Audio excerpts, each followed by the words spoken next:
dia, good morning and welcome to São Paulo, Brazil for race 5 of the FIA World Endurance Championship. The 6 Hours of São Paulo is getting ready to get underway. Martin Haven and Graham Goodwin in the booth watching the action with you as the great and the good gather on the grid. Down amongst them somewhere will be Bruce Ioane, who is patrolling the pits for us. And in the grandstands, a whole host of fans eager to see World Endurance Championship racing here at Interlagos for the first time in a decade. Incredibly, it's been 10 long years since the World Endurance Championship was here. And Graham Goodwin, for many of the drivers on the grid, it is their first experience of this track, but for some, it is a welcome return. It is. Good afternoon, good morning, good evening, wherever you are in the world, and welcome to Brazil. Something like 15 of the drivers on this grid were with us 10 years ago for the 2014 race. It marks the start of the second half of the FIWC season. This is where we go fly away here in São Paulo. Next, at the beginning of September, Lone Star Le Mans at Cota in Texas. More about that race in the lead up to this one. The 6 Hours of Fuji in mid-September, and then the traditional season finale in the Kingdom of Bahrain. And if any of our titles are decided before Bahrain, that will be something of an anomaly. This one is going to go all the way to the line. They've been racing on the Interlagos circuit since long before it was tarmacked, and it is still one of the great Grand Prix tracks. The first corner complex, turns 1, 2 and 3, the Senna S's. You dive down off the elevated start line. We're 700 metres above sea level here, so the air's a little thin, and this track rises and falls. This segment here, 6, 7, and then the 8, 9 left-right hairpin, that is a real tyre killer. Turn 10, and then down to turn 12. Junção, one of the slower corners on the track, but absolutely critical for speed all the way up the hill, across the start-finish, and down to the S's.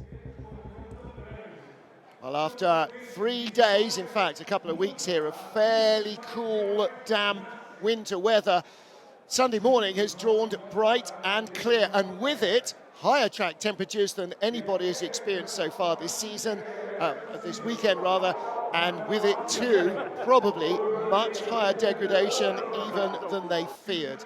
Well, there was one of our 2 Brazilian drivers on the grid, Augusto Farfus, he's in the 31 BMW, and also our second Brazilian driver, Nico Costa, he is also racing in the GT category, and he is in one of the 2 United Autosport McLarens. Yeah, we talked, didn't we, about the drivers who've been here before. Nico is one that hasn't. He's raced here, of course, in one make Carrera Cup most recently, but in 2014 he was down at the kart track watching from the sidelines. Yeah, was here for the last WEC race, but couldn't pay to get in, and so was watching from outside the fence. Now then, in our LMGT3 category, we have a near dead heat at the top of the pile between the 2 Porsche teams, Manthey Pure Racing, Manthey EMA. I was chatting to Nico Costa this morning in the autograph session. He had a massive crowd of Brazilians looking for autographs. I said, this is where your Valentino Rossi moment comes. He said, yeah, but just for one day, because he's absolutely right. The queue for Valet went all the way down the pit lane and back again. I always thought that Ferrari was going to be a huge draw when we came abroad. Valentino Rossi is at least equal to that. The number of 46 and Dr. shirts is astonishing. Handsome there, and before that, a fabulous overhead view of this amazing, well, it's a speed bowl, isn't it? By that, what I mean is that the rise and fall here is spectacular. It's a world-class circuit with a huge amount of history and not a little patina. Josh Cagle setting the qualifying time 3rd fastest in the LMGT3 as both McLarens got through into Hyperpole yesterday, and he was very bullish about the start here. He's going to try and get all his driver time out of the way in a long double stint, because for British fans there is the prospect of England playing in the final of the Euros later against Spain, so he wants to have at least one eye on that while his teammates are doing the rest of the race. Alex Malikin will start the Pure Racing Manthey Porsche. This is the car that is our championship leader. 2 wins so far this season for that trio, Malikin, Joel Sturm and Klaus Bachler. And again, very limited experience in this Team 2 of the track. And the same with the Iron Dames. There's Rahel Fry, Michelle Gatting, but it was Sarah Bovey who put the car on a dominant pole, an astonishing turn of speed in qualifying. Ricardo Nunes, the mayor of the city of Sao Paulo, and the Brazilian drivers and guys here in the organisation have been saying what a great job has been done to get the race on here. And indeed, what a huge, huge task it is for a metropolis just on the scale of Sao Paulo. Absolutely sprawling mass of buildings and humanity to deal with. The Iron Dames come here on the back of triumph for the European Le Mans Series, or an equally bad luck there as they've had here so far. Is this the turning point? The scene in the background, Interlagos between the lakes. This is a very lake-filled area. I'm not quite sure what the word for that is, but lots of lakes around here, and kind of slightly swampy area as well originally. But it means that it's got its own specific little microclimate. And over the last few days, we've seen a lot of that with pretty humid conditions. Today, though, sunny, dry. It is, of course, midwinter here. Midwinter's day was just under a month ago here in South America. So it may feel like England in the summer, but it is actually Brazil in the winter. Yeah, I do feel for that, yes. Well, they're all saying it's freezing, and we're all going, no, I think I'm going to take the fleece off, but I may not bother with the shorts today. Alex Malikin, who will start the pro racing. Lots of developing storylines through this grid. This is the president of Sao Paulo tourism, and this is another key part, Gustavo Garcia Perez, key part of bringing these major events to Sao Paulo, and back in our case to Sao Paulo. Extraordinary fact that came our way earlier this week is that Brazil is the only one of the circuits that we visit in the FIA WEC in 2024 where all of the major manufacturers on the grid in both LMGT3 and in Hypercar actually sell cars. There are 1 or 2 gaps in some of the other marketplaces. It is a huge marketplace. Yeah. And this, as you were saying, I think on the qualifying show yesterday, Martin, it's not just about Brazil, it's the gateway to South America and Latin America by bringing the show here with the FIA World Endurance Championship.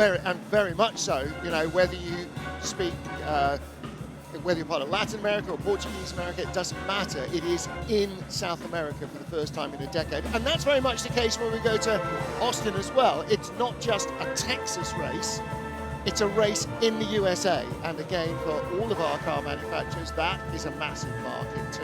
Before we get into anything further, do remember the next race along is in the United States, and if you're enjoying the spectacle of the FIA World Endurance Championship, that's next up, and there are, of course, tickets still available at remarkably reasonable prices. Do take a look at the series and the Cota websites for more details. In LMGT3, our tyre supplier is Goodyear. They're using the medium dry weather tyre here, and the wets have been in operation as well. Free practice 1 was pretty drizzly. Everybody on the green track using wet weather tyres, but they should remain in the locker today, and it will be. There is a larger tyre allowance for this race because of the high deg in LMGT3. Not quite enough to throw a new set on every time, but most tyre stops should at least be able to take 2 new. Spectacularly well supported pit walks, and particularly the driver autograph session yesterday. Huge discipline from a very, very large crowd here, and lots to keep everybody occupied. Yeah, the fan zone's been really nicely done as well. Lots and lots going on. So lots for the fans to see and do around the circuit. There were a large number of fans in yesterday, even bigger number today. We're starting to see the grandstands really filling up now. Traffic getting in, not the easiest confluence, I have to say, so there may well still be fans trying to fight their way in. But whatever you do, yeah, I get an opportunity to see these cars at first hand, not to be missed. Greg Southsea and James Cottingham there amongst the drivers on the grid enjoying the lead up to this 6 hours of Interlagos. It's the Rolex 6 hours of Interlagos. Thank yet another of the FIWC's partners for their continued support. Famous man in cap, Vincent Vos there in the centre. He's the man overseeing WRT's BMW racing operation, which spans both LMGT3 and Hypercar. You can see the hard tyres are waiting for somebody. Softs not here, so you'll see tyres with the yellow sidewall, the medium, and the red sidewall, the hard. And the hard, I think, is going to do quite a lot of heavy lifting here. The problem, though, is that getting the heat into the tyre after the pit stop is much longer process with the hard. Some of the guys in Hypercar were saying it can be up to 5 laps before you've really got the front up to temperature, and that's a critical area here because it does so much work in places like the Senna S's. Two Peugeots, the 9X8s, looking to try to claw back form with this new package. The 9X8 introduced after the opening round at Qatar. Quick point about the tyres. You can see the number 7 total in the background with the yellow sidewall graphics on the car. Another change that's taken place here for both GT and the Hypercar class is that you can see which tyre is on the car when the car is in motion. Neil Janney and Julian Andlauer with Proton Competition and their privateer, Porsche Hypercar. They lit up the track, didn't they, at Spa earlier this season. There is the number 99 still in its Le Mans livery. Well, and like us and the guys in the number 2 Cadillac, only need 2. It's just 6 hours. We can manage that, no problem at all. Yeah, Harry Tinknell on duty in his other day job in the IMSA WeatherTech Sports Car Championship. If you're listening from Canada, boys and girls over there, the other part of the global sports car racing family, welcome to the show here. Enjoy the race and have a safe one in Canada. Yeah, what a great track Mosport is. I used to love going there. Fantastic place. Now the Canada Tire Motorsport Park, but I'm not sure what an Egg McMosport for breakfast is now called, an Egg McCTMP. Mick Schumacher, Nico Lapierre and Mathieu Vaxivière qualifying 11th, just missing out on a Hypercar run with the 36 Alpine.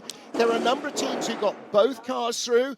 There are a number who only managed to get one of their 2 cars through. But if you're in a 36 car and you know that it is possible to get into that top 10 in qualifying, you just didn't get the lap, you know you've got the pace in the car. And you've got to take some sucker from what your teammates have been able to achieve in terms of performance. And that's very much the case with BMW. One of their cars getting in, the number 20 car, the 15 didn't, but they know the pace is in the car as well.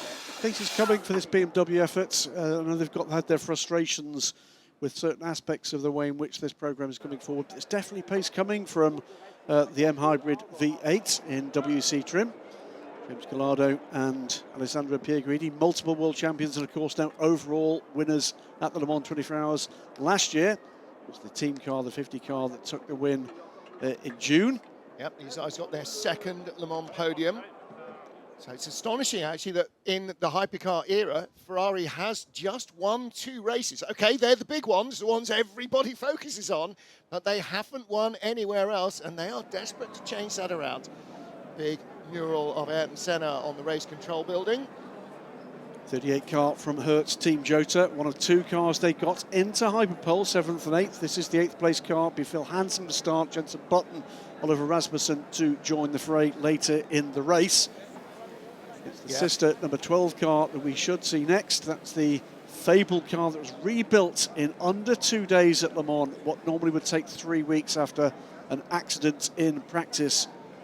Very special track this for Jensen Button. Claimed his first Formula 1 points here, won his World Championship here, won his last ever Grand Prix victory on this track as well. So he's delighted to be back. Will Stevens there standing by the number 12 car. And now it is Will that take the start. Often starts, doesn't he? Andre Lotter I was asking him this morning, I said, who's starting then? He said, Vantor, always. Have you not noticed that yet? I said, oh, okay. Because sometimes the teams cycle drivers through, sometimes it's done on, preference or who knows the track better, but some teams clearly go with the same guy every time. Our Le Mans winners, the number 50 squad, it'll be Nick Nielsen, Danish driver, to start the race, Miguel Molina, and Tony Fire, Antonio Fuoco. It will be later on in the number 50 Ferrari 499P. Of course, Nick Nielsen was the man who finished their last race for them, and I was talking to him and he said, I was crying so hard on the slowdown lap, and then he said, and then I was okay until I got into the pit lane, I saw the other two guys, he said, and then I started crying like a baby again. He said, I don't know why. I think we do. It's the end of Le Mans. Everyone cries. Absolutely. And I don't even know what it's like to win it. So, yeah. Setting up now for the grid formalities, the team members and the drivers that are not the starting drivers for the national anthem.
Round 5 of the FIA World Endurance Championship. We are here in Sao Paulo, Brazil, and after a stirring rendition of the national anthem, the flyover. Yeah, Super Tucanos, Embraer, Brazilian-built trainer aircraft from the Brazilian Air Force. Great show.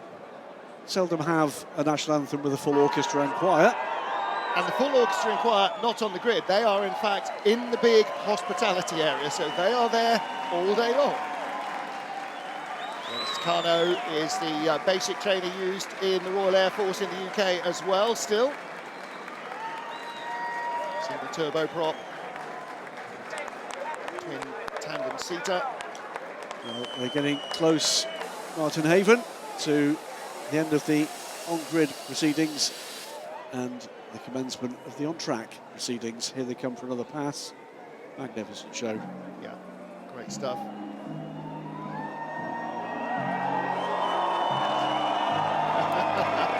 And lots of response from the crowd, rightly so. Fifth on the grid is the number 6 Porsche Penske Motorsport entry, Kevin Estre, Andre Lotterer and Laurens Vanthoor. Again, talking to Lotterer this morning, saying who starts. He said, Laurens starts, he always starts. Have you not noticed? Sometimes teams use the same driver. You can see in the LMGT3 category, almost every team will start with their bronze driver. It's up to the teams to decide. There's nothing about if you qualified, you've got to start the car. So you can choose whoever wants to go in first. Number 6 car then with Laurens Vanthoor. And that's starting with, look like mediums all round. That's hard on the right-hand side. Okay, so a split then. And then first of our Kiwis, Earl Bamber, who shares the number 2 caddy with Alex Lynn. Lynn doing the run in Hyperpole. And Earl will take the start. Saw him having a quick chat with fellow Kiwi on the grid from the Toyota team, Brendan Hartley. Two of them always get on well. Is that a new helmet design? Yeah, it's reflecting the blue of the Cadillac and the black fern from the land of the long white cloud. That blue nose, very easy car to spot, the Caddy. And he will be trying to insert that in amongst the front row starters. The Cadillac, the only car to have qualified in the top 4 in the last 4 races. Matt Campbell, Michael Christensen and Fred Makovici. They will start on the inside of row 2 of the grid. It's Fred Mako who starts. And the front row, for the first time in, actually, I don't know how long, but a while, is all Toyota. We were used to this at the end of the LMP1 era and early in the hybrid era. And for the last couple of seasons, as the newer teams have come on strong, the Toyota Gazoo Racing crew have had their work cut out to qualify at the front of the field. They got everything right, though, crossed the T's and dotted the I's. And I wonder whether part of that is their knowledge of this track from previous races here.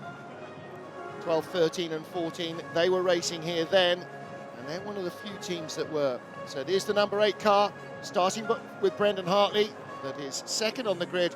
It's Toyota number 7 with Mike Conway back in harness, having been forced to miss Le Mans through injury, through a cycling injury. He is back and will start the race.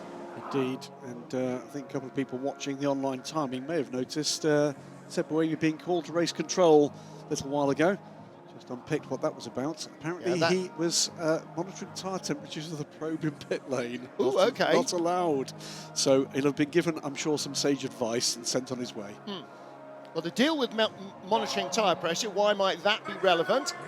Cristiano Macedo, our competition director, is that tyres are not allowed to be warmed. In fact, that should have been the case in Formula 1 this season, but they backtracked a little on that, reducing the overall impact of the series. No tyre warmers, it's been the case now all of last year and this. So tyres must be kept at ambient temperature in the shade. You're not allowed to leave them out the back of the garage in bright sunlight. There is bright sunlight at the back of the garage because it's all covered. You're not allowed to leave them out in bright sunlight. They must be in the shade. So all the tyres are absolutely stone cold. Well-filled grandstands on the start-finish straight. Spectacular view from those stands. And look in the background there as well, around the back of that long climb up from turn 12. It's always spectacular. Well, delighted to be here in São Paulo. For me, my very first visit to South America, my very first visit to Interlagos. Got a chance to go and walk the track on Thursday. And as with Spa, we always say the TV makes it look flat. It really isn't.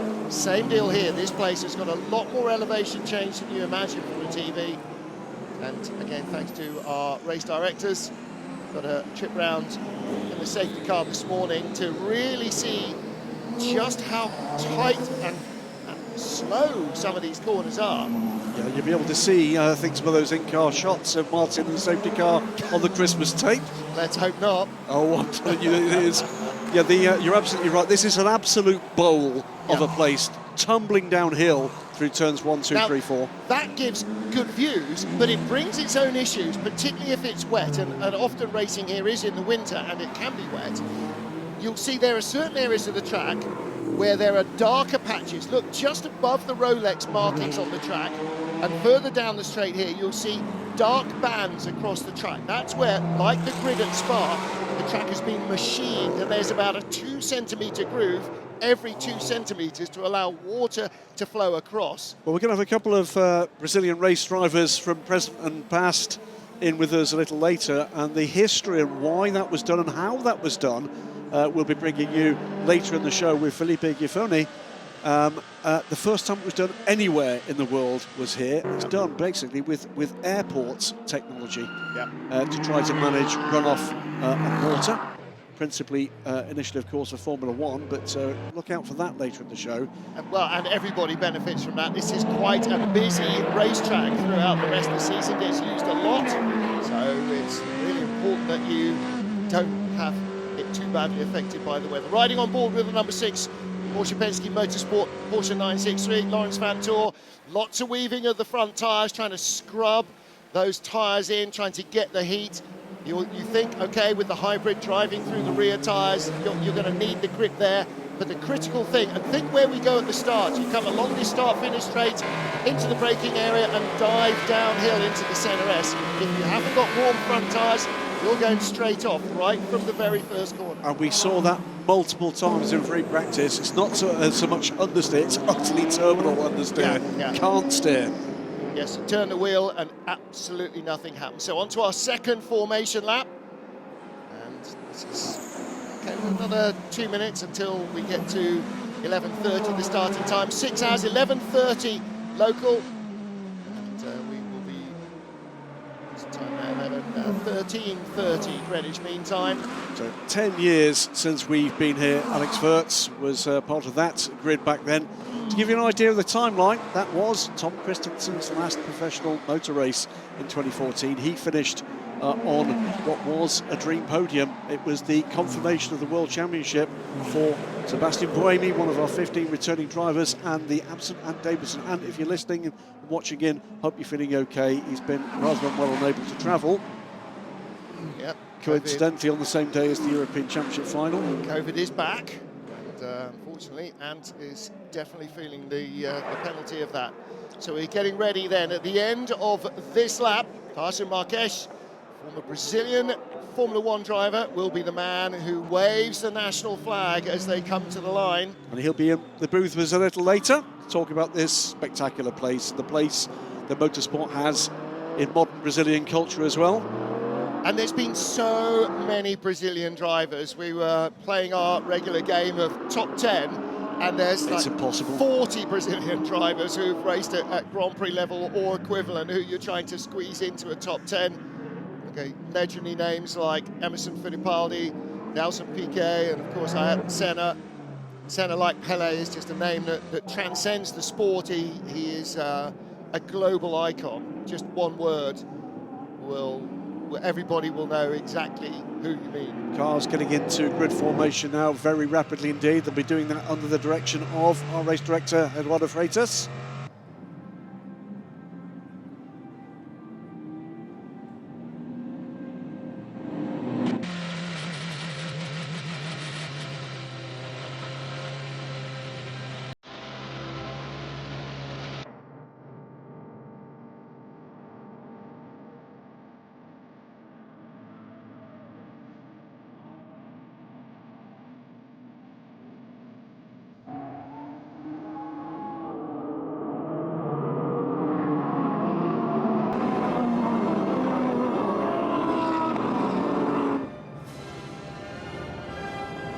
Brazilian flag waved, the green lights are on. We are racing in Sao Paulo, and a big lock-up on the outside from Brendan Hartley. Runs out very wide indeed. He's going to come in front of Mike Conway, and there may be a question about unsafe rejoin there, but he is in second place with Porsche and Cadillac, third and fourth.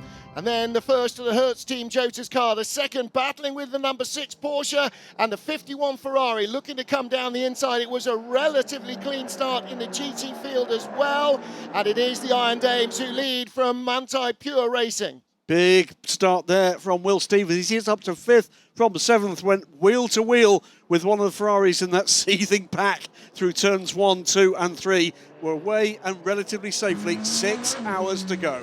No dramas in turn 1, remarkable. We're saying to some of the drivers this morning, if you finish lap 1 with 4 wheels and a nose, you're doing a pretty decent job, but there was very little contact here in the tight and twisty corner 10. Reeling off the corner, down the hill they plunge, through 11 and then corner 12, much slower than you think.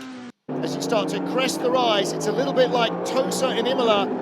Tight turn and then foot on the boards here, all the way down to the 50-metre board before you get into the Estosena. Now the coal tires on the opening lap, they might be breathing off the throttle a little in turn 14, but then streaming down the hill into turn 1 at the end of lap 1. A little swap of positions between the two Alpine in a big looping spin. There's the first drama for Paul-Luc Chattaz. Mick Schumacher went inside him. He got a little up on the dirty side of the track and looped it round under braking. So he will drop right to the tail of the field. Well, there's Darren Leung, who started the red BMW, the 31 car, right in the thick of the action. It's the Iron Dames out front, then Manthey Pure Racing, then the 2 United Autosports car, James Cossingham, Josh Cahill in those McLarens, and hanging on to 5th place, Darren Leung. The BMW drivers not fancying their chances of keeping their tyres alive for a double stint. So everybody in LMGT3 is worried, as the hypercar teams are, Graham, about the high tyre degradation here. Yeah, Paul-Luc Chattaz has rejoined the race, but way down in the 33rd position, and will now have to make his way through the majority of the LMGT3 pack before he can get back onto the rear of the hypercar train.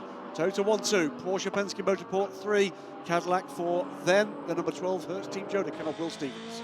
Well, we're on board with the 82 TF Sport Corvette. Just saw Tom van Rompuy a little further up the order. That was the view of Hiroshi Koizumi. There's Van Rompuy in the first of the black and yellow cars, right up behind the AF Corsa Ferrari of François Heriot. Tom van Rompuy, first LMGT3 pole sitter in the history of the World Endurance Championship. Now, problems for number 8 Toyota. You can see he's already dropped away from Mike Conway, and Brendan Hartley complaining he's got problems under acceleration. You do not need that on lap 2 of the race. You don't need it on lap 102 of the race, but it's going to be a long 6 hours if the Toyota is not doing what it did ought to.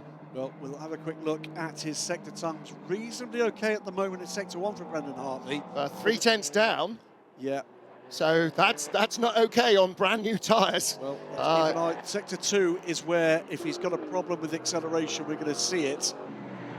Yeah, it was quicker than his first lap, but whether he's got a problem with traction or whether it's maybe the hybrid drive not doing quite what it should do. We're in the battle with Earl Bamber.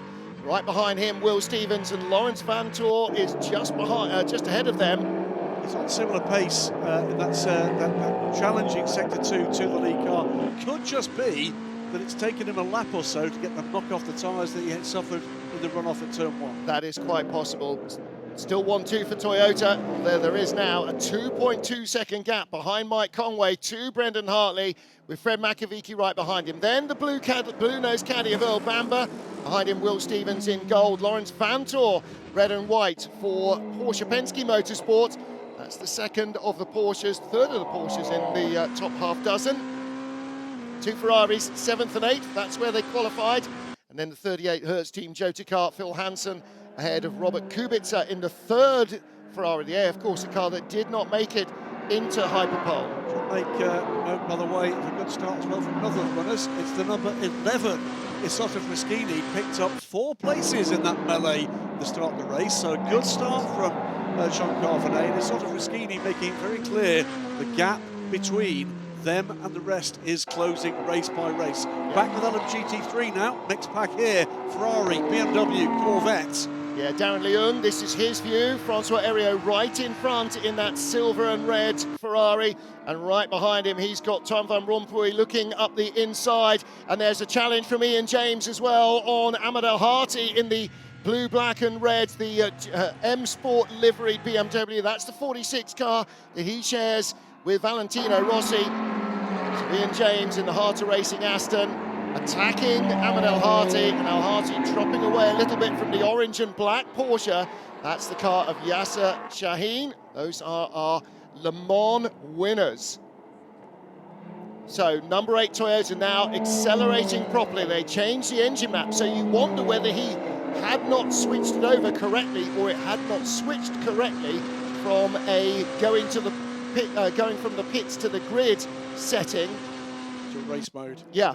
Exactly so. 6 minutes into this race, 6 hours to come.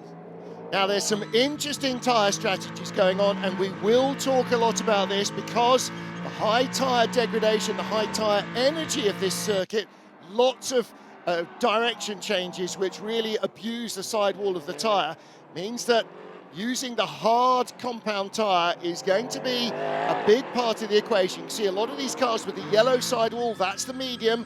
Both Toyotas were on yellows all round. Some of the cars have got yellows on the left-hand side, the medium tyre, and red sidewall hards on the right-hand side because it's an anti-clockwise track. It's the right-hand side that does more of the work here. So the Toyota's jumping away very quickly from everybody else. All sorts of reasons. You see the Ferrari on hards on the right, mediums on the left. Both Toyotas starting on new sets of medium tyres here, and that's not been the strategy for everybody. Looking further down the data we have, the 51 Ferrari, quite right, it's new mediums on the left-hand side, it is new hards on the right. Look at the number 2 Cadillac, it is the tyres I presume they used in qualifying, mediums on the left and new hards on the right. Yeah, that's very likely to be the case. And we don't have the same split of options yet in LMGT3. Everybody is using the slick, that's what it is. And they do have a larger allocation because this is such a high energy and high degradation circuit. As I said earlier, not enough to put 4 new tyres on at every stop, but there will be enough to maybe have right sides. And because there's no difference between the compound, you will likely see a lot of right side and then 4 tyres, then right side and 4 tyres. Battles underway here. This is a change in LMGT3 with the Ferrari. Now was that on lap 1, at the end of lap 1? So that was Francois Heriot going by the 31 car of Darren Leung. Yep, that is for 5th position. Yep. We're now trying to fend off Tom van Rompuy, our Qatar pole sitter, the first ever LMGT3 pole sitter. Well, don't forget that we were riding with Darren a couple of laps ago, up behind the Ferrari with Van Rompuy behind him. But now, look, Yasser Shaheen is closing in that black and orange Manthey EMA Porsche as well. Championship front runners, the Manthey EMA crew, after glory earlier in the season. But this is a class that is maturing and maturing rapidly. It is the Iron Dames, by the way. Sarah Bovey is 3.7 seconds to the good in the Iron Dames, the number 85 Lamborghini, ahead of the Manthey Pure Racing number 92. There's been a dominant force this year in the hands of Alexander Malikin, their bronze driver. And then another 1.4 seconds before we get to the 2 United Autosports McLarens. They're doing so well there, 3rd and 4th in a programme that is coming on strong. Aboard now, though, Martin, with the number 6 Porsche. Yeah, number 6 Porsche in 6th position. Lawrence Vantor starting that run. Again, the drivers with the hard tyres on the outside, on the right-hand side, will have taken longer to bring them in, longer to get them right into the operating window than those with mediums all round. So, going to see that play out later. Probably not in this stint, but in the second. Looking back on the camera, look at those marks on the track. That's one of the big areas where those cuts have been made into the tarmac. to allow the water to flow away and not to puddle under the cars. Down the straight. Oh, and a change between the two McLarens. This is for third place. 95 going down the inside. And that is Josh Cahill putting the move in on teammate James Cottingham. Whoa, and hanging on to it just about. So Josh Cahill just ahead of James Cottingham. That's the change for third place, but closing in behind them is Francois Heriot in the silver and red AF Corsa car, number 55. Still see the magenta Iron Dames, Lamborghini out front. Lamborghini clearly likes this track, at least it does on clean tyres. Alexander Malikin in second, and that change for third place. Josh Cahill now ahead. Oh, and a mistake from Yasser Shaheen and 61, Tom Van Rompuy, 81 rather. So was there contact? Almost collected the Cadillac in rejoining as well. We'll see that, I'm sure, again very shortly. That was down at Curva do Sol, turn 4. And they were close together. Yasser was closing in the back of Van Rompuy. Now Van Rompuy might have had a look at the car in front of him. There's a caddy going through on the inside. Well, that's delayed Earl Bamber fairly substantially in the avoidance and then recovery through the recovering Porsche. And he's now got, let's watch again what happens here. This is aboard the 91 EMA car. Has a look down the inside. And that was Van Rompuy, had just gone by Darren Leung, and the Porsche was trying to follow through and makes contact. And all three of them facing the wrong way. Indeed. So that was definitely 3 into 1, didn't go. And I'm afraid that for Yasser Shaheen, that might be a trip to the stewards. Well, that's the top 5 then with a big advantage because there's a big gap now behind them. Yeah, Francois Heriot is getting on for 5 seconds clear of the next car behind him. Which is now the 46 BMW of Ahmed El Hati. Yep. So Heriot is free to attack those in front. Earl Bamber looking up down into the centre S's. Got Will Stevens and Lawrence Vantor right behind him. That was mighty close with the factory Porsche trying to get around the Corvette. I don't think the Corvette driver had seen him coming there. Looks like all 3 of those LMGT3 cars that made contact with one another are still running. Keeping an eye on their sector times. This is an indication, by the way, of just how many different strategies are being employed here. All mediums, mixed. And by the way, within that, there's also a further mix of used and new tyres within all of those combinations. Really interesting. Look at the 99 Proton car. 1 hard. Now, that's showing that it's on the left rear, which might mean that they're not going to change it for a long while. You would expect the hard would be on the right rear, which is the one that really gets brutalised here, but we'll take those as they come. Yep. Nick Nielsen, Phil Hansen, so the 50 Ferrari moving ahead of, staying ahead of the 38 car. 38 Hertz Team Jota. And look at this big bunch of traffic. This is multi-class racing at its very best. So many different looks, so many different sounds, and so many different layouts, particularly in LMGT3. Everything in Hypercar, there's no front-wheel drive, there's no front-engine cars, but in LMGT3, any configuration of engine placement you can imagine is probably here on the grid. Yeah, worth just reminding anybody joining the World Endurance Championship for the first time, or if you're a relative newcomer, it's not 1 race, it's 2. It's the Hypercar race. They're the pure racing cars, and that's a clash between one of them and the 777 as the 83 Ferrari clatters along the inside curb there. Let's hope that's not doing too much damage to the Hypercars. Trouble now for the 54. I'll get to finish this point at some point in the next 6 hours. You won't. That's Thomas Floor facing in the wrong direction. Is that down at the centre S's or Curva do Sol? It's turn 2. Turn 2, okay, so it was in the S's. And that's an example of the other race. We're going to go, by the look of it, the full course yellow. Now, whether or not that's cancelled because Francois got it going, we are going to full course yellow. Okay, now, what happens here? So there is Thomas Floor getting alongside the 87 car of Takeshi Kimura. We should add, by the way, that is the sole Lexus in the race this afternoon after the elimination for the weekend of the number 78 car. A heavy accident in free practice, accounting for that car for the remainder of the weekend. Yep, so everybody under full course yellow doing 80 kilometres an hour. And as soon as the dramas have been cleared up, then they will be released to go.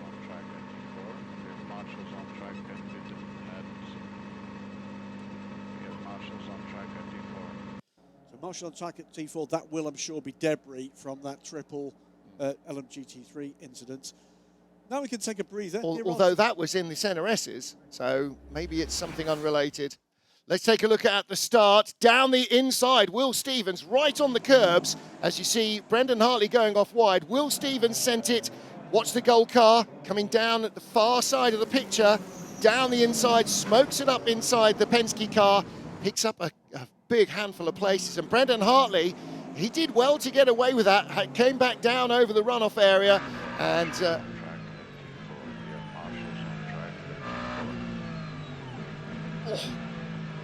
doesn't make comfortable viewing. You hear it all go silent as the transmission chunters and it all locks up underneath him. He knew where he was going there. Good spatial awareness.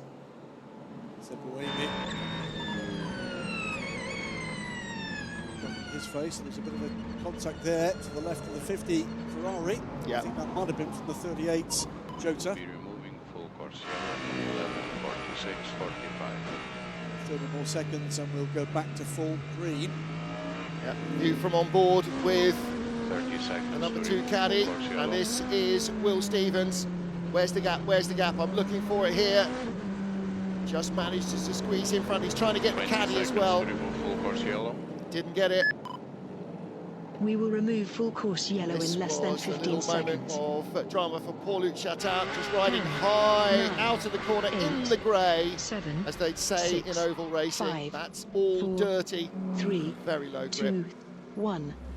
Full course yellow removed. Back to green, and this is where reaction times are absolutely critical. Look at the 2 Porsches go either side of the McLaren, and in the number 12 car, just hanging on. Really good job at the restart by Will Stevens to stay in front of Lawrence Vantor. And he gets down the inside of the 92 Pure Racing Porsche as well. The car of Alex Malikin, second in LMGT3, but on board with Vantor. There's Will Stevens in front. Earl Bamber is the next car in front of them.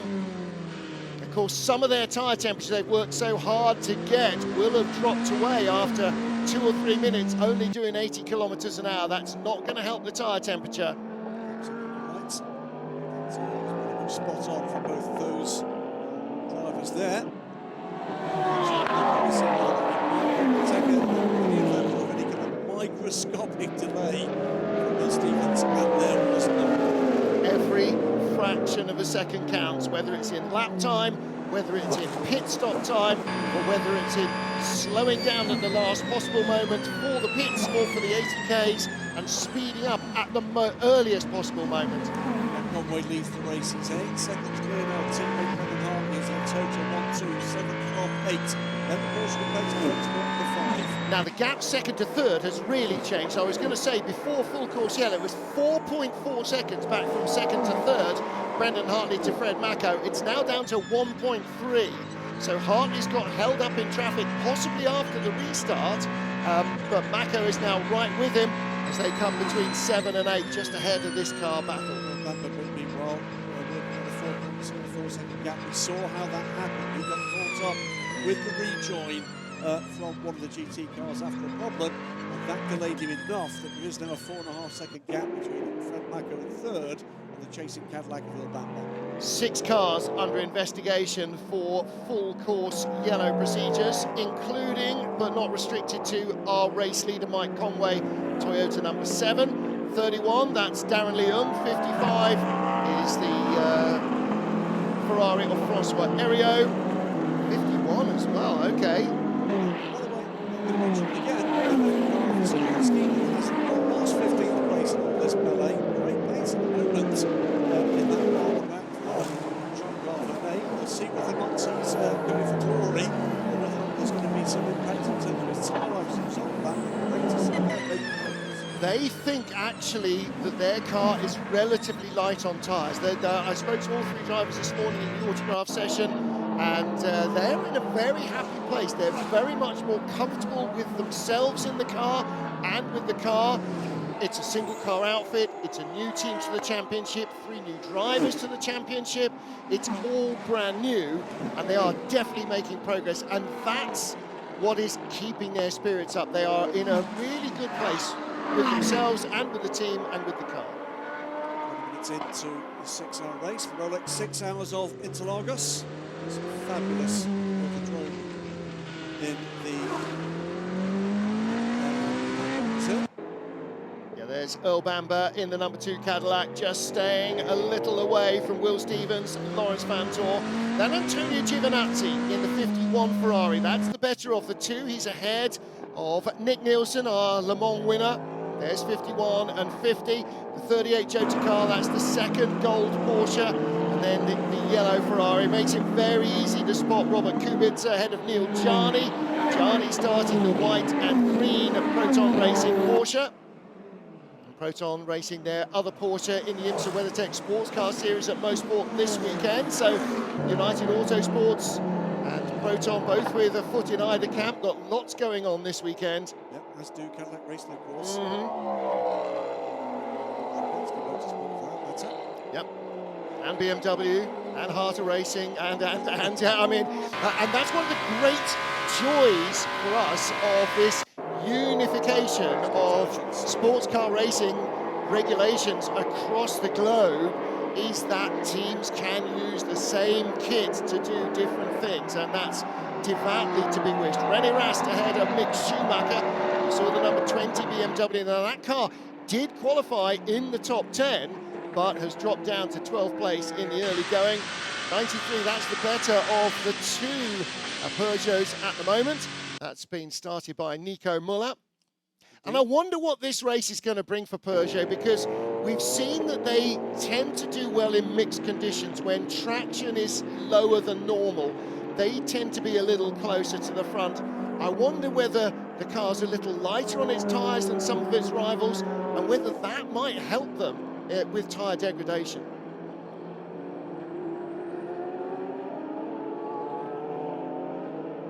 Toyota 1-2, 8.6 seconds between the lead cars as we look back to a battle in the LMGT3 class. This is the 54 Porsche, Ferrari rather, of Thomas Floor battling with 60. The Iron Lynx owner, Claudio Schiavone. There's the other Iron Lynx Lamborghini, the Iron Dames car.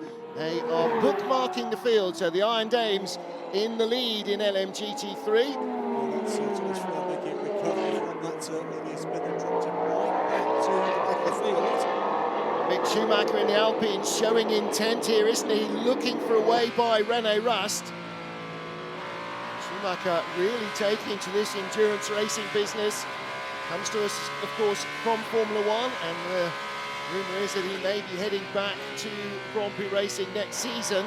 But whatever else, a year racing a very different kind of car and a very different kind of championship will have taught him all sorts of things. And one thing that racing drivers like is experience and variety, to try and learn new stuff. This is definitely very new. 25-year-old, to really hit full stride.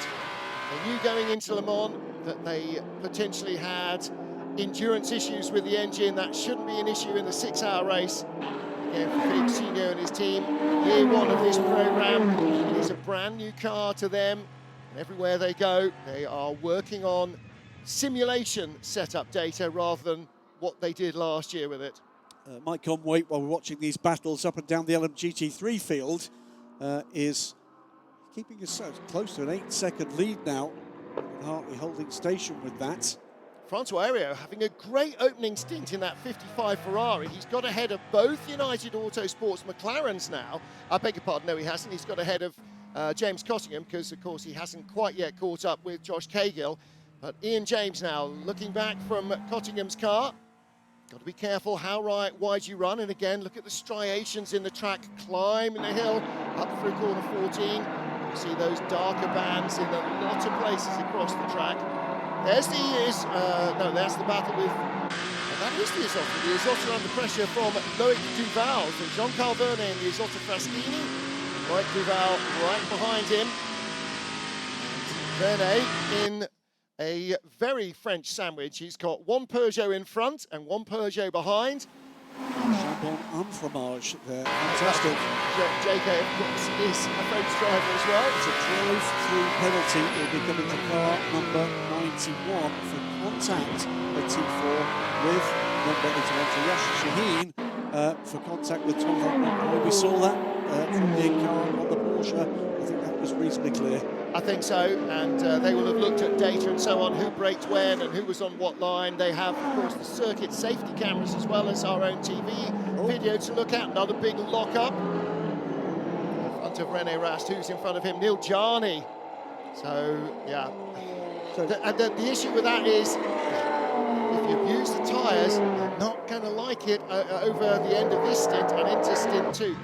In terms of stint length, by the way, looking at 34 laps for LMGT3, 38 for the hypercars. So the hypercars should run longer here than the LMGT3 cars. It is again this thing with endurance racing, we go to these spectacular historic tracks, but you almost have to recast your expectations because of the lap lengths. And we see the values that are applied to these cars. We don't mention balance performance much, but a lot of it is around equalising the stint lengths for these cars. This is a 1 minute 26, 27 second lap for a hypercar at race pace.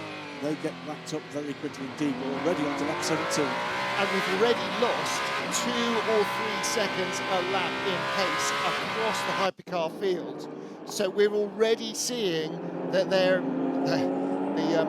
adrenaline pump at the start of the race, let's say, they've settled down, and now it's into a long grind of trying to work up the order, but keep the tyres under you, and that's going to be so critical. And what's going to emerge for the geekiest amongst us, like myself as one of them, is what is the correct tyre strategy going to emerge as being? And there's just about every option already on track. Used tyres, unused tyres before the start of the race, hards, the mediums, or a mixture of both. Here at Ian James, who's now squeezed in front of James Cottingham. So Ian James in the blue Heart of Racing Aston up to 5th in LMGT3. James Cottingham in 6th position. Again, we're looking here at effectively all the drivers at the start in LMGT3 being the bronze rated driver in the car. Everybody's got bronze and a silver driver, and some cars, the third driver is gold standard, some is platinum. So you can choose your third driver as you wish. You absolutely have to have a bronze bronzes have to qualify, and they almost always start the race as well. Looking there in the background of that shot, the middle of the three GT3 cars, and GT3 cars is Ian James in the Heart of Racing car. He's improved from 9th on the grid to 5th at present.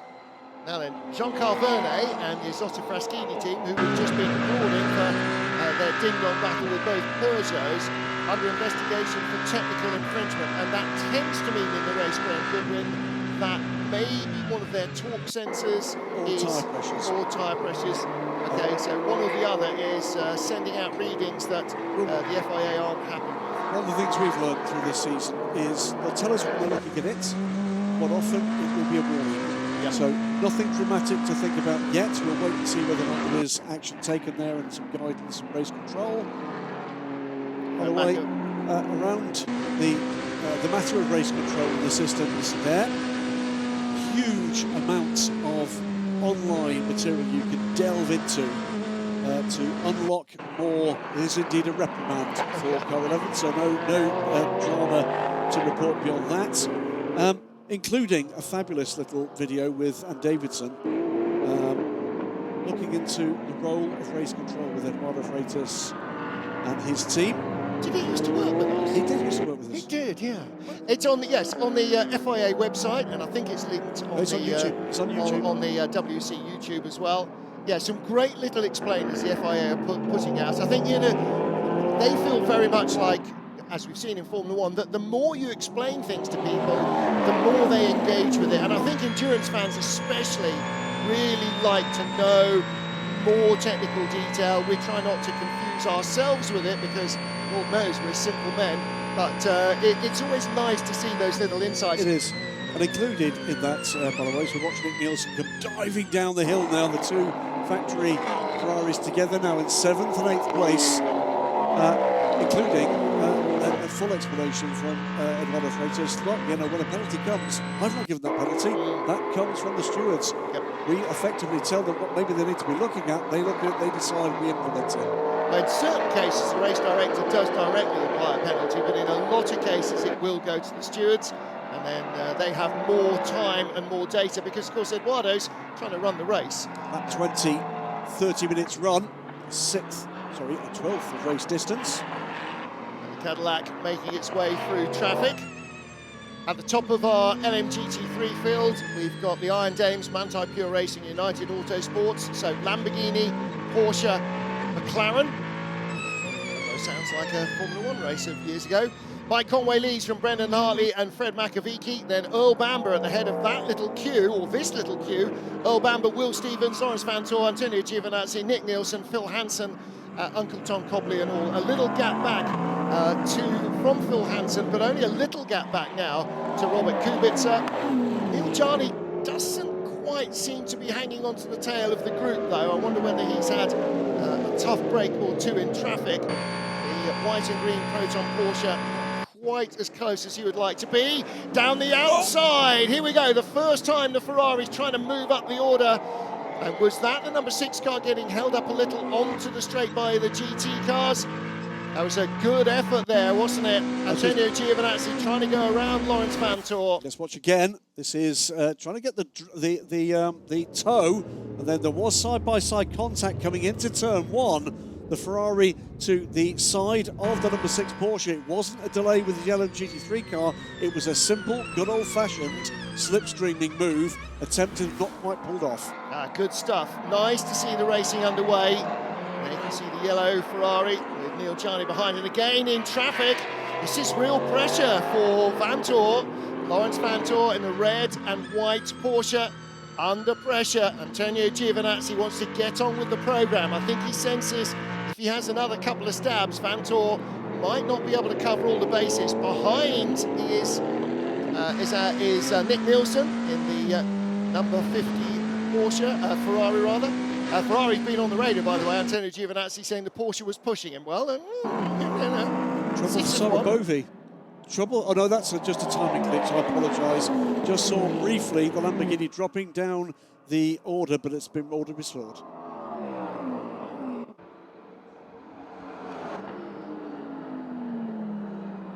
Number 2 Cadillac under attack from Will Stevens. That's a good move. Waited long and late, and Earl Bamber did not defend 4th place. So the Hertz Team Jota car goes through on the inside, and Bamber might be in tyre trouble because suddenly Lawrence Vantor is all over the back of him, Graham, and this could be bad news for the number 2 Cadillac. Yeah, it is the number 2 car on used mediums left-hand side of the car. I just wonder whether or not they've fallen away. Was just about to comment before we came to that shot, and then that move from Will Stevens that Earl Bamber was dropping back away from the top 3 cars, and the gap had gone up to 10 seconds by the time that move had actually been played out. Well, you can see the Porsche, actually Porsche with red sidewalls, but definitely Will Stevens on medium tyres all round, so with maybe still a grip advantage over the Caddy. They're all going by Sarabovi, our LMGT3 leader. Late send down the inside, but Bamber was in no mind to try and close the door there, was he? No, I think he knew that was done. I think he's in preservation mode at this stage. Pace is beginning to just ebb away here, and not hearing there's got any problem in the car. Might well be tyres here already. They're quite deep into the first stint here. Yeah, they are, aren't they? 22 laps, should be 38, so it's 2/3 through the stint, and around the outside this time goes Lawrence Vantor, and that again taking candy from the baby. So same place, different side this time. And Bamber defending the inside a little more, but not to the detriment of his tyres, just making sure that if you're going by, you're going to work hard for it. His mediums did qualifying as well. That's why the mediums have done 7 more laps than the hards. The hards were brand new for the start of the race. See, Lawrence Vantor, fresh hards all round. So, but again, two very different cars, different chassis from different manufacturers. Neither are built, by the way, either by Porsche or by Cadillac, but they've all LMDH cars. They've got the same hybrid drive to the rear wheel, so there's a lot of similarity between them. That doesn't mean they use their tyres in the same way. No, there's so much of this that comes down to the overall package and the way that's managed by both the team and the drivers. The body shape, which is free, it affects the way engine and free. the balance. The engine is free. You've got the big thumping V8 of the Caddy. I mean, it sounds as different as it looks from everything else. Lloyd Duval and Marco Wittmann under investigation of 54, facing the wrong way again. Thomas Floor. Here he's left rear puncture. No, maybe not. I don't know. Yasser Shaheen going by. Shaheen has served his penalty. Oh, what's happened here? Yasser had a lunge that went wrong. Possibly something we need to see a little earlier. Yeah, we picked that up quite late. There was a. Oh, it was contact. It was the Tota coming up behind the two of them was contact, but from that angle, difficult to see who hit who. There's the Tota. Oh, wow. Well, it was significant contact to the rear of the Ferrari from the Porsche. Watch the Ferrari come towards us. Yasser Shaheen, not expecting Franco Thomas Floor to be on the brakes that early, ran into the back of him. So either, I mean, the Toyota got away with that. Didn't it just? There was significant damage to the front of the Porsche, and I suspect the rear of the Ferrari as well. We'll bring you to another penalty that's coming to another car just shortly. I get a moment. 94 it is. The Peugeot will get 5 seconds added to the next pit stop. That's for contact at turn 1 with one of the BMWs, I believe. Which of the two Toyotas was that? Was that the leader? Was that Mike Conway who just avoided getting clipped by Yasser Shaheen? It has to be, because there was no car behind him. Yeah. Whew. That was nearly the end of Conway's race. Yes. I mean, take a look. There's another incident. Yeah. Well, they're all stacked up behind. There's clearly damage to the rear of that cars. Ferrari. And there was contact from... I wonder if his steering is working properly, Yasser Shaheen. So he clipped the Ferrari there.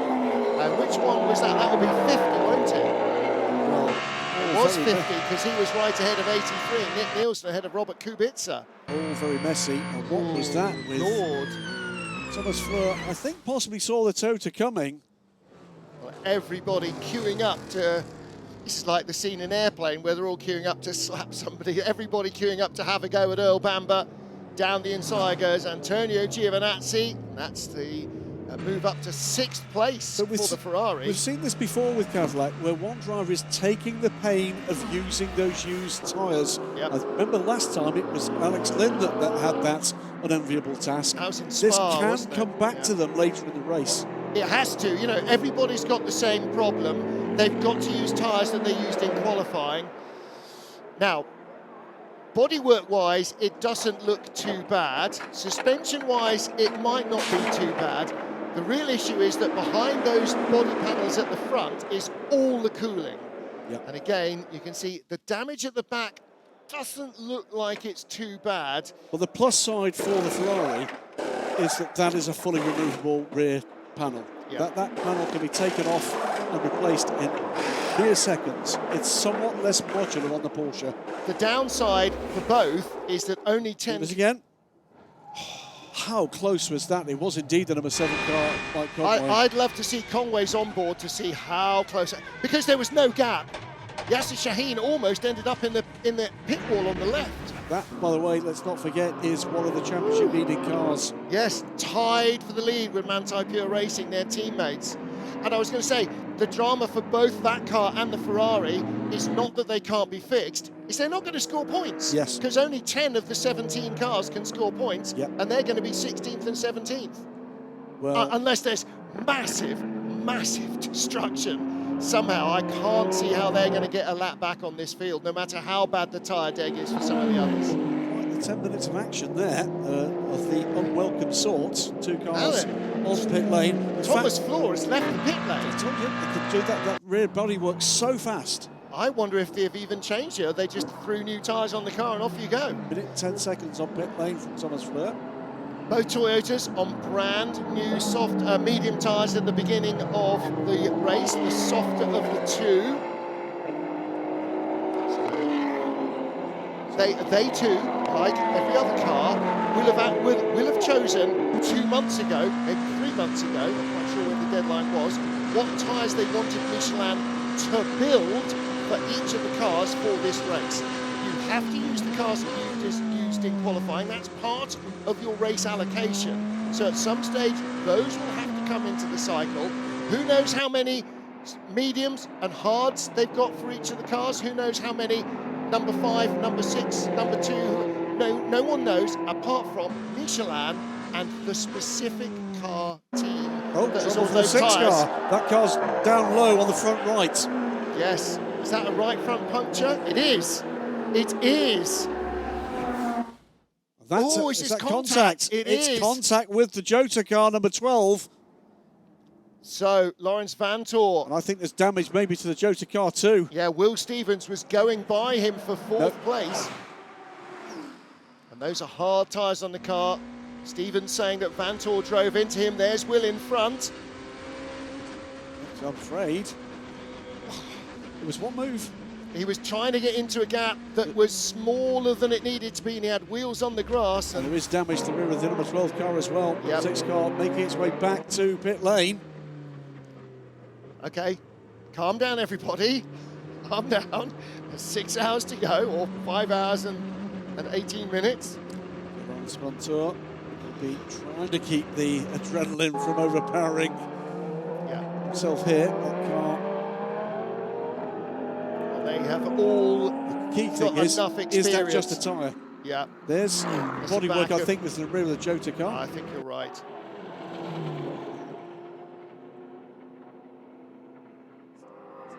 Into the pits comes the number 6 Porsche. Drama for Lawrence Vantor. We got a front right puncture, we'll box a box, we'll go for right hand side tires and fuel. Change the front nose as well, I think. Copy, front nose is radial too. As opposed to the rear nose, but we're not going to be pedantic about it. Somebody else was coming into the pit lane in front of him. Thomas Floor back again. in, he is, yeah. And Yasser Shaheen has left the pits. Worth pointing out, by the way, in that 10-minute period, both championship leaders in trouble for both classes. LMGT3, Yasser Shaheen in the co-championship leading multi-EMA car, and of course Lawrence Vantor, the number 6 Porsche 963 from Porsche Penske Motorsports. Meanwhile, in LMGT3, Sarah Bovey still leads the Manthey Pure Racing car, that is the other car that has maximum points, or most points in LMGT3, by 6.7 seconds. So the incident between Shaheen and Floor will be looked at. All contact is looked at. So the incident between 6 and 12 will be looked at as well.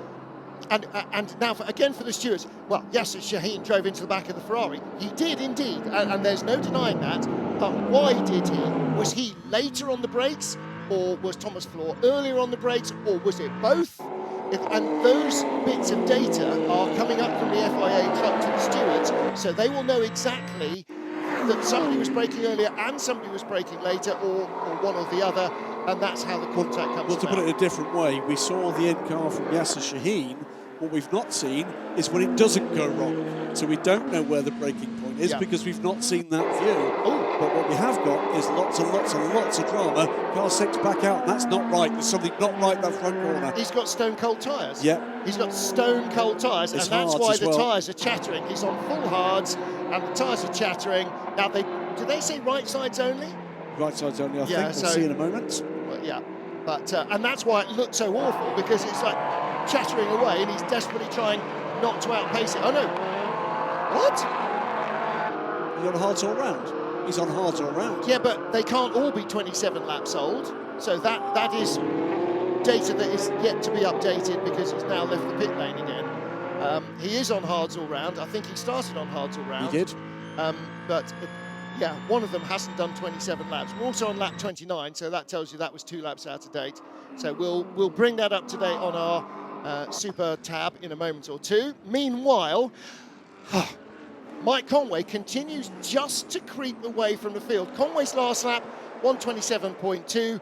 Second, 27.8 rather. Second place, Brendan Hartley, 128.2. 1 minute stop and go penalty for the 91 car of Yasser Shaheen. But that's not the incident that we saw with Thomas Fleur. That's the other incident. At turn 4 with the Ferrari. Correct, and with the Corvette. Oh, the Corvette, okay. Oh, meanwhile, under pressure, Robert Kubica. Under pressure from, who's that behind him? Schumacher. Yeah, so Schumacher in the Alpine starting to look racing.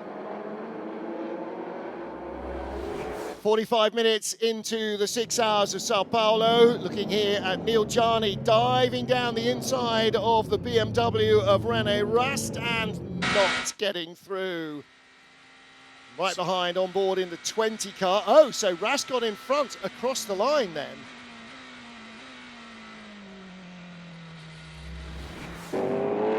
And this is the battle that we're looking at a moment or two ago. In the yellow Ferrari, Robert Kubica looks to be struggling in the tight apex there at the top of the hill in turn 8, rushing down into turn 10 rather, rushing down the hill to 11 and 12. And we're right behind him with Mick Schumacher. Schumacher, look at the Alpine on the inside. Grip to give away on those hard tyres. And Kubica can't hold him off. Oh! Schumacher was unlucky to catch Claudio Schiavone's yellow Lamborghini there, but look at him come again. Great stuff. Very different looking cars, very different sounding cars. And so closed up under braking and through that tricky combination. A bit of a wiggle for the front end. The Alpine allows Kubica just to get away a little there. And this is good to see. The Alpine really starting now to make a bit of progress up the field, or looking to make progress to be a raceable car here again. Hearing from Mike Conway that he's suddenly run into understeer. 127.9 on his last lap to 28.1. And look at this. This is the number 38 Jota being dive bombed. 12. It was the 12. Okay, so that was moved for 4, so it changed for 4th. Antonio Giovinazzi getting by. Traffic, and that's one of the elements in endurance racing that it taketh and it giveth away. Yeah. Either side of, no doubt, slightly startled Ian James. Poor old Ian James. I mean, where do you go in that situation? You saw the rate of closing as well. As the LMGT3 driver, you've got to make an instant decision and basically freeze where you are, even if it compromises your line. Let's get down and join Bruce Ioani in the pit lane. Alex, a strong start of the race, and then we saw he's struggling a little bit with the medium tires. Is that a strategy for you guys to struggle maybe a little bit at the start of the race and then come back as strong as you were doing in the last race? Yeah, we've got half the set, obviously the medium compound, half the set from quali, and then the hard on the right. So yeah, I mean, everybody's playing their cards to see which way we can make the strategy work. Obviously we haven't got enough tyres to make the end of the race to go new all the time, so it's a compromise. But hopefully it's going to pay us back later. Okay, good luck then. Thank you. Yeah, so as we said a little earlier in the broadcast, they're just going to make a choice of when they're going to burn those tyres side by side here between the number 31 BMW, the 777 Aston Martin. This is a battle for 8th place between Darren Young and Clement Mathieu. Clement Mathieu goes through and takes that position. We've got the inset there. Work still underway on the stricken number 54 car. One other quick thing to catch up with is the penalty, not for that incident with the 91, but the earlier incident. We called that 1 minute penalty. That penalty has been suspended on steward's instruction. So we'll wait and find out exactly what's going to go on there. 777 there, putting a lap on Claudio Schiavone's number 60 Lamborghini. Yeah, looks like Schiavone is struggling here on the tyres. And looking further back from the 31 BMW of Darren Leung. Right behind is the Corvette, right in front is Claudio Schiavone. So this little battle needs to get through as well. Both of the Corvettes involved in this little tussle, with the Mustang in the middle of it all. That is the 77 car, started by Ryan Hardwick. Yep, Ryan Hardwick with that blue turquoise livery. He's got Tom Van Rompuy behind him and Hiroshi Koizumi in front. Koizumi trying to catch Darren Leung. Leung goes up the inside of the Lamborghini, but can't get through there. Holding up Darren Leung. Want to get by that Lamborghini as quickly as possible because he's about to be swallowed up here gets through this time up the inside, but he's got now a train of cars behind him. The next car, by the way, behind this group is the other Mustang, and it's a driver we've not mentioned so far this afternoon, Martin. It's the return of who used to be Mr. Ever Present round the outside, but no way there for the 82. Koizumi runs out very, very wide and drops to the tail of that group. Yes, he does, behind teammate Tom Van Rompuy. Way too late. Yep. Way too late. It's so deceptive. You're on the Just straight pulls you and in, then doesn't it? you're climbing all the way along the pit straight gradually, and then as you get onto the brakes, the road drops away immediately. It's almost like that turn has got its own gravity field. It just looks as if there's an opportunity and it's there. Oh, it's not. Much just gotta lower mention- specific gravity. Now then, hang on a minute, because Ryan Hardwick has got ahead of Tom Van Rompuy as well. So Ryan oh no, he was ahead of, yeah, but he's all over the back of the BMW now. Now they're going to get both at the inside. They have. They have both gone by him, or at least, yeah, the caddy, the Mustang has. So good move by Ryan Hardwick. To complete the point, the other Mustang piloted in this first stint by the return of Mr. Ever Present in the WEC, retired at the end of last season, and Darren drops behind both of the Corvettes, so he's struggling at the moment as through comes the race leader. Christian Reed is back, resumed for the moment for a one-off, as we got McLaren on Ferrari action here. I was talking to the boys yesterday. I said, "Are you going to make the old man start?" Yeah. He's got plenty of experience. And I said, "Yeah, but it's 6 months since he's driven a car." And he said, "No, Martin, 7 months and 5 kilos." So I haven't lost 5 kilos in the last 7 months. So he's obviously been doing something right. But Christian's 86th start in what is now 90. This is the 90th ever FIA WEC race here at Interlagos. Josh Cahill, Francois Heriot, this is the battle for third place. Cahill worked his way up the order very quickly early on. You see that Heriot, 34 laps on those right-hand side tyres. Those are the ones that get worked hardest here. Those are tyres that had a little run in qualifying. All the others are brand new, so Cahill with just a slight grip advantage maybe on the right-hand side, and those right-hand side tyres can be doing a lot of working here. Heriot's had a really good run so far. Nice, clean, fast, clinical underneath the McLaren as it ran out a little wide. So Josh Cahill down to fourth, Francois Heriot up to third place. Yeah, great stuff from the 55 car as the 54's got woes ahead. Is this not BMW? There's only one rule, do not hit the BMW. Yeah, but he's a hypercar, he's not the same. It is the same. It's the same team. Boss. Same boss. Yeah, that was close. That was 46, Amadel Hardy, and I think that was the 15. Was that the 15 car probably going by? Marco Wittmann. Anyway, back to our race leader, Mike Conway. 34 laps. This is the end of lap 35. 17% fuel still, so maybe more than a 38-lap stint. Now, the virtual energy includes the energy for the hybrid system, as well as just how much internal combustion engine fuel they're carrying.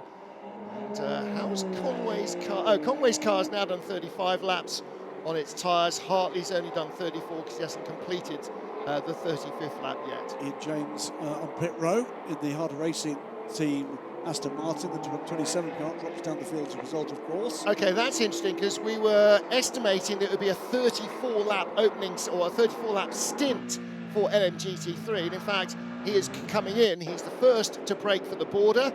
Claudio Schiavone in as well. So too Takeshi Kimura. So maybe some of them not quite as certain about their fuel as all the others. Looks like used Goodyear's going on the right-hand side of that car as well. Between 4 and 5% of energy left for most cars. So you would think, yeah, the big V8 Ford Mustang, you think, yeah, that's the one that's going to be the gas guzzler. Apparently not. Parsimonious as well as noisy. Is that a combination? Oh, there you go. The sound of freedom. And but it's an all-American trio here with Ryan Hardwick holding off the two TF Sport, UK run, but very much American cars. Yep, Mustang versus two Corvettes. There you go. There's a proper V8 battle, isn't there?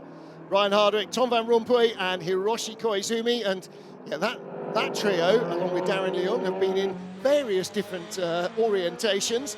But Ryan Hardwick doing a great job again at the start of the race. This car's up to 8th place. Where are we seeing class on the grid? Well, while you're looking at that one, can confirm that 1 minute penalty for car 91, Yasser Shaheen, for the contact with Tom van Rompuy at turn 4 has now been confirmed. So there will be a 1 minute stop and hold for that car. It's already spent 4 minutes in the garage. It's back out and running now, but we've still got the other issue. The penalty on car 91 is confirmed.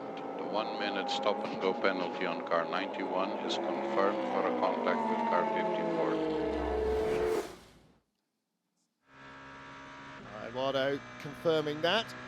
Toyota having tyre problems. Oh, and that's... Okay. 91 off again.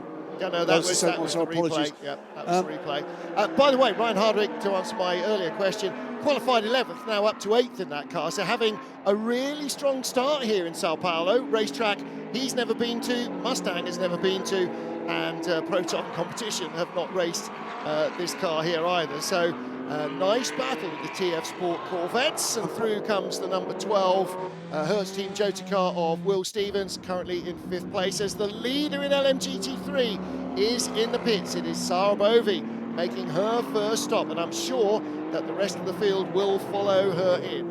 If anything, by the way, looking down that energy list, the 88 car, that is the car in the hands of Christian Reed, even more economical with its energy. 13% of those above are down to 3 or even 0 for one of the United Autosports McLarens, heading, I'm sure, towards pit lane.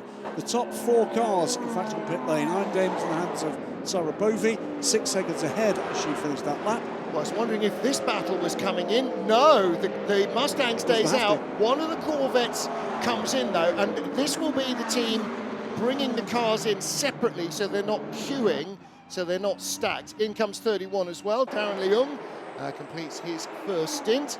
There is Sarah Bovey.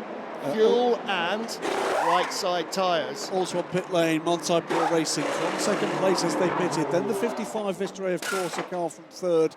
United Autosports 95 McLaren from 4th. We saw the TF Sport car and indeed the Team WRT BMW 31 with Darren Young also on pit lane. Race leader in LMGT3 now, James Cottingham in the United Autosports McLaren, from Ahmed El Harty in the 46 BMW, and Ryan Hardwick up to 3rd in the 77 Proton Competition Mustang.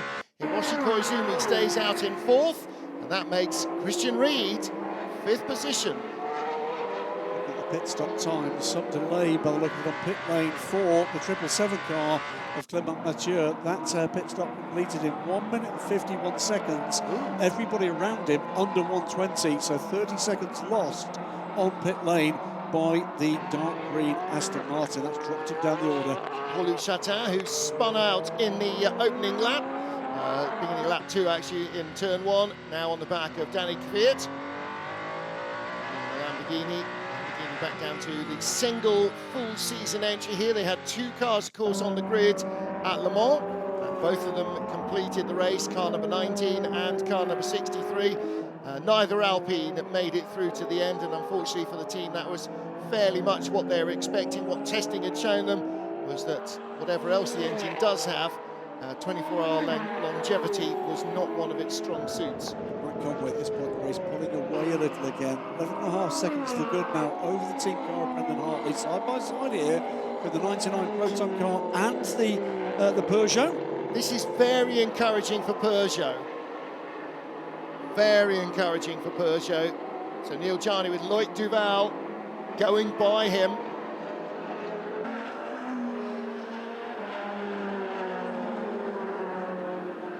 Beg your pardon, Nico Muller it was who went by there for 12th place ahead of Neil Jarni. So Loic Duval is the next car to queue up and have a go at the Proton car. Oh, Neil!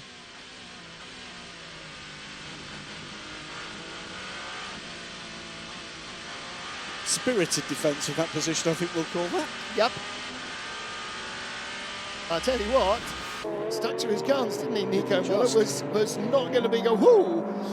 That was a rapidly diminishing gap. These are 2 teams looking to make progress for very different reasons. Proton want to show the performance they've got in this car, have shown it in previous races.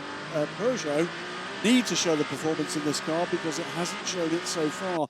we've had absolute reliability. This, by the way, is the new race leader for the time being in LMGT3 as Ryan Hardwick rumbles around in the Proton competition number 77 Mustang. Now go around one more time. No, he pits the car this time. Yeah, he needed to. I do think Christian Reed might go round one more time. And I don't know how they've managed to do that, but they have managed to do that. So 77 comes in as the race leader, Ryan Hardwick. So we'll trumpet that, because that is the first time that they have been in a stronger position with the Mustang. It's actually one of the first times as well we've seen that energy management across the very deep LMGT3 field operate to add a lap with energy management. Yep. I don't think we've seen that all season. And Christian Reed still 6%. Is still out there. So Christian Reed in the 88 car is effectively going to be our race leader. I think the Iron Dames are going to go through. I think Chris was far enough back. We'll keep an eye on that. Some pretty rapid pit stops up and down the order. In fact, the Iron Dame's still been shown as the race leader on our tracker. However, it is Toyota number 7 from Toyota number 8. The gap out now to 11.5 seconds. Mike Conway ahead of, I was going to say Sebastian Buemi, I mean Brendan Hartley. With Porsche in 3rd place, number 5 car, Fred Macco. Antonio Giovinazzi, don't forget, Ferrari started 7th and 8th. He's up to 4th position, ahead of Hertz Team Jota's Will Stevens. Earl Bamber in the number 2 caddy. Their sag down the order has plateaued now. If you plateau going down, I don't think you do. Coffee and cake arriving in booth, so talk amongst yourselves for a few minutes. But down to 6th place, Earl Bamber. He stopped that rot. Phil Hansen in 7th. The Hertz Team Jota, the 38 car. And then the 50 Ferrari, started by Nick Nielsen, ahead of Robert Kubica's 83 Ferrari, rounding out the top 10. And don't forget, only 10 cars score points. Currently, in 10th place is the Alpine, number 36 of Mick Schumacher. It is going to be a 30-second penalty for car number 12 on Will Stevens. That is the 5th place car for an incident at turn 4. That would be the incident with Laurens Vanthoor. Wow. So that has been called against, by the look of things, been called against Will Stevens for the clash with the factory Porsche.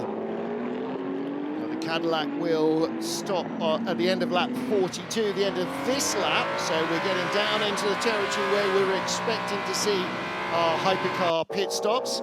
And I'm being told by Caddy that they will go right sides only, and I think that's going to be a common theme. Mick Schumacher in the Alpine looking for a way through. Robert Kubica just about got the break-in traffic there to creep away, but Schumacher's been an ever-present form there, right in the mirrors of Kubica. And again, look, he's got speed. Here he comes. Information to the pit lane, information to the pit lane. Car 12, 1-2. Has a 30 seconds, 30-second stop-and-go penalty for forcing car 6 out of the track and for causing a collision with car 6. Car 12 has a 30-second stop-and-go penalty. So confirmation of the reasoning behind it. We're going to see that again now in car from Laurens Vanthoor. So they will have had the data from both cars, who was steering in which direction, and they have decided that Will Stevens closed the gap.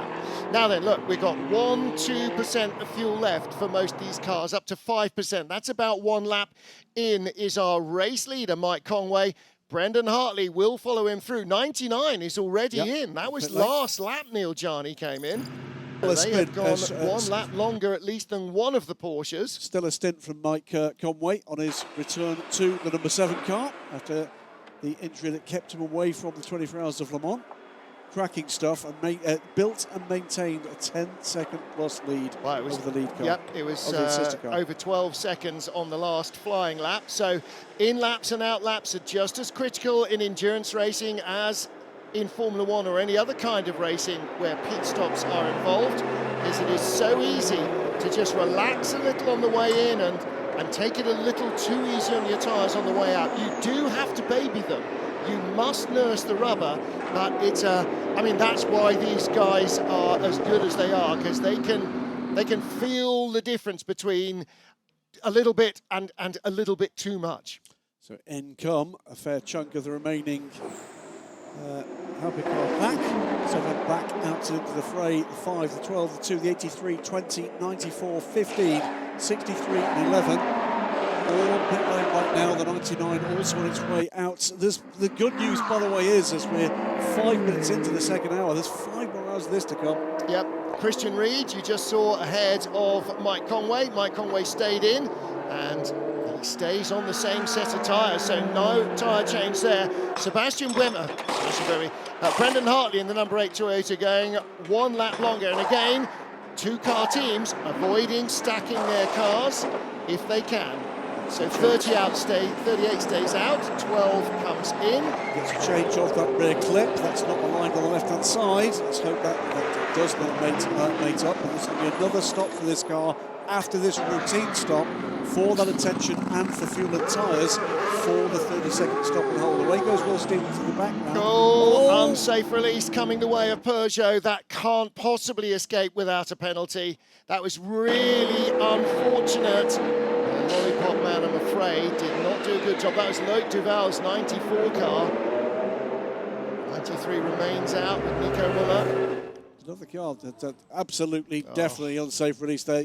You cannot, in those circumstances, expect the other car to have to adjust its line or brake to avoid you as you're leaving from a pit stop. Both of which he had to do, and the Peugeot had to weave back out of the fast lane as well. So that's that looks a little cut and dried. We'll leave that one to the stewards to determine. Both Ferraris are in, so they are stacking. Antonio Giovinazzi ahead of the number 50 car of Nick Nielsen. There's only one hypercar that has not so far stopped, and that's the recovering Paul-Luc Chatin. He owes us a stop. At the moment, he's 1.7 seconds behind the leader. Yes, he is, which means he's a lap behind the leader, doesn't it? No, he will Can't be on the lead lap. He's still he on the can lead be on the lead lap. Yes, of course he can, because the leader's been in and out of the pits, which is a greater loss of time than Chatin's spin. But it does show that has done a good job of looking after his energy as well as recovering the time lost with that early race spin. Now then, the difference here between outlaps and particularly for those who have had fresher tyres and the cars like Mike Conway that have not changed their tyres is going to really stretch out the field.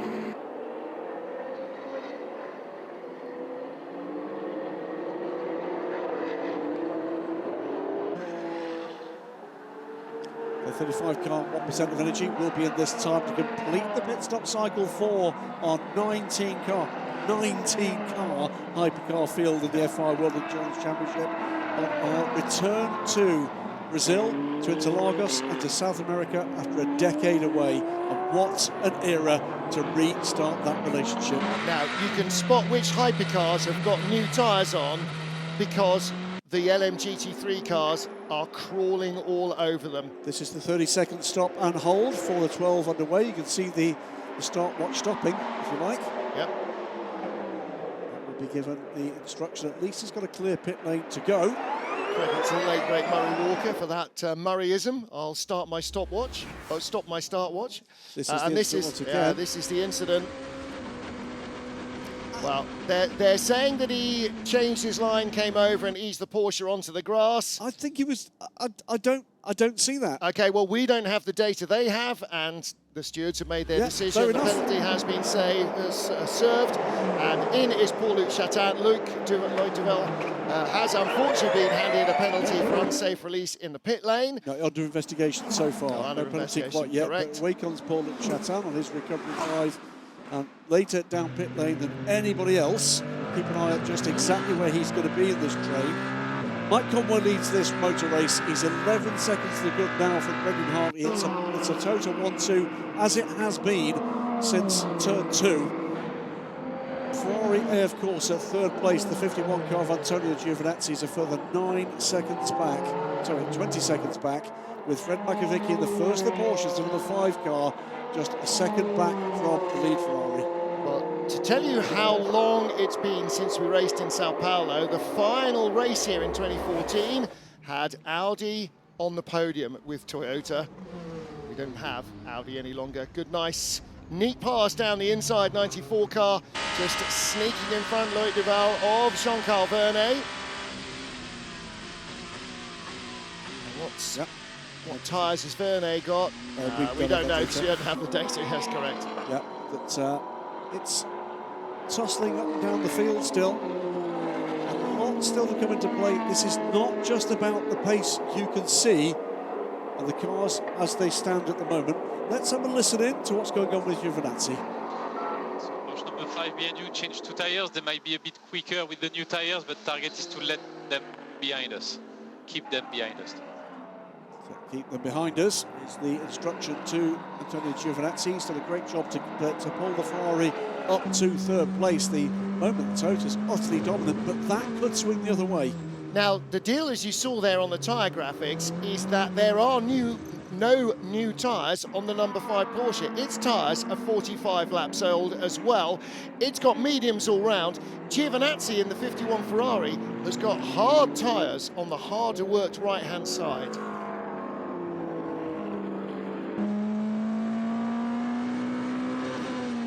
Because this circuit at Interlagos is anti-clockwise, predominantly you're going left, because that's how you go round a circle in an anti-clockwise manner. Of course, there are some right-hand corners, but the one that does most work, as here, for instance, climbing a hill, is the right-hand side of the car, particularly the right rear. When you go down to the Senna S's, Curva de Sol and the rest, the right front is also worked hard. So that's why we're seeing a split in a number of these cars between the tyres they're using on the left side and the tyres they're using on the right side. So as this second stint now starts to progress, we should, in theory, see cars that have got harder rights surviving better than cars that have got medium rights. The lefts are going to be pretty much the same.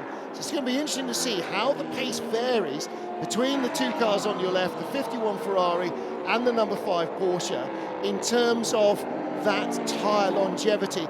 And both from watching each other's lap times like a hawk to try and figure out how they're then going to change their strategy or amend it if they need to. Exactly right, with one exception. This is sports car racing, and we've got GT cars out there as well, and all sorts of incidents that can happen. If this was full green, head-to-head, 19 hypercars, exactly right. But the problem here is traffic can play such a massive role in this. This is the number 8 Toyota up the inside of the Mustang, and then approaching the rear of the other Proton competition car. That's not quite a Toyota, that was a Lexus. That was number 87 Lexus going by the 77 Proton. So that was Esteban Masson, the 19-year-old from Quebec. Watch him, by the way, because that kid is beginning to light up in GT racing. So Esteban Masson, beginning of the second stint, grabbing 10th place from Ryan Hardwick. So moving the sole Lexus into the points, as we said earlier on. The 78 car with a heavy crash down at Curva do Sol, turn 4 in second free practice, first free practice session in the slimy conditions. Turned hard right instead of left and punched a hole through the barriers, through the wall. The car severely damaged, the engine was damaged as well, so they've already started trying to rebuild it here before it gets shipped to Cota. Luckily, no injuries to the driver, so that is very good news. Luckily as well, in the United States there is a support network, of course, for the Lexus RCF. GT3 on an LMGT3 form with TRD, as well as TMG. There's a racing development supporting the Vassar Sullivan efforts in the Interweather Sports Car Championship. Know these cars well. Now, before the stops, the Caddy was in 6th position. After the stops, the Caddy in 9th. So it is Earl Bamber trying to find a way round René Rast at the moment in the number 20 BMW. The BMW qualified in 10th, was running in the top 10, but has crept away a little. So the BMW with hards on the right-hand side and mediums on the left. But that started with used tyres on both sides, used mediums, used hards. We'll so see in a couple of laps' time just exactly what the order is on that front between the 2 factory-run cars. We'll expect to start to see Earl Bamber's pace starting to improve a little here. Now on all new tyres on the number 2 car. He's taken the pain in that first stop. He'll be just edging himself back into this. I think we'll start to see that car make progress. Fastest race lap on lap 2 by Mike Conway, 1:24.8, so full of fuel, heavy tyre, fresh tyres. Now 1:29.0, so he is lapping, what's that, 4 seconds a lap slower than he was at the start of the race, and that is reflected all the way down the order. Conway's lap times actually are still as good as just about anybody out there. Lawrence Vanthoor has just gone round in a 1:28, and so too is Julian Andlauer in the Proton car, but everybody is losing pace as the tyres wear here. 83, Robert Kubica under pressure from Phil Hansen for 5th place. And you can see the battle for 3rd place on the right-hand side of your screen. Alabama now on his own a little. Has he shaken off René Rast? He has. One of the cars to watch, by the way, in this second stint, number 50 car, Nick Nielsen. And that car, I think, has changed from mediums on the left to hards all round at that stop. Okay. So keep an eye on the pace of that car. All sorts of available options in that tyre strategy, and it is going to be a game of rubberised chess for the next 4 hours and 44 minutes. Yeah, 51 did not change tyres. 50 took 2 tyres on the right-hand side, a pair of hards, and 83 again. That was a fuel-only stop for Robert Kubica. Well, that's quite odd because he started with a pair of new hards on that side. So unless there was damage to those tyres, not quite sure why he did that. Again, you can see the gold of Hertz Team Jota right behind Phil Hansen, trying to find a way by Robert Kubica. And in the early stages of his racing career, young Philip Hansen will have been watching Kubica race in Formula One, and here we are on the same track at the same time. This is one of the great joys as well of endurance racing, is you get fresh young talent coming in, and there were few younger than Phil Hansen when he started, still in his teens, against really experienced endurance racers, single-seater racers, what have you. Make no mistake, these two crews are looking to get the overall win here, but within the hypercar class there is a subclass. There is the Hypercar World Cup for the 4 cars in this championship that are run by private teams. It is the AF Corsa yellow car, both of the Hypercar, the Hertz Team Jota cars, and the Proton Competition Porsche. And these 2 cars have both had the slings, arrows, and outrageous fortune thrown at them and need to make progress in the Hypercar World Cup battle. The opportunity arises here because of the delay through that penalty for the championship leading number 12 car. So right now, that could turn things a little bit on its head. Yep, and again, we've had 4 races. We have another 4 races remaining in the championship. So the same amount of points on offer. So every single lap is going to be absolutely critical. You want to be the ones walking up to receive the trophy in Bahrain, not applauding the others. And it's going to be 10 seconds added to the number 94's next pit stop for that unsafe release. We did see that. It did mean the Ferrari to check up, and there's a change of position there with the Porsche and the Ferrari. Yep, Fred Makovici getting by Antonio Giovinazzi. Oh, look at the understeer there at the top of the hill. You go right over it's almost a handbrake turn. Not that they have a handbrake, obviously, but you right over the top of the hill there in turn 8, and it corkscrews down into turn 9. There you go, there's the outside look at this. This is out of 10, chopping down the hill. Catching this pair, by the way, Mick Schumacher, there he is in the background in the Alpine. The pace beginning to come now for that car. This is the 36 car. Yep, 130.2 for him last time round. 2 cars in front were doing 130.6 and 130.7. So the 38 Jota overtook the Alpine behind. He's 1.5 seconds behind. He changed 2 tires during the pit stop. Just telling him basically where he can expect that car to have potentially a grip advantage or equality with the number 83 car. As this championship matures, Martin Haven, what we're seeing is a bit of ebb and flow.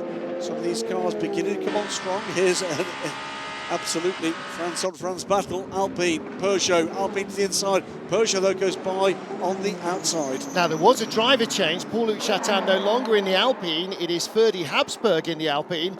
Habsburg getting a little bit of personal family history today from one of the Brazilian fans who was saying, do you know why there is yellow on the Brazilian flag? He said, I don't know, like blue for sky, green for forest, yellow for beaches. He went, no, the yellow is from the flag of the Austrian Empire, the Habsburg dynasty, who once controlled Brazil.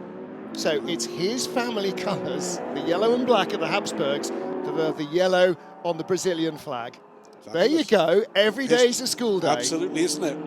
And that's just a little tiny detail there of the knowledge and the enthusiasm that these fans are bringing here to Interlagos. That Robert Kubica, Phil Hansen, Mick Schumacher battle is being joined now by Earl Bamber coming back at this group, as though there you can see in the background with Nick Nielsen behind him as well. He's bringing the Ferrari with him, so again those hard tyres are starting to work. Both Toyotas complaining, by the way, about rear tyre grip. Don't forget, they started on mediums all round. Now, when you're on the front row of the grid, you want to run away and hide, and a medium was a really good choice to do that so that you don't get jumped by the others and get held up behind, quote, slower cars. So they're now going to have to live with that for another, whatever, nearly an hour. Absolutely, this is where some people in these grandstands will wish in this little period that the grandstand seats were fitted with seatbelts and hands devices, because it's going to get tasty right now. Phil Hansen harassing Robert Kubica, and he'll be told by the team, okay, Phil, you need to get on with this, you need to get by him. Schumacher's coming, so is Bamber, so is Nielsen, and the queue's going to get longer. They're catching as well what is now a nose-to-tail lead battle in LMGT3, because Sarah Bovey has been caught by Alex Malikin, and they're just ahead of this group of 5-6 hypercars. Yeah. So we're going to get this battle. There are the two lead cars in LMGT3. So here come the 5-car battle for what is fifth place. It's going to get tasty. Now, that 6-second margin is now a 0.6 of a second margin, first to second, half a second. So, what's the difference? Is it in what tyres they did or didn't take? We didn't see both pit stops, not quite sure. But what's for certain is that Sarah Bovey hasn't forgotten how to drive. Through goes Robert Kubica, and in between the two of them, Phil Hansen. Phil Hansen just gets a little bit the worst of that, but not too bad. He's managed to get through with just a few tenths delay. Here comes the Alpine, here comes the Caddy, and here comes the Ferrari. Ferrari's having a look. Antonio Giovinazzi, I beg your pardon, Nick Nielsen trying to get around Earl Bamber, can't do it there. We saw in the ELMS race last weekend in Imola, it was quicker traffic that allowed Sarah Bovey to really get a run on the Aston Martin at the end of the race, get back into the lead, a race that the Iron Dames eventually won. And quicker traffic so often affects the LMGT3 race, closing gaps or spreading them out. And it looked like neither particularly lost out there. Still goes Sarah Bovey still under real pressure from Alex Malikin. François Heriot, by the way, in third place in that 55 Ferrari, doing a really strong opening stint, and now carrying that on. Ian James is in fourth, ahead of Josh Cahill, and Maxime Martin has taken over the 46 WRT BMW. He's in sixth. So Hansen has taken that position up now into fifth place. Yep. So Hansen, and immediately away, gone from Robert Kubica, got a good run up the hill. Sarah Bovey just creeping a fraction away from the Porsche behind. And look at this again, Earl Bamber having to go deep. That's not an attack, that's more of a defence. But on the other hand, it does also remind Mick Schumacher that there is a car all over the back of him. Michel Gatti. I know. The torture of not being in the car, that's the toughest bit of being a co-driver, I think. Just not being able to affect it yourself. This season has put all of the Iron Dames through it, hasn't it? The dramas here in the FIA World Endurance Championship, and indeed in parallel in the European Le Mans Series, where they took the win last time out, Imola. And don't forget, if you are enjoying this live, you can see so much more of what happens behind the scenes in our full access programs. The one from Sao Paulo will be out in about 2 weeks' time, so enough to get you halfway through to Cota, or at least into the summer break. And we have the full access programs from all of last year's races and this year's. Some real emotion, some real drama, some funny moments too from behind the scenes. And yeah, the dramas at the end of Le Mans, the heartbreak almost is very evident. This battle continues. Robert Kubica just staying in front of the blue-nosed caddy, but Mick Schumacher could be under pressure here. The Alpine with a Ferrari and a Porsche right behind as they come onto the stretch. Here comes Schumacher. Right behind him is Nick Nielsen. Behind him is Lawrence Vanthoor. They're going 3 wide. Fantastic. Vanthoor could end up ahead of both of them here. No, Nick Nielsen. Oh, yes, he does. Nick Nielsen outbrakes himself. 2 wheels on the white line. Couldn't get the Ferrari slowed down. So Vanthoor goes by, and Schumacher also picks up a spot, in fact, ahead of Nick Nielsen. What a recovery drive this is from Lawrence Vanthoor, where it fell all the way back to the back end of the hypercar field with that damage from the incident with the Hertz Team Joe car, Will Stevens. He's back now up into what is that 8th place from 19th. Cracking stuff.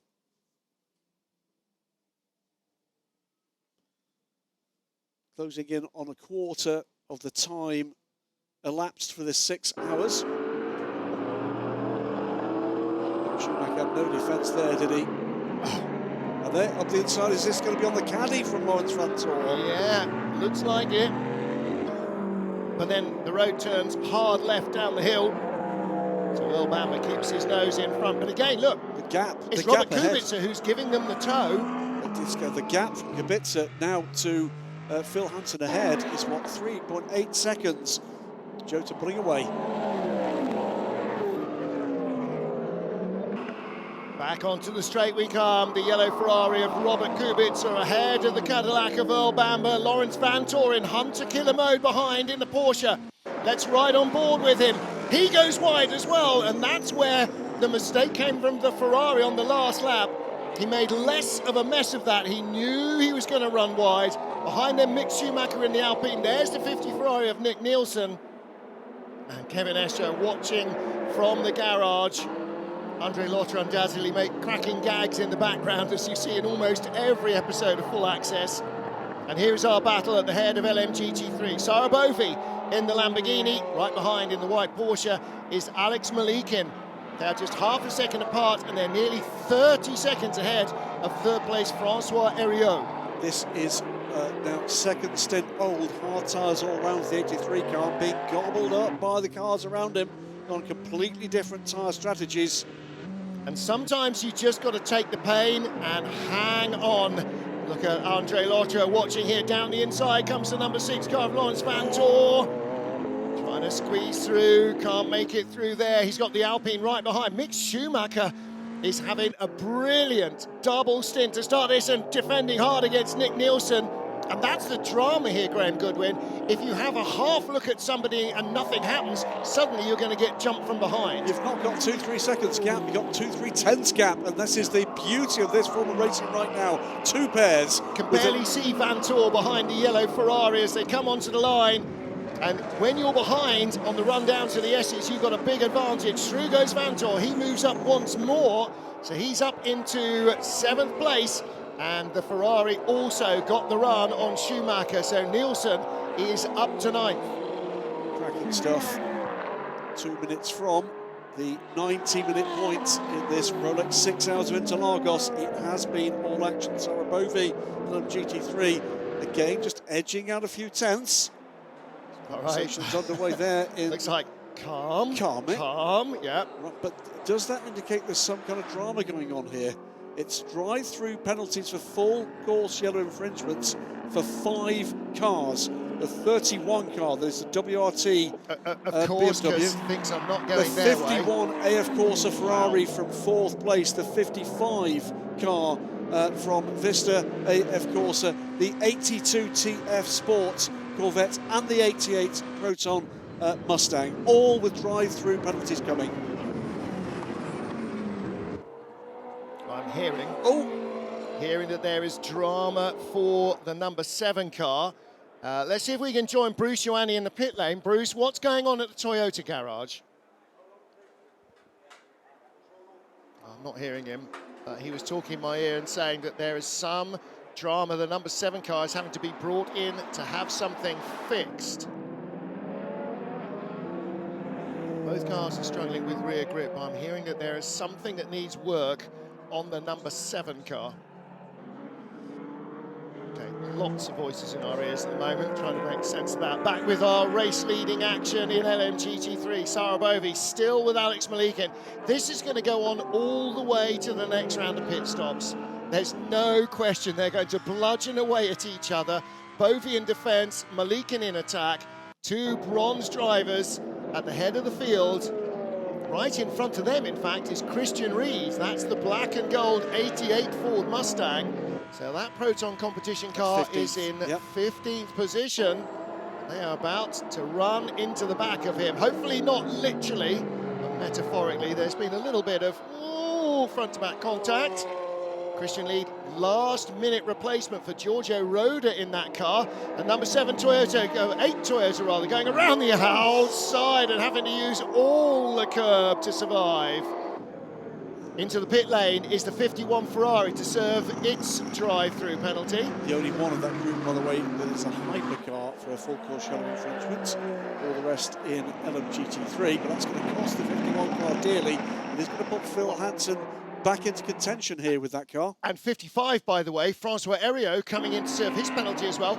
3rd in LMGT3. Absolutely. So that's the end of that brilliant run. Puts Heart of Racing up into 3rd place with a topsy-turvy run for the Aston Martin.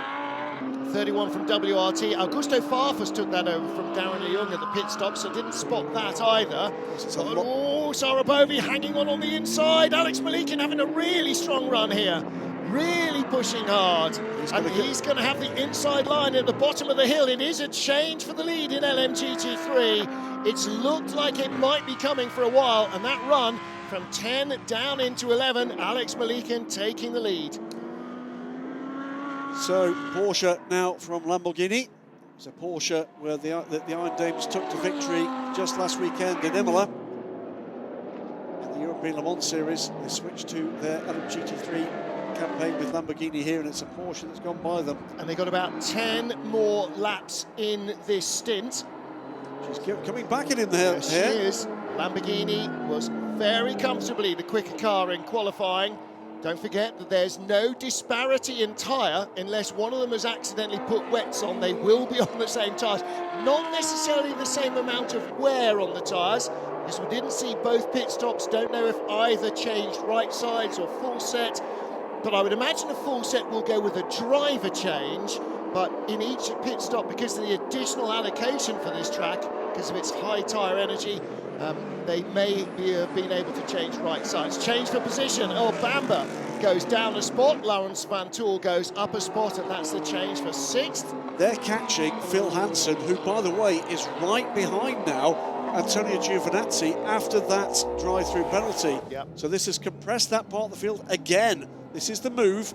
Neat, tidy, nothing Earl Bamber could really do about that. Classic Interlagos turn 1 overtaking maneuver. And again, we've seen Bamber refusing to be drawn into contact or overdriving the car into Curva, the Senna S's, because he doesn't want to ruin those tyres. Big lock up there from one of those two cars. I suspect the 99 coming into turn 4. Looked like it. Neil Jarni at the wheel of that car. Julian Andlau now, so in fact there was a driver change there in the first round of pit stops we didn't see. So Andlau with René Rast. Well, it's Andlau actually attacking the 20 car. So this is the same 2 cars but with different drivers, isn't it? Yes, indeed. Mike Conway, 18 seconds to the good. Whatever those dramas were, don't appear to be impacting right now. And their lap times are good. It's a 1:29.5 last time around. He's 18.5 seconds clear of Brendan Hartley. Fred Makovicky, the next challenger, almost 8 seconds back, but quicker than both of the Totas last time around. I'm getting my driver lineups incorrect. René Rast did start the number 20 BMW, so it was him battling Neil Jarni, and Neil Jarni handing over to Julian Andlau at the last stint. Proton, along with the number 2 Cadillac, a 2-driver lineup, so they are just splitting the weight. Unseen by us, it's a change for 5th place. Porsche Penske Motorsports, Lawrence Frantor back up to 5th place in a storming run back up the field. Yeah, just ahead of Phil Hansen.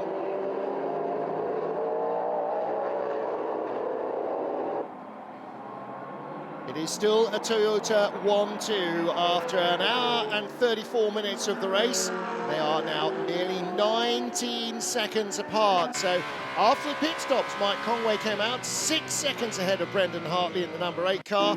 He's added 13 seconds to that advantage. Conway is absolutely flying, and almost every lap he is the quickest man on the circuit. Last time round though, Fred McAvicky a few hundredths quicker in 3rd as we watch once more René Rast battling with Proton's Porsche driver Julian Andlauer, the white and green car, trying to hang on to 11th place. Runs a little wide, René Rast, and Andlauer can't quite get by there. He's going to have to try and cut back underneath as they come back up the hill. Frantor, by the way, is confirmed now through into 5th place, but of course remember he has got out of sequence with the repair for the damage. Car 7 race leader, full course yellow infringement, drive-through penalty coming for Mike Conway.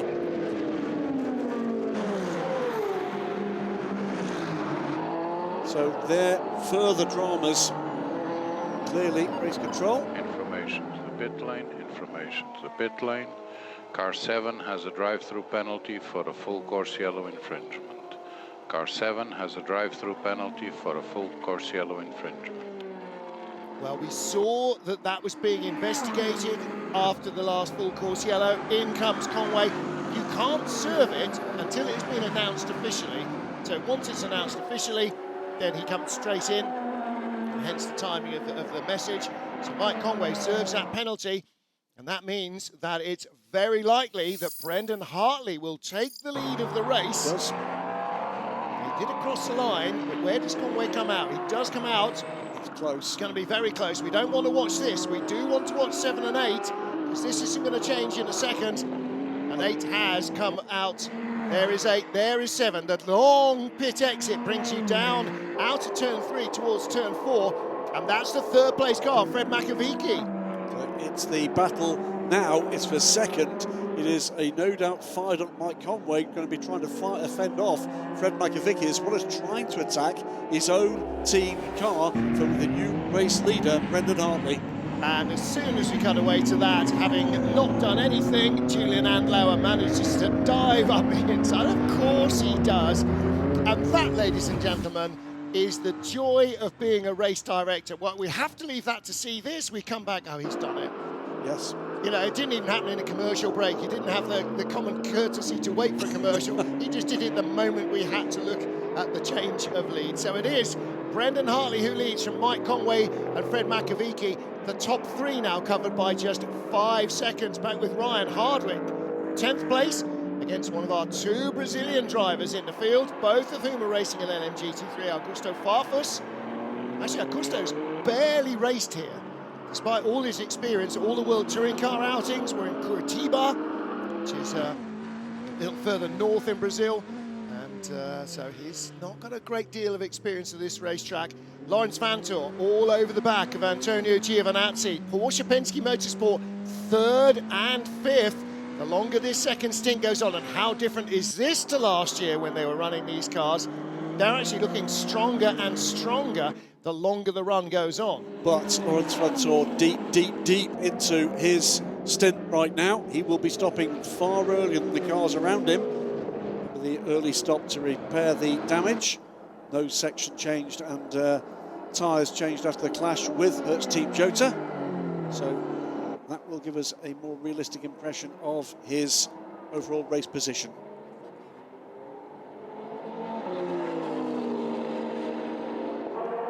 If you are enjoying this race in Sao Paulo, Brazil, then get yourself, if you're watching in the US, to Austin, Texas at the end of August. Final weekend of August, 1st of September is the race date. We'll be on track on all 3 days of the weekend for qualifying, free practice, hyperpole, and a chance to watch them race at the Lone Star Le Mans. Another 6 hours in what is likely to be very slightly warmer conditions we've got here today. It's bright and sunny today, which is a pleasant change from sort of leaden skies we've had all weekend, all week here in Sao Paulo. But when we get to the Circuit of the Americas, it is going to be hotter than Hades and a very tough place for these drivers and cars to race. Battle for third place in LMGT3 really changed with that drive-through penalty for 55 Ferrari and François Heriot, because now Ian James and Maxime Martin are battling for third. Ian James in the heart of racing Aston. He's been in from the start. Max took over the 46 BMW from starting driver Ahmed Al-Hati. I imagine, therefore, he may have 4 fresher tyres rather than only 2. You don't have any choice of compound with the Goodyear. You get the slick or the wet. And a change for third place. No, 5th place. Where are we looking at here? This is the number 4th car place, sorry. Ahead of Antonio Giovinazzi is the number 6 car of Laurens van Toor. So Laurens continues this recovery drive. He's getting low on fuel now, so getting a lighter car.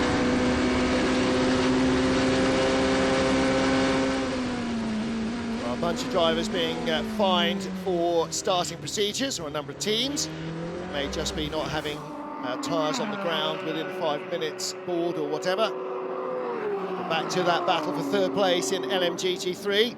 Leader is Alex Malikan in the class. He's now 3 seconds ahead of Sarah Bovey in the Iron Dames Lamborghini, better part of. Then Ian James and Maxime Martin. Maxime Martin, of course, a long-time Aston Martin driver. Ian James and Harter Racing bringing Aston Martin to... Oh, lead change? Number 7 Toyota. Mike Conway has gone ahead of Brendan Hartley. So he's overhauled Hartley, because Hartley is not in the pit lane. That was a slow lap from Brendan Hartley. I did notice the lap before Mike had taken half a second out of him, was back to pretty much nose to tail, but it was a slow lap from Brendan. Whether or not that was under orders, no idea. But 131, which is much the slowest lap we've seen from Brendan Hartley in green flag running, to a 129.9 from Mike Conway. But Conway does indeed go back through and into the lead. We're on board now with Brendan. Yep. And the gap has opened up. Yeah, Mike racing away. He's hardly got issues. We heard number 8 car complaining that it wasn't giving proper power at the beginning, not proper acceleration. I'm pretty certain that was just dirty tyres for Brendan Hartley at that stage. Or he was talking about acceleration, wasn't he? Or a setting. Let's hear from number 18. Okay, Brendan, currently we're thinking of shortening the stint. Yeah, go 50. Got no time left. There goes. So we need 9 more good laps, mate. 9 more. Well, at least it's not staying in the car behind a safety car for another 2 hours of freezing cold cramp. So there is that. It's a different kind of pain that they're suffering. Mike Conway, the number 7 car, back in front. Now, because Conway missed Le Mans, he didn't score any points. His teammates did.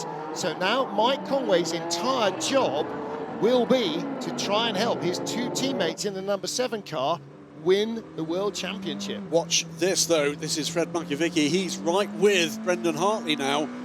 And shortening the stint indicates that Brendan Hartley feels that the pace is ebbing away from his number 8 Toyota.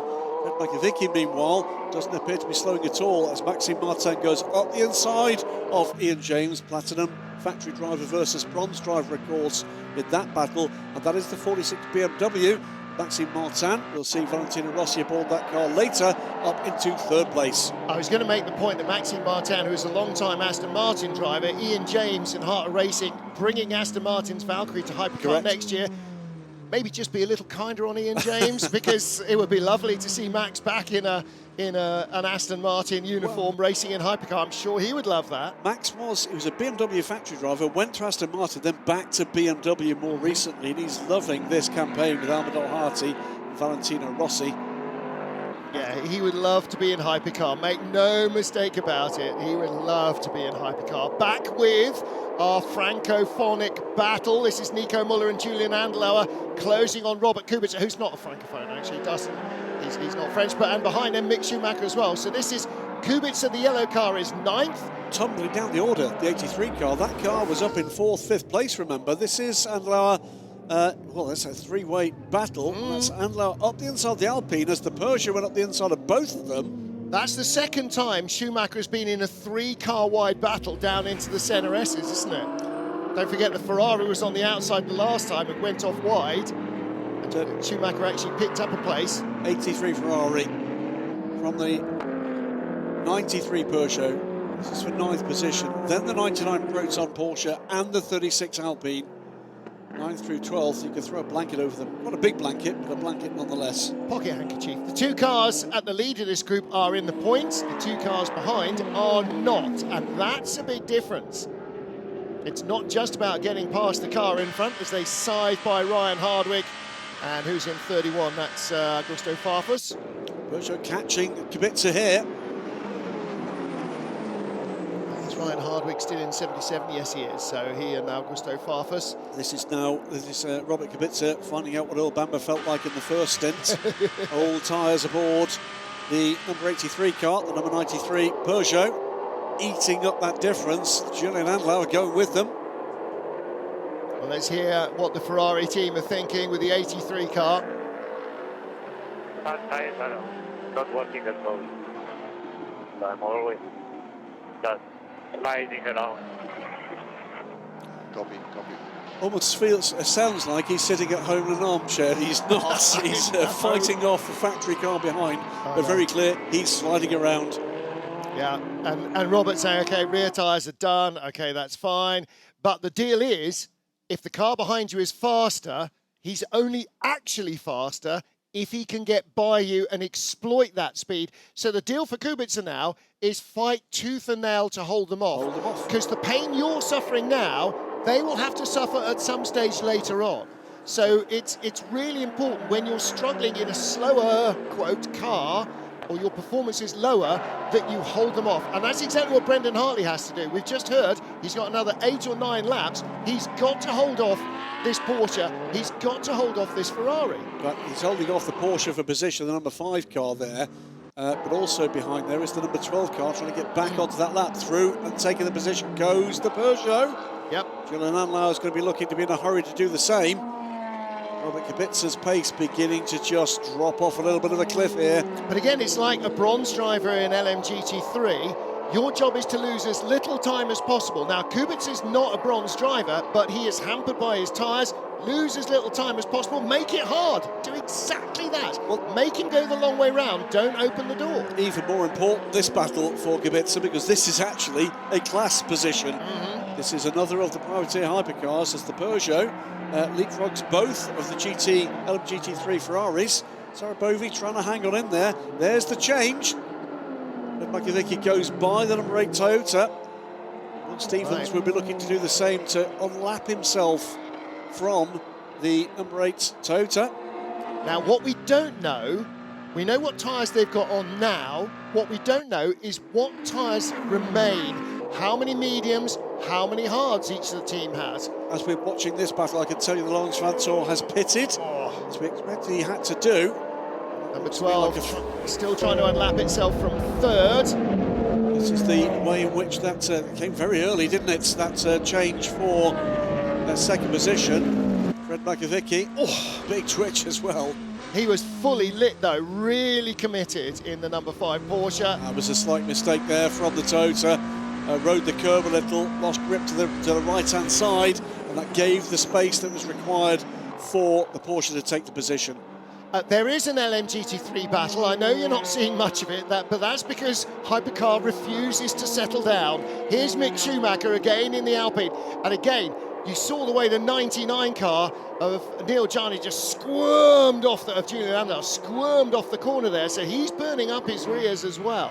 Also joining this battle, by the way, as Kubica starts to back up this little pack, is the 2nd Peugeot, and just behind the Lamborghini coming into play as well. Yeah, so Loic Duval is right there. The Lamborghini, if the shot holds long enough, is visible. Kubica hanging on to 9th, and again, he rebuffed Andlauer a lap and a half ago at Cova do Sol, and Andlauer's not been able to get close to him again, and that insistent chasing of Kubica might be actually prematurely aging the tyres on the 99 Proton Porsche. Don't forget as well, we are only, an hour and 50 minutes into this race, and there's the car that proves the point. Now on a charge, having burned those used tyres as they must at some point in this race, it's now the Cadillac up to pace but doing battle now with Phil Hansen, a charging 38 Hertz Team Jota Porsche. Yeah, Urban just getting by Hansen, and Hansen trying to retake that place.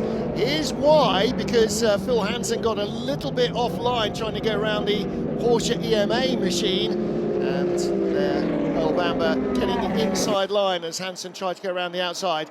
Sarabovi hands over the Iron Dames Lamborghini to likely Rahul Fry. Well, that will be Sarabovi's time done, so that's the bronze time burned in what was the long-time race leader. New tyres going on for the new driver. And you can see that they were right at the end of their stints, these cars, at the head of the field. Almost everybody in at the moment, or has been in. Anti-Pure Racing's Alex Malikin stays out. Maxime Martin stays out for WRT. Josh Cahill stays out in the United Autosports McLaren. That's your top three in trouble for Kubica. Loses the car on the curbs on the inside. Look, you see the black marks he's left. Start the car. Now he starts the car. He's going to get the car sorted out. It's turn 7, double yellows there to protect the seam. What happened here? I think he just gets too much curb. No. Oh, he gets too much car. Gets thumped by Julian Andlauer. Again, the stewards are going to have to take a look at that. But there was contact there. Look at Schumacher. Oh, Schumacher's going, come on, come on. Couldn't actually get through and nearly lost a couple of places as well there. Just watching behind, by the way, the Lamborghini looking at the inside of the Peugeot. Has that gone the way of the Lamborghini? It has not. So it is now Andlauer, Schumacher, Duval and Kvyat. Let's hear from the 83 team. All okay, Robert? I don't know. Keep it right there. Very right. Yeah.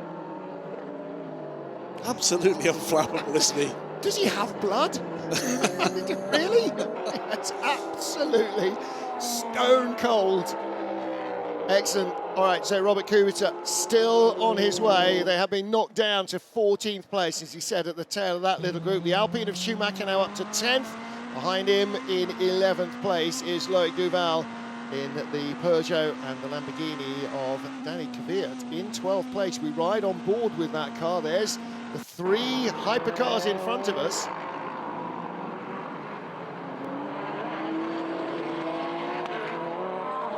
Lamborghini versus Peugeot versus Alpine. The Alpine of Mick Schumacher trying to wriggle its way through the LMGT3 cars. They're all going a long way around the outside of that Porsche Lamborghini battle.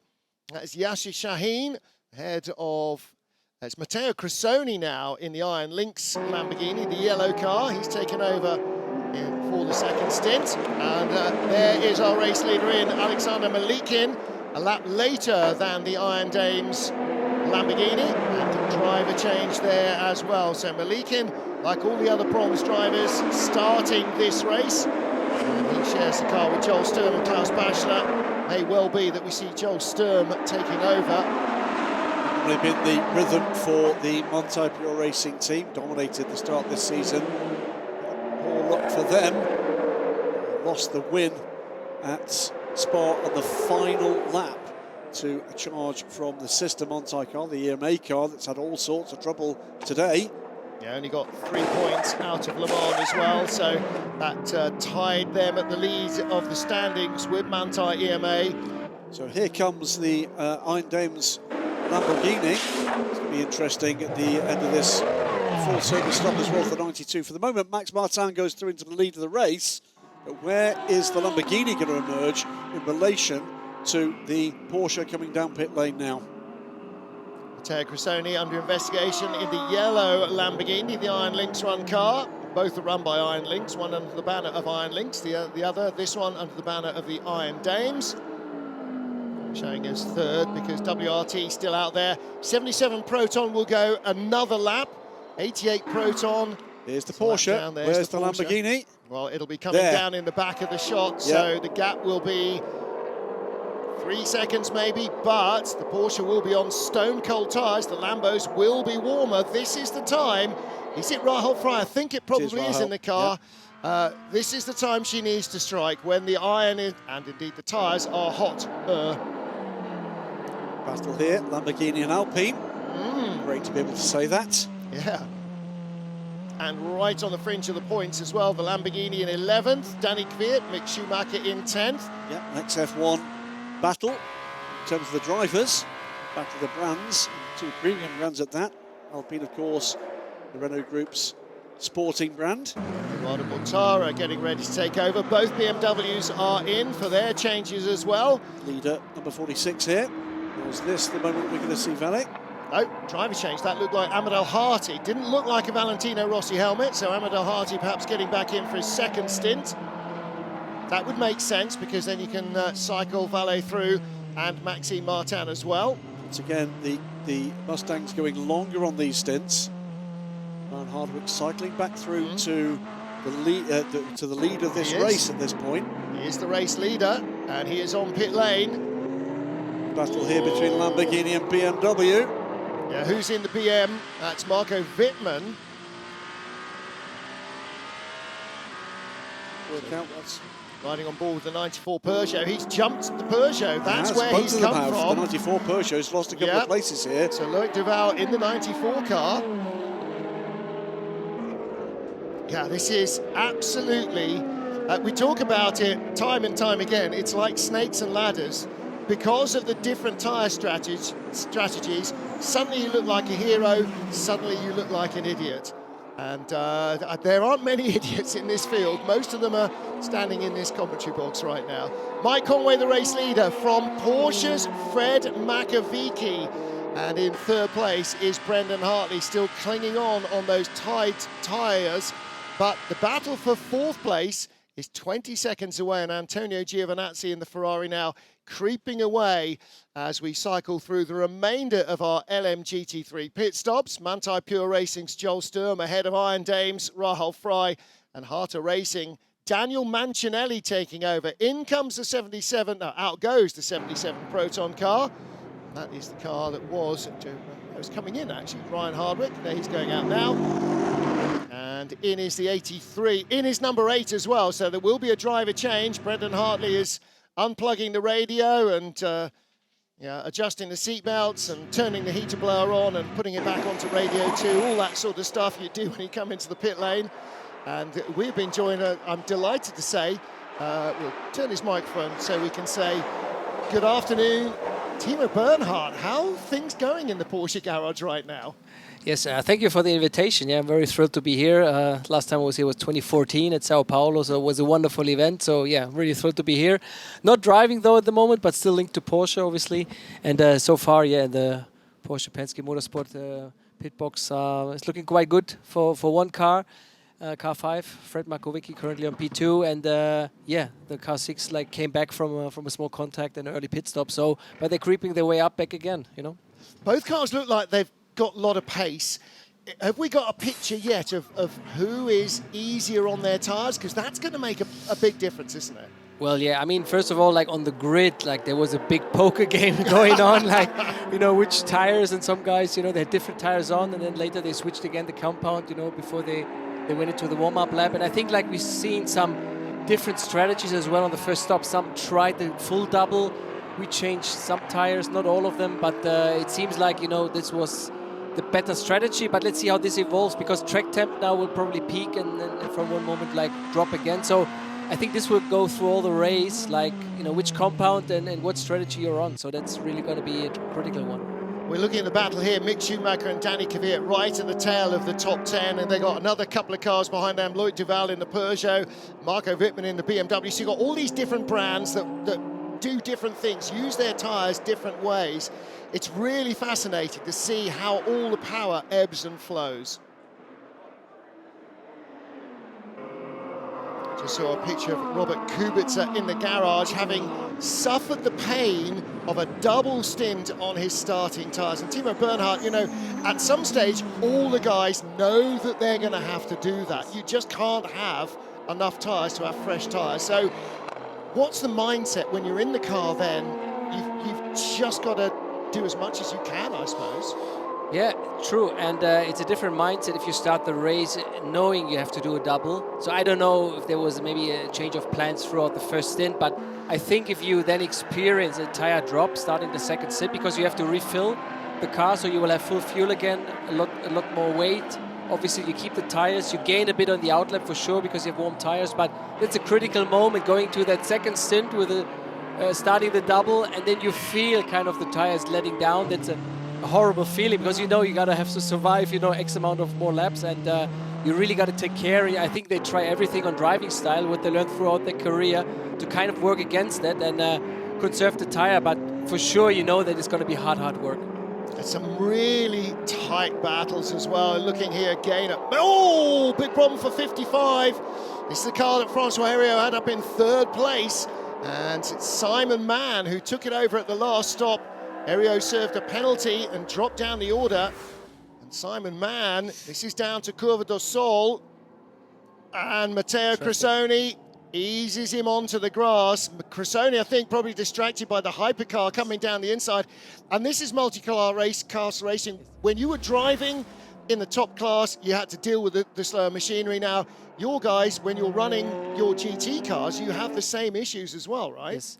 Well, I started in GT cars in endurance racing, and it's a completely different element in traffic. And then once you step up into prototype, it's again, you have to act, you have to actively overtake, you know, the slower cars. So actually you're more responsible for it, but it's a completely different view, and it's nice to have seen both ends, I would say. But yeah, it's multi-class racing, as you say. This is a proper old school track, which means like not so much runoff.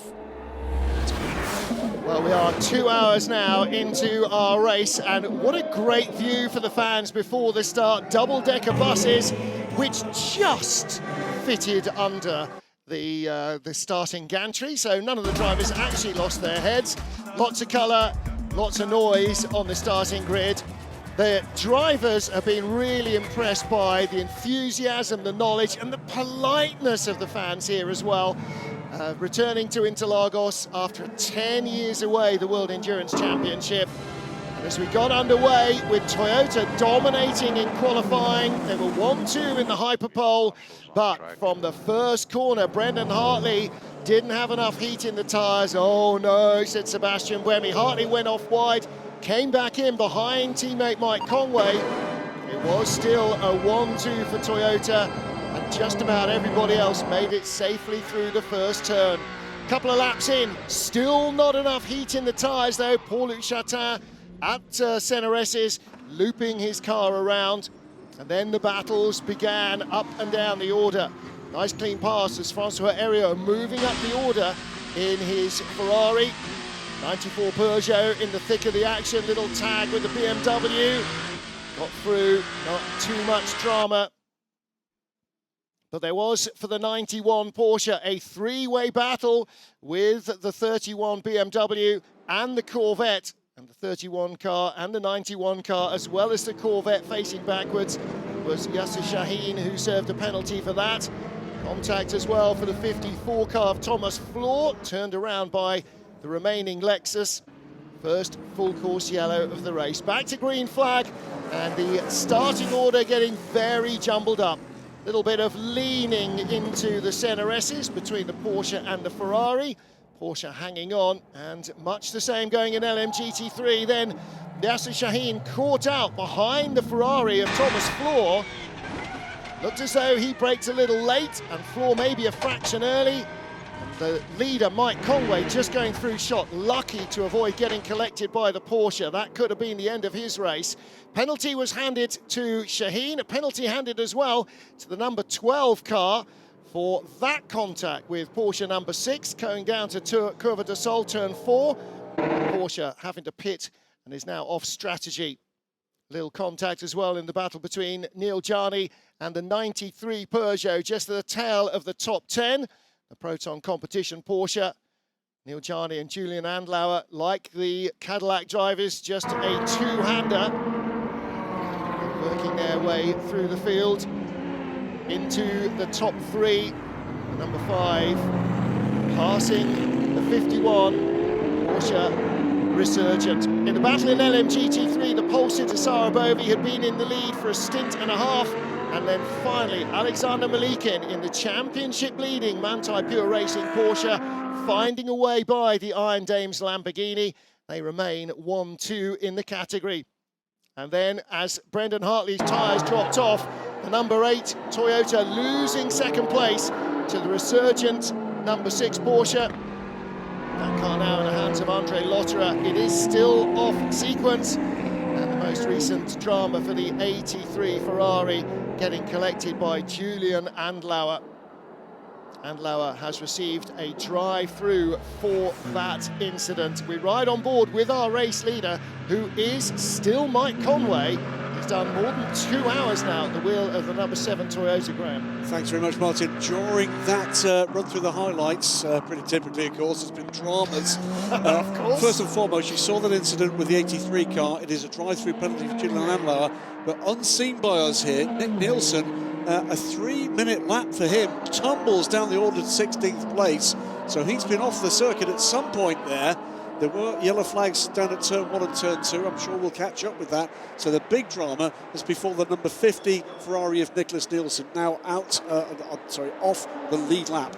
New hards ready to go on to the Cadillac. Earl Bamber is going to hand over to Alex Lynn. I'm sure we saw a driver change going on there. Just back to Timo Bernhard. Timo, you were here, of course, at the start of the glories for the Porsche 919 era. Took their first win here at the last race. We had her in 2014. This is a completely different era, though. Which do you prefer? Yeah, no, you're right. I mean, back 10 years ago, we came here. It was the first year of these brutal hybrid cars with the new rules and these high-tech cars, which produce very, very great racing. And I think it was another big era for sports car racing. And we came here in our first year. Not everything went perfectly, obviously, and kind of we needed to deliver a victory, and so far we haven't. So it was just the last race of the season, 2014. Our car took pole position, and then sister car took the victory. We had the spectacular, huge accident of Mark Webber when he got collected by a GT car, and that was kind of the downside of the memory I have here from here like 10 years ago. But the racing and everything was, I really have great memories of this track. And so, yeah, I hope it can keep in the calendar, because it's a good place to go and produce good races. And the crowd is very motorsport enthusiastic, so all the ingredients are perfect. We're going to move in a moment from our sports car legend, Timo Bernhard, to a local boy made good. Another of our guests in the booth in just a few moments. But you're right, the enthusiasm we've seen here.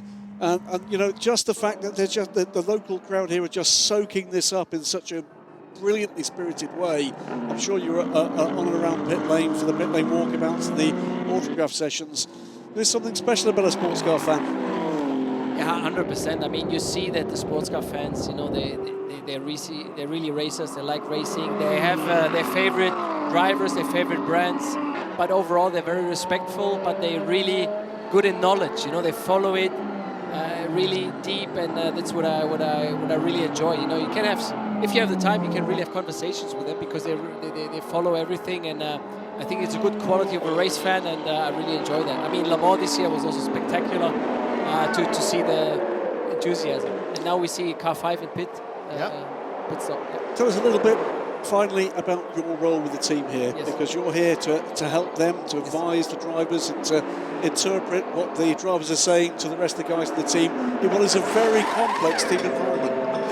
Yeah, it's true. I mean, I got asked by the project, by the Porsche Penske Motorsport project, and Motorsport boss Thomas Lauterbach, to join the program, to help the drivers, to help the engineers, and to see also, like, structure-wise what we can do, what we can help. And I think, yes, my third weekend, and I hope I can contribute. But I think, like, the idea is, like, just because it's a complex car, it's a high-level championship, and you don't have much time. I mean, it's 3 days, and it's super compact. You have 3 drivers on one car, so I think you don't have much time to really go deep into analysis with many things. So I think the better you work together as a team, and the better you understand each other, the faster you will be up to speed. Race leader into the pit lane, and this will be a driver change. Mike Conway handing over to Jose Maria Lopez. So number 7 car is in, Ferrari are due in, Peugeot are due in, and BMW are due in as well. 99 Proton car, 12 Hertz Team Jota, they will all come in as well. So I beg your pardon, Nick de Vries, wrong driver. So Nick de Vries taking over from Mike Conway. Jose Maria Lopez, it would have been last year with the red, white and blue helmet, but of course he is in the Lexus. We just saw that long Lexus battle with Esteban Masson ahead of Gregoire Saucy and Amadel Harty in the BMW. Now Harty being caught very quickly by Rui Andrade, so that's a battle for 5th on down in LMGT3. Yeah, we've got a couple of drive-through penalties coming the way of some GT3 cars as well. Car 60, the Iron Lynx Lamborghini, the 82 TF Sport Corvette, both for not respecting blue flags. Now, interestingly, while a lot of the hypercars are on hards all round, Toyota there on the number 7 car going full mediums. Now, the allocation of tyres, we said about this earlier, is not the same for every car. You don't just get 6 sets of mediums and 6 sets of hards. You get what you ask for. So Toyota may have asked for more medium tyres, expecting it to be a cold race rather than hards. Yes, they're working on something that will look like maybe a battery or something being changed. What is that in the box? That's not a quick service item, is it? No. Could be also. While we're watching this, yeah, could be also. So we're listening to what's happening with Toyota. Radio loud and clear. We need to repair. We have a fuel problem. Stand by for now. Prepare tire 2. Tango 66. Disaster. This is not a quick fix. No, it's a fuel problem, he said. He said a fuel problem. Yeah. Now, is that a fuel metering system or something else? Because that's not the sort of thing normally that you'll do in the pit lane. And the reason is, in the pit lane, as you can see there, you're only allowed 2 people working on the car at any time, which is why we have, such a small tyre changing crew. Normally, anything other than basically just cleaning the car or changing the tail will be done in the pit lane. Here we got the Lamborghini with the Hertz Team Jota and Alpine battle. And Alpine's Ferdi Habsburg is our new race leader. So we've got a slew of changes in LMGT3 and all the pit stops underway here as well. They are power cycling through the number 7 Toyota. It is not starting yet. This is turning into a race with real drama on track and off. Coming in, by the way, from 2nd place, the 93 Peugeot. This is topsy-turvy stuff all the way up and down the order. So I'm going to ask one final question to Timo Bernhard before we let him go, which is, it's a very different challenge from the era of LMP1 and GTE between these hypercars, of which we have more, and the LMGT3s, of which we have more, and they're all Pro-Am. That does look tricky for the drivers in those GT cars. Yeah, actually, in fact, I think it's a bit easier probably because you have 2 classes. We used to have 4 classes, so speed differences were more different, I would say. But here at least it's more clearer. But for sure, if you have a GT car with an M or GT car driver with a Pro in front of you, it's different. Alex Lynn goes through on the inside of Mike Conway. They left the pits nose to tail, so the long-time race leader, he's led for 3¼ hours, is now down to, I'm not quite sure where, as this all shakes out. He is down into 18th place, and that's a 3 minutes and 27 seconds pit stop. Wow. So double or triple what we would normally be seeing from a regular pit stop for Toyota. Disaster for the long-time dominant race leader. Our race leader now is Ferdi Habsburg in the Alpine. In the pit lane at the Peugeot garage is Nico Muller with Bruce. Nico, a really strong beginning of a race. Do you think that the tire strategy that you've decided to take with hard compound tires paid off already, or it's just a good pace of the car? And yourself? No, I think we definitely picked the right tires, but I think many others were on the hards as well. So it's not only that, but definitely one of the main factors. And then I think the focus of practice, where we really try to sort out the race balance, pays off for the moment. But then you never know. Obviously the race is still very long, more than 4 hours. So anything can happen. But so far a very good trend. I think I've rarely overtaken so many cars in the first couple hours of a WEC race. So pretty happy with that. Well done and good luck. Thank you. Much better performance, isn't it, from the Peugeot TotalEnergies crew. They've not been at the sharp end when it's been green flag running, but in pack racing, they're showing some form here. Ferdi Habsburg was our race leader. He has just been passed on track by that man, Ryo Hirakawa, in the number 8 Toyota fresh out of the pit lane. Habsburg has yet to stop. It's third place and fourth place on the Porsche Penske Motorsport team. So Andre Lotterer is in fourth, third, and Michael Christensen in number 5 car is in fourth. So that is, again, the balance of power changing as people cycle through their tyres. And that the spin that we saw was on the outlap for the number 15 BMW of Raffaele Marciello. That is the change of lead. Verdi Habsburg, that car, not really with the pace of the Toyota, but still had the lead. So the two Porsches, third and fourth, so Timo Bernhard can take no credit for that whatsoever because he's been sitting here with us. We're going to let Timo go back to the team in what's clearly a very busy afternoon. Thanks so much. It's great to see you and great to have you back in the family here at the WC. It's been a little while, my friend. Yes, thank you very much. I'm glad to be back and we'll see each other more often. Thank you. Enjoy. Now, contact between Ye Yifei and Robin Freins also being investigated. Investigation for the Cadillac for a pit stop infringement an hour ago. So all sorts of work for the stewards to do. Timo Bernhard and Rebecca Jones heading off back down to the Porsche garage. We're shortly going to have another guest and... We're just, everybody settle down again. We're trying to reset here. We're short-handed, so let's just recap very quickly as we watch the battle for 7th place with the Peugeot. Again, I did kind of frame the question earlier on. We've seen that the Peugeot in the last couple of seasons has been best when the grip has been relatively low. The wet at Le Mans last year particularly, it really looked like a proper race car and it hadn't anywhere else. Is it that it's gentler on its tyres than anything else? And is that why now we're seeing that actually it's a much more raceable proposition here? What they may need is some really high-deg racetracks in the remaining parts of the calendar to kind of get that confidence. That team needs a good result with their new car. So to be going so well, you could see the smile on Nico Muller's face, couldn't you? And that's what they need. There's Nick Nielsen chatting to the Michelin engineer. Each of these cars will have an individual Michelin engineer assigned only to it. And the data that he knows about what they're doing with their car is not shared with any other team. So it is a very discreet relationship between the team and the engineer, and the engineers, you know, their intimate knowledge of the tyres, the teams will go to them and say, can we do this? Should we do that? What's the deal? How are we going to make this work? And their engineer is, their tyre engineer is as much a part of the team really as any of the other engineers. Habsburg on pit lane. So we'll tumble back down the order in what is a race defined by on-track incidents and all sorts of different strategies.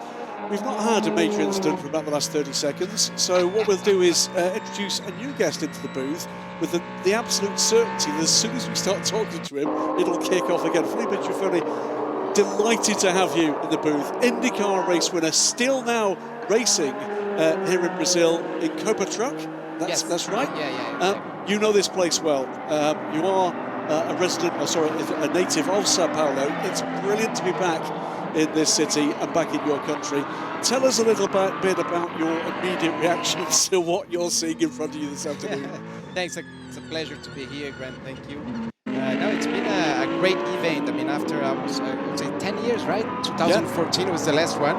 And I think it's, I was very well surprised how the Brazilian people react, you know, with the race, and they really want to come. I mean, we can see that the place is pretty much packed, and this is really nice. I mean, there are only few Brazilians, only 2 Brazilians racing on the GT3 class, and even this way they're coming. I mean, they're liking and they're enjoying quite a lot. You know, it's a different type of racing for us, I mean, for the general public in Brazil. But I'm really happy to see everybody's enjoying it. Do you think that as a fan, names like Ferrari and Porsche and so on, you know, the big sports car racing names, they still have that recognition? Do you think that's helping bringing fans here? For sure, Martin. I think what it calls the attention are of course the Ferraris, the manufacturers, and we mentioned quite a lot on the Brazilian TV how the technology that is involved in these cars, you know, that is actually, there are a few things that is actually better than an F1 car.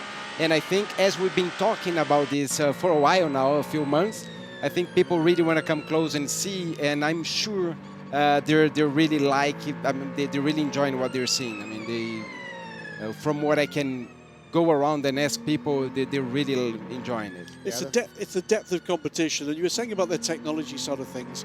You're still an active racer, Cota Truck, hugely competitive series here in Brazil. And you were telling me something I didn't know. Hybrid powertrains for those. I tried the Cota Truck. For those who know, don't know, is they're the trucks. I mean, even like big semi trucks, like we have in Europe. In Brazil, we have two main categories. One is the stock car series, which is the biggest one.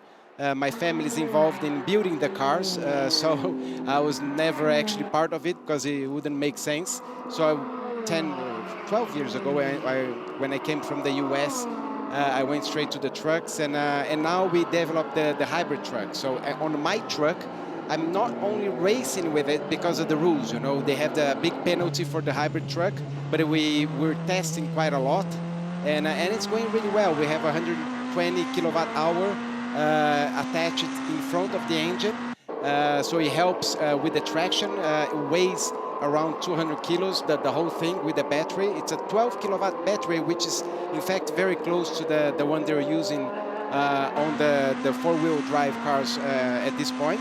And it's been a really, really great way of developing the hybrid in Brazil.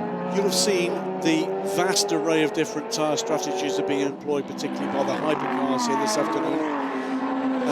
We'll talk in a moment or two about just the impact that's making on this race.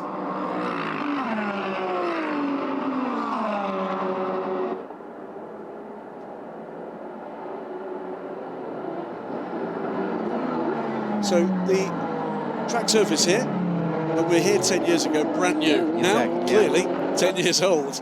That's had some dramatic impacts in terms of the choices these teams have got to make, which is in a kind of complex environment of tyre choice and tyre availability, because there's a restricted choice of it. How do you see that? We're looking at the moment from the rear point of view of Gregoire Saucy's McLaren. We can see this is an old surface. We can see those grooves in the track. We'll come to that in a minute. But this is a tricky place to get it right in a long-distance race. It is, and the way the track's been, they resurfaced a few places, like there. You see that it's a little darker on this specific corner we call Laranjinha. It's turned 7 and 8. They resurfaced, I think, last year for the F1 race. And but the thing is that the surface is getting really old, you know, and they have to replace the whole thing. And I think they're gonna do, if not this year, the next year. But it's tricky now to set up the car. Even like you see in this turn 12, the inside is completely open. You know, we could see in F1 people like Alonso running like a more wide type of line. You know, trying to avoid that specific tire mark. I did the track walk. This is my first time here. Did the track walk on Thursday, and looking particularly down in sector 2 in some of those tight corners, looking at the track on the inside, I couldn't believe it was only 10 years old. Exactly. It looks like it's 30 years old, and the downforce and the weight and the fat slick tires just pulling that out. Now Nico Costa here, one of the two drivers in the race from Brazil, as you said, both in the GT3 class. He actually was here in 2014. But he couldn't afford to get in, so he was watching from outside the fence by the kart track because he was a young kid then racing. And he was saying in the press conference, I literally cannot believe I'm on the track now with these guys that I was watching 10 years ago as a young boy. So that's all part of it as well. When races come to the country, to the track, but also to South America, it gives encouragement for these young kids that they could be there as well. Yeah, exactly. I mean, Nicholas, specifically for him, I mean, I worked with him when he was a kid, and he's a special kid, and I think he's going to do well. Really strong beginning of a race, and towards the end, after those long 2 hours, we could see some degradation. Is that from the tires? Yeah, we knew that here the deck of the tire would be quite heavy and quite difficult to manage, especially in the first stint when we don't really know what to expect. So yeah, I mean, I was happy with the first part of the race, and then unfortunately I couldn't keep the Porsche behind me. But I mean, we are still in the contact. Now Rael, I hope hope she can manage a bit better with the information we had, and it looks like she has a very strong pace compared to the other cars. So we are in the fight.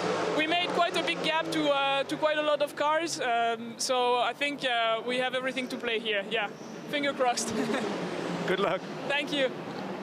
Brilliant moment actually to talk about another role you've got in motorsports as part of the Drivers' Commission of the FIA. Invited, as I recall, to do that by none other than Tom Christensen. Yeah. We're going to talk about that in just a moment.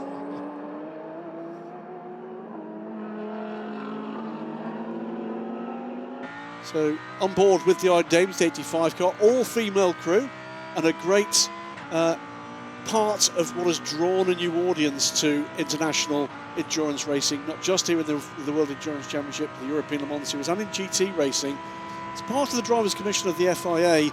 That's clearly a quite important strand of the direction that the governing body is taking to encourage more diversity into the sport. Yeah, exactly. I was invited by Tom Christensen. I ended up meeting him a while ago when we worked as a steward for FIA.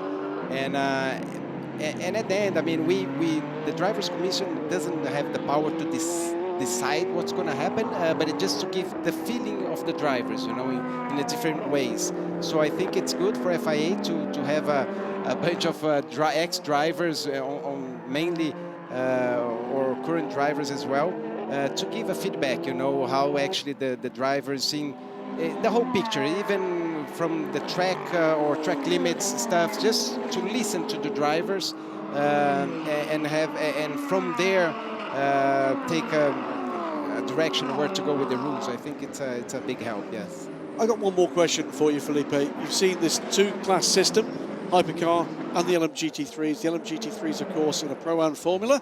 There's a man who's taking part in just exactly that. You're still an active driver. You fancy coming and have a go at this? Oh yeah, no. The bikes were. I mean, I was surprised. I actually was talking to Augusto Farfus, and he was telling me that he's doing actually really well. I mean, they're teammates at some point, yes. Side, and I had a chance to race a few times with Alex Barros as well in the go-karting, and I think it's much easier for the motorcycle guys to come to four-wheel drive, and I'm sure it's much easier for them than for us to go to the motorcycle. You know? Yeah, I think Michael Schumacher showed that when he went to German Superbikes. Yeah, you're right. Yeah, once you've learned the balance, by God, Valentino has learned the balance, then you can convert it. Amado Harty, his teammate, you just saw there, now being caught by Rui Andrade. They've been trying to get by the Lexus in front, which is this 19-year-old from Quebec, Esteban Masson. I keep calling him Etienne Masson because I also cover the FIM Endurance World Motorcycle Championship, and there's an Etienne Masson, so it's Esteban Masson. I'm getting my head around that. But this is another great little battle. The Lexus ahead of the BMW, ahead of the Corvette. So you've got a front V8 engine, you've got a front V8 engine, you've got a rear V8 engine. They look different, they sound different, and yet the performance is so close. Some fans have a real issue with, balance of performance, it's artificial racing. But when the cars are this close, it's just close racing, right? Exactly, yeah. For me, it's amazing. I mean, they've been doing an amazing job how to put it all together, you know, because at the end, I think this is the perfect world. That the manufacturers can pick the cars that they want, even if they're front-wheel drive, I mean, not front engine or rear engine, four-wheel drive, two-wheel drive, and they still make a rules where they can kind of equalize and let the manufacturers develop on the prototypes, you know, develop the cars. So I think it's for sure they're going on the right direction, and we can see for the amount of manufacturers that are involved. Right? Yeah. Got one more question about this local marketplace. I'm fascinated by the difference here in Brazil and a whole range of things, and the automotive market is one of them. As we said earlier in the programme, we believe the only marketplace that we visit in this 8-race series where all the major brands actually sell cars. We know in some marketplaces the audience can be quite tribal. Famously, of course, in Australia, Japan, etc. What about here in Brazil? Is it a tribal atmosphere? Are there major fans behind each of these brands?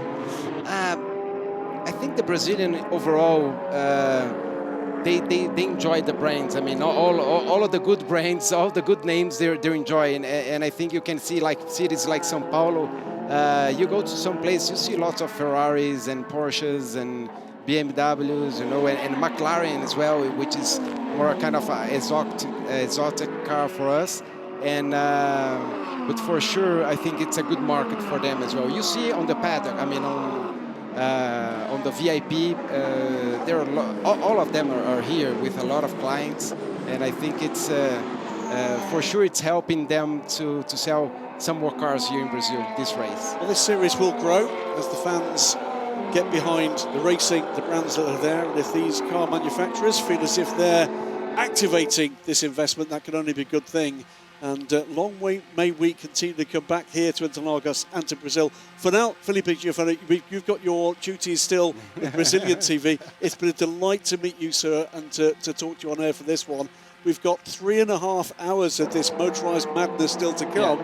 Who knows who's going to win in either of these classes, because it's been a topsy-turvy afternoon.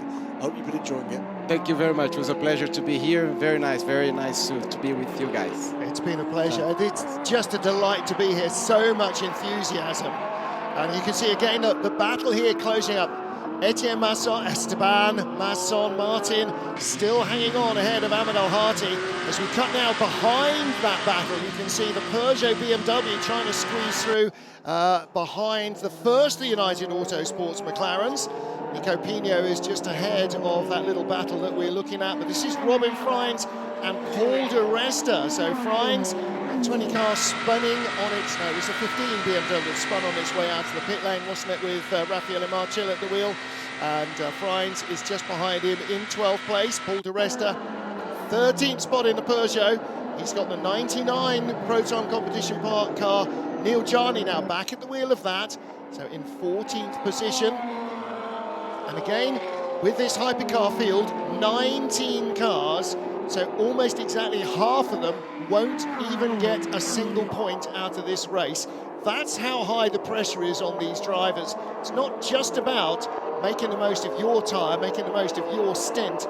It's the whole team pulling together to try and get their cars into the points. Just turning up is no guarantee of any reward whatsoever. It's a drive-through penalty just coming through for car 777, down in 12th place. That's not going to help their drive for a top 10 finish, not respecting blue flags. It's been a race so far, Martin, as a couple of the cars muscled away by the Soto Fraschini, which after a really strong start, with dropping back down, now sits in 19th place in this 19-car field.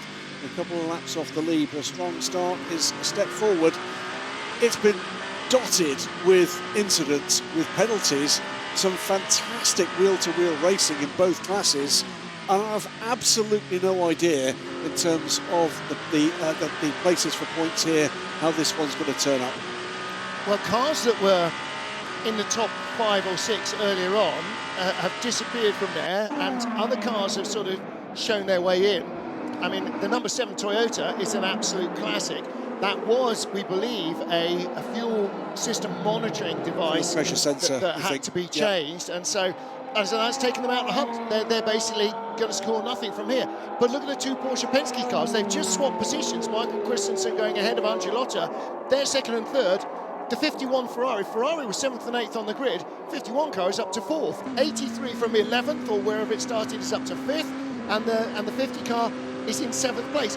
But the 93 Peugeot in 6th. Now, that's not out of sync in terms of fuel. It hasn't had a penalty or anything else. That's on pace. The number 93 Peugeot is in the top 6 on pace. And this is a very different race for both Peugeots than anything they've produced so far this season. Well, those that kept up with the 24 Hours of Le Mans will remember when we were reviewing that race, that the highlight for Peugeot, the low light was on pace, they were not there. The highlight was the car was reliable. What they've done here is stuck within the kind of window. They've not been the fastest car, but they've not made errors. They've made progress when it allowed them to do so. They've been clean on pit lane, and they are in the hunt. I, by the way, would not at this point count out that Toyota, even though it's down in 17th place, from a points finishing position. It's so fluid here. Okay, I'm going to tell you about the Peugeot's pace. Last lap round for the 93 car of Mikkel Jensen, 1:29.039. Last time round, for Michael Christensen in second in the Porsche, 1:29.043. So Mikkel Jensen was 4 thousandths of a second quicker than the Persian. There's been a change. Ahmed Al-Hati got by Etienne Masson, and that is a change for 5th position in LMGT3. And Masson back on the inside as they climb up through 13 and 14. Right behind them, they've got the TF Sport Corvette of Rui Andrade and Gregoire Saucy in the 59 McLaren. 3 wide, 4 wide. Come on, boys, you can do it. 4 wide, 4 wide, 4 wide. Masson in the inside. Al-Hati braking on the grippy part of the track, runs a little out wide. Great stuff. Masson back to the outside of the BMW with the Ferrari Hypercar going around the outside of all 4 of them and going off track in doing so. Oh, but not just off track, that's into a different postcode. He was so far beyond the curbs, but he gets through cleanly. And here comes the Corvette. No, can't get a look down the inside of the Lexus. So BMW, Lexus, Corvette, McLaren. Talk about variety of manufacturer. And, you know, we've got these 5 different manufacturers in the field, and looking, you know, from the outside are lots of others who want to be joining in. Look at this. The Ferrari had to go a long way out there. Who's in 51? That is James Collado in 4th place. No wonder he didn't want to lift for a fraction. I would question whether or not he passed off the track. Well, he was avoiding an accident. Well, would be because they all fanned out as they he was did building indeed, speed. But that's his job. That's the job, is to pass safely on track. It would be interesting to see whether or not that is seen in that way. Well, let's take a look again at this battle. Riding on board with Gregoire Saucy. These guys, the McLaren team, were really looking forward to this. I think they felt they had a car maybe that was just a little more gentle on its tyres than some of its rivals. The BMW crews, in contrast, by the way, were not looking forward to this at all. And yet, you can see that WRT's Ahmed Al-Hati, now he's got by Esteban Masson, has just run away in a lap. He passed him here last lap. It's like 2 seconds clear now. It's a good run from the solo Lexus, Esteban Masson. Ahmed Al-Hati, very strong at this stage in the race, but good run from both of those. Rahel Fry, meanwhile, 6 seconds back from the lead of the LMGT3 race, but only 6 seconds back. That is still a very much live battle and holding station with the leader. Another change there. That was the Corvette going by Rui Andrade goes by Esteban Masson, and feel perhaps the tyres underneath the Lexus driver at the moment beginning to give, to tell them he's given their best. Gregoire Saucy now beginning to look to line up to beat up the Lexus as well, so dropping down the order. Yeah, Gregoire Saucy looking on the inside. Oh, don't stick your nose in there. We've seen too much contact at the apex of turn 10. That's not easy to get away with. In fact, that was 6-7. Now they climb again and start to roll back down the hill. I have to say, this young French-Canadian driver, Esteban Masson, very impressive so far this season. I mean, this is a big step into the unknown for the team, for Codis ASP, for the Lexus, and for the drivers as well. So, yeah, so much of this new category in LMGT3 has brought in new team and car combinations, new drivers. And now, look, you can see the Brazilian colours getting ready to take over. Is this... Okay, so this is Masson coming in, but it also, I think, suggests that we're going to see some more driver changes in LMGT3, because we're getting ready for both BMWs to hit pit road as well. You saw Augusto Farfus getting ready to come in.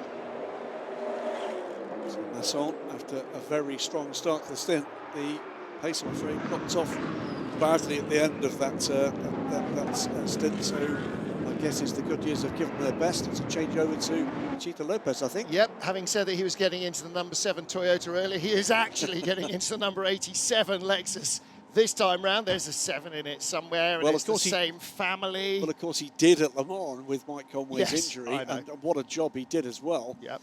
But Total Gazoo Racing, as you're watching that lead this motor race, 25 seconds to the good Rio Hokawa, from a Porsche train, 2 and 3, 5 and 6 Porsches, down to Michael Christensen and Andre Lotterer. They're separated by just 3.5 seconds and 25 seconds back to the leader. James Collado in that charging number 51 Ferrari, a further 25 seconds back before we get to Yaife.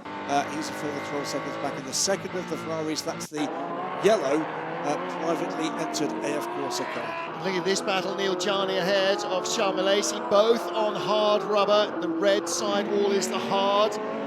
So the colours are different from those that you're used to remembering from Formula One. The yellow sidewall, that's the medium tyre, and the red sidewall for the hot tyre. The way to remember it is the white sidewall for the soft, that's for the lowest temperature, white, snow. The yellow sidewall, yeah, that's nice beach temperature. The red sidewall, red hot. Actually what the temperature range reflects, but that's how an idiot like me remembers these things. On board with Charles Milesi, out of the final corner, and he'll get a good run here on Neil Jarni. Is he going to be close enough at the end of the straight? I don't think he is. He's showing his nose anyway, but no, Jarni, a big lock-up, trail breaking into the corner. Air temperature 25, track temperature 32. That's double what it was yesterday, basically. It's a very different racetrack. And I wonder what the teams anticipated based on previous year's temperatures, which are all available in results from 2013, 14, 2012, what they estimated in what they were ordering from Michelin. Because as we've said before, you don't just automatically get half your allocation in one set and half an allocation in the other. If you wanted to, you could have ordered all hards or all mediums, but then you are hedging your bets and you're taking, at a 3-month distance, an educated guess. Now, the educated guess, let's say, for Cota, is that on the 1st of September, it's still going to be flailingly hot, and track temperatures will probably be twice what they are here, maybe more like 60 degrees and 30 degrees. So you're going to go long on hard tyres. If it's then really cold, for some reason, then you're going to struggle. So, but you've just got to try and go with what you know. There are more and more teams now with drivers on the radio going, I've got no tyres. Side by side, Proton and Alpine. Edgy stuff at that point of the track. Charles Milesi trying to come around the outside. Neil Jarni outbraked himself here the last lap. Milesi didn't have a run. This time he does, and that was clean. Strong run there from Milesi, and he sort of telegraphed that. Went to the dirty side of the track. There was little grip there, but toughed it through. Managed to get the run on the Proton Porsche to take the position. Well, that's sort of a good thing and a bad thing. He went early and committed to the outside. Now, for Neil Jarni, that means he knew where Milesi was going to be. And for Milesi, he trusts Jarni enough as a driver that he's not going to take advantage of that and just fire him off. So it actually worked well in that case.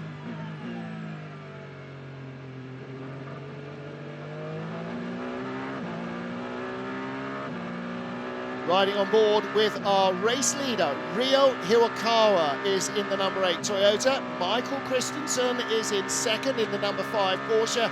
In third is his teammate Andre Lotterer.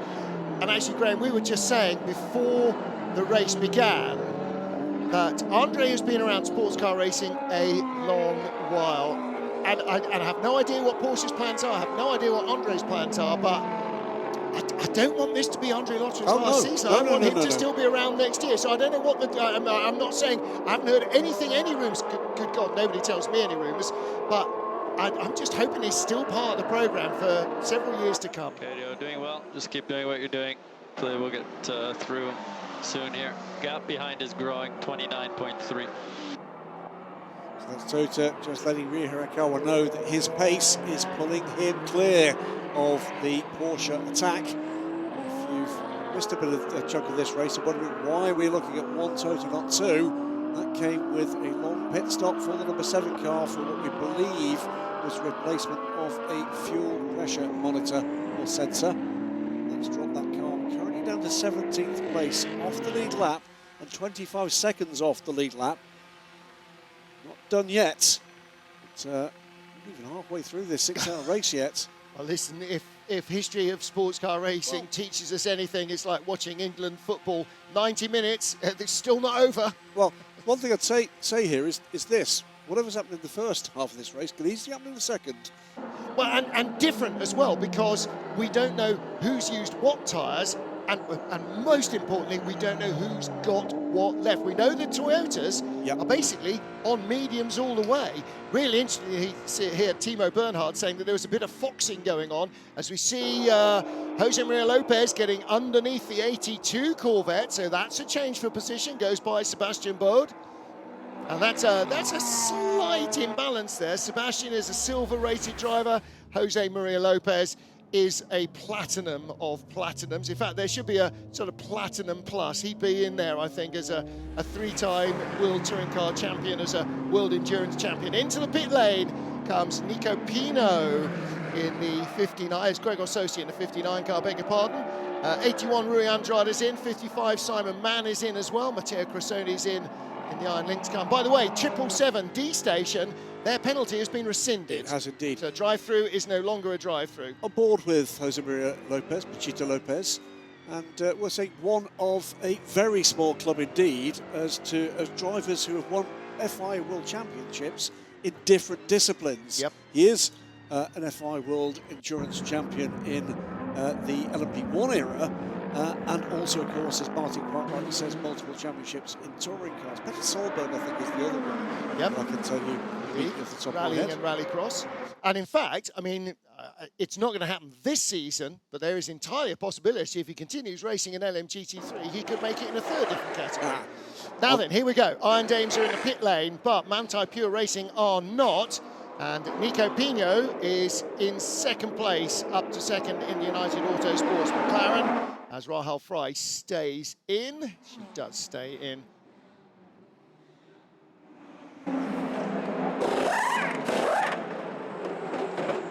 Tyres going on to the right-hand side of the Iron Dames Lamborghini. So that looks like a right-side only change. And looks like a right-side only change on the BMW number 31 as well. Who's at the wheel of that one? We're sort of lost track of this a little bit. It's Darren Leung back into the 31 car. After he's finished his driver time. He's the man who started that. So they've cycled through their three drivers. We're seeing that with WRT. No, Amber Harty has got in after another stint. Who took over from him? It was... did a second, I forget now. Augusto? Yeah, he did the second stint. Watching here, battle on track between the Lamborghini, the 63 car fending off Oliver Radmanson in the 38 Hertz Team Jota car and Honda Mortara. Going to be going down though, sounds like Chat's pit lane with Bruce has got Danny Kvyat with him. We'll hear from them in just a second. Daniel, the performance seems to be coming to you this time. You're running pretty well, top 8 at the moment. How is it going? Yes, it was a good couple of stints. It was tricky in the beginning with a warm-up. It's a bit our classic, let's say, sickness at the moment, but we are getting there. Once we get past that stage, we are able to fight, let's say, for strong positions with our pace. Once we put the car in the window, we're still learning a lot about this car. It's not easy. We are already in a mix, in a way, but we always want more. So also me, I'm pushing these guys really hard, and sometimes I'm really hard on them, but I hope they understand, and one day when we are on that podium, we can look back at this and smile. It's clearly making progress, so well done to you. Yeah, I think so. Already yesterday in qualifying, to be honest, yeah, our position was P18, but the gaps was very small. Peugeot, they blocked me, but if they didn't, I think we would have been ahead of them. And if I remember right, it's their third year in this championship, and it's our first year, and on a shortened test program. So there are good signs. I really believe in the guys here. I believe in the team. We need to keep pushing hard. We can't relax. We need to understand that this car needs some good upgrades. And once we bring them, I think we can really make life difficult for everyone else. Thank you very much, and good luck for the rest of the race today. Thank you. Really positive attitude in that Lamborghini team. Just hearing from Danny Kvyat. Adam Mortar at the wheel at the moment, holding off Oliver Rasmussen. And again, there's a great contrast. This is only the 5th race for the Iron Lynx run Lamborghini, but it's the 2nd season for Hertz Team Jota with that Porsche. And as Danny said, the gaps in Hypercar, as in LMGT3, are so damn tiny that the tiniest difference in experience or setup can make it look like you are much better or much worse than you actually are. Pit stop, it's right, so it's only 4 laps leading to that point. On racing team. Interesting bit of psychology I felt from Danny giving up there, just sending a bit of shade down the pit lane. They've had 3 years for their car. Look at where we are with our first. But why he's not? absolutely right. That's what factory racing's about. It is, can you withstand the pressure on track? 100%. Can you withstand the pressure off track? It's a message, perhaps, to some of the drivers that might be putting a bit of a bleak picture on their lack of progress or otherwise. But you know what? We're going to do that. We're going to use it against you. And that is equally part of the game. This is motorsport at the highest possible level. There is nowhere in motorsport that has this many drivers representing this many brands at this level. Right, have we just seen a change for the lead? No, we haven't. Temporarily it showed the Iron Dames as being in front, but it is the 92 Manthey Pure Racing Porsche of Joel Sturm that stays in front of Rahal Frey. Daniel Mancinelli third. This is him. We're on board with Mancinelli in the heart of racing, Aston Martin. And right in front is Rahal Frey. This is the battle for 2nd place. The pink car is the Iron Dames Lambo. The blue car is the heart of racing, Aston Martin. As we said earlier, Heart of Racing will bring Aston Martin to Hypercar next year. The much-awaited arrival of Aston Martin in the Hypercar class. Ooh, 3 into 1, not going to go well here, is it? Which of the McLarens, 59 and 81, a little bit of leaning there. Oh, some afters as well. Anything you can do, I can do as well. Yes, and indeed. 59 and 81, whose 59 is Gregor Sosi. Was that the position it was with Rui Andrade? Yeah, so they're battling for 8th place as the number 6 Porsche stops. Andre Lotterer pitting was out of sequence with much of the rest of the pack, but he's recovering that back, so it's going to be interesting here later in this race, particularly should we have any further interruption with a caution. That could be negated completely. Well, and don't forget, it's a 6-hour race, but the stints are not an hour long. No. So at some stage, everybody's going to have to do a part stint. Have they already done their part stint? At the moment, they're a bit behind everybody once all the fuel stops sort of work their way out because they've made one more stop. But at the end, it's possible that everybody else in Hypercar might have to make one more stop than these guys because of their lack of energy to get to the end. So it's never over, and so many times you see that if you're out of kilter with the others, it's sometimes hard for us to monitor what's going on. The team will know exactly. The team will know exactly how few laps they did and how that parlays to what leftovers they're expecting at the end of the race that they'll need fuel for. Well, it was right sides only for Andre Lotterer. He tumbles back down the order as he will be wanting such a tight race here with this deep, deep, deep top class. And look at the gaps in Hypercar. Look at the gaps. Where is +1 lap? Look at this. Nowhere. You know, this is he's dropped back and will just go off the lead lap here. Cold tyres, of course, on that right-hand side of the number 6 car. Ryo Hirakawa, by the way, 30 seconds he's broken now, ahead of Michael Christensen. James Calado a further 28 seconds back. What characterises these races so very often is not pace, it's not consistency, it's not tyre life, it's the bizarre. It is yes. Just the number of times we've seen these races as when the 82 Corvette, they're getting a bit of a clean-up, a bit of evidence of off-track. Well, it's a classic example of the other guy blinked. Absolutely and right. That's what makes the difference. The cars are so, first of all, the cars are so similar. Secondly, the cars are so reliable. And thirdly, the driving talent across the board is so close. Yep. That to make a difference positively in your favour is really hard.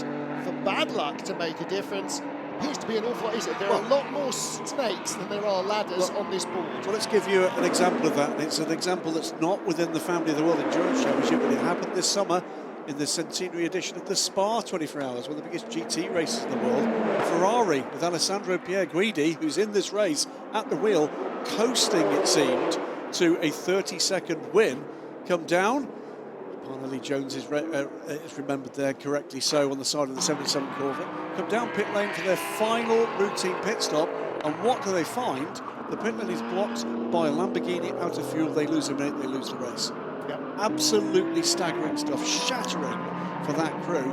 That's the kind of thing that this can throw at you, and nothing you can do. And you think the 51 Ferrari in last year's Le Mans, penultimate pit stop, won't start. Wouldn't start. Won't start. And suddenly, the drama there. I mean, I talked to Ali about it a couple of weeks ago. We were at Le Mans a month ago. And he said, no, we were quite calm, me and the engineer. We knew what the problem was. It had never happened before, but he worked out what the problem was. Nobody else was. Walked me through it. I know, and that's the death of 1,000 cuts in the garage, isn't it? Just dying inside, not knowing whether it was going to start again. By the way, if you want to know, have a look at what that looked like and felt like, have a look on the FIWC's YouTube page, where the entire archive of the FIWC Full Access program is available. You know, see this year's Le Mans, but go back and look at last year's and experience again, almost firsthand, what that moment felt like from inside the garage in the centenary running of that race. Ferrari's first time back for 50 years as a factory team in the top class. And that awful moment. Can you imagine a 2016 Full Access? And I was talking about last lap dramas and last minute dramas to a driver yesterday, and I suddenly realised that I was leaning against a very open door because that driver was yay you fay. Oh dear. I know. I suddenly went, oh, but of course, yeah. Okay, idiot. We were there. You were there, I'm sure, commentating. I was certainly there commentating at the time for Radio Le Mans, experiencing the 2016 dramas that befell the Toyota. And we all said, it'll never happen again. And what happened? Was it 2 years later? It happened. It will always happen, and it nearly happened in. Actually, once he'd stopped on the final lap, the other Jota car was nearly overhauled by Tom Blomqvist at the end. Drive-through penalty for the number 83, the yellow Ferrari. As we see a change, the Lamborghini finally being dive bombed for 7th place. Great stuff. Eduardo Mortara passed by Oliver Rasmussen. I mean, and actually, that's a great move by Rasmussen. Rasmussen, one of the younger drivers in the field, and Eduardo Mortara with a lot of experience behind him. That was a good, clean move from the Hertz team Jota car. Yeah, through he goes. He's up to 7th, and again we look at this battle for 2nd in LMGT3. But this is a great example of what pressure can do. Rahul Fry now forced into a position where she's got to fend off Daniel Mancinelli in 3rd place, but that's cost us something like 10 seconds against the leader because she's had to go defensive. She's not been allowed to attack the leader at this point. But quite correctly, Daniel Mancinelli wants to get by the big pink Lamborghini in his big blue Aston Martin. Well, both of them are silver-graded drivers, so this is very much like for like. It's not a platinum versus a bronze. And again, you can see, look, fresher right-side tyres on the Lambo than on the Harter Racing Aston Martin, but only half a dozen laps in it. So it may just be that the Aston is using a set of tyres, or a pair of tyres on that right-hand side that had a run in qualifying, whereas they were brand new ones for Rahal. On the left-hand side of their car, they've both got stint old tyres. 83 serves the drive-through penalty. It's going to cost him dearly as well. Drops down, what, 5, 6, 7, 8 positions at least. And that'll actually play out here because it's a long pit lane exit here into Lagos. He's going to drop out the top 10. We were just talking about him, and then the penalty pinged up. No further infringement for car number 2. They were under investigation for a pit infringement. No penalty for them. That was back at 12:30 and an hour into the race. About 30 minutes ago, we heard that the number 2 Caddies driver, Alex Lynn, was complaining of grinding noises from the brakes, and any road car driver will know that that's not a good feeling when you can hear that metal-on-metal noise. Now, the car hasn't pitted. They've not done any rectification work, so either the problem's gone away, and when often do cars fix themselves, or they're just learning to deal with it. Blue flags for the Aston. That's because, as you can see in his monitor, he's got a hypercar coming up behind. The Peugeot goes by to his left. See how clever that rear-facing radar camera is. But the blue flags, that's the onboard driver safety system. He's been warned, as Rahul Fry would have been in front, that there was a faster car behind. Let them by. Goes the Ferrari number 50 in a not dissimilar position and takes out the trackside sponsor banner. That was close to disaster. That's heart in mouth, isn't it? So that's 51 and 50 have both had to visit the scenery to get through the GT cars. No, I'm going to correct you. They didn't have to visit the scenery, they chose to do so. Well, they could have slowed right down. Yes, they could. But that's not how you win a race. And no, if it's you not. slow right down here, you're going to give it away. Yep. However, I mean, those are the split-second judgments in traffic. How far is that car going to drift over? Is there room? There is. Oh, there isn't. And then, when you know there isn't, it's how you manage that. Here's Porsche on Porsche on Porsche action. Let's pick the bones. That's the first 12. car, Michael Christensen. Oh, that's 12, unlapping itself. It's 12, getting onto terms with a 6. It's 12 and 6 in a positional battle for 11th, and it's the 5 in second place. So the red and white car with the black stripes on the roof is actually second, but just about a lap ahead of this battle. As you say, number 6 and number 12, the white and red and the gold cars, and they are currently battling for 11th, so they're still just on the fringe of the points. As is the Alpine behind, as is the Toyota closing. Remember we said 17th place throughout the points. I think he disagrees. I think he'd like a bit more of this. What we've got here is Nick de Vries charging along to try to catch this little battle. There he is in the background. Now, I don't know whether the issue with that fuel pressure monitor was a regulatory one, i.e. we required this to be changed because we can't monitor your fuel pressure, or whether it was actually glitching something in their own systems that are necessary for them to run the car. In comes number 8. This is our race leader. So Ryo Hirakawa, again the man who nearly won Le Mans last year, but the 51 Ferrari just hung on ahead of the number 8 Toyota. Again, to say this, it was a remarkable fact that I hadn't really focused on, that Ferrari has only won 2 World Endurance Championship races, Le Mans 2023 and Le Mans 2024. They are looking for a short format race win. Sprint race win they're looking for. Michael Christensen takes the lead as we tick through halfway in this Rolex 6 Hours of Interlagos, the return of the FIA World Endurance Championship to Brazil, to South America for the first time in a decade. James Collado cycles through in second as the Turkish Guzzi racing team get moving together. As we watch the battle for 5th place in LMGT3, the car ahead of you, as you watch from Gregoire Saucy's McLaren, was Maxime Martin in the 46 BMW, the black car with the Munich Motorsport colours on, and ahead of him, the Lexus of Jose Maria Lopez. And if you can remember back what it was 3 or 4 months ago now to Qatar, and how utterly out of it the Lexus seemed, it is a very different proposition.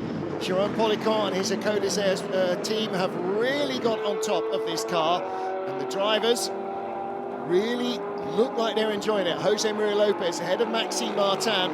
Those are 2 platinum-rated drivers. Gregoire Saucy is not. He's a gold-rated driver. So he's doing a really solid job here. And the McLaren also looking very raceable.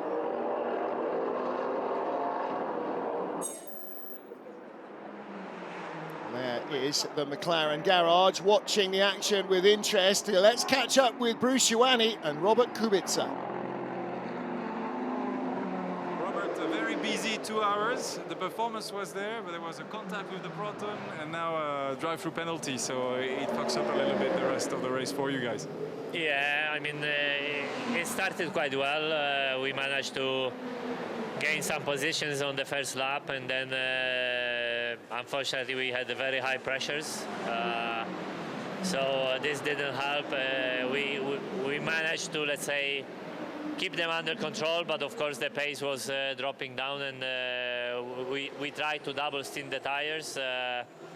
I was pretty sure it would not work, and it didn't work. So I was very slow in the second stint. Then yeah, the contact with Proton. So lost a lot of ground there. Trying to change bit of strategy and anticipate the pit stop, which I think was a good call.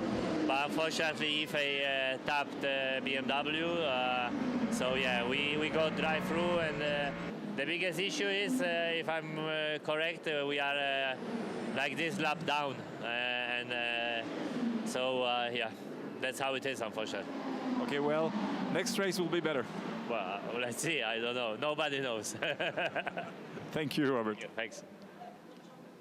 Siri, show me phlegmatic. By the way, well, that incident you saw while Robert was talking was a replay of the incident for which the penalty was incurred.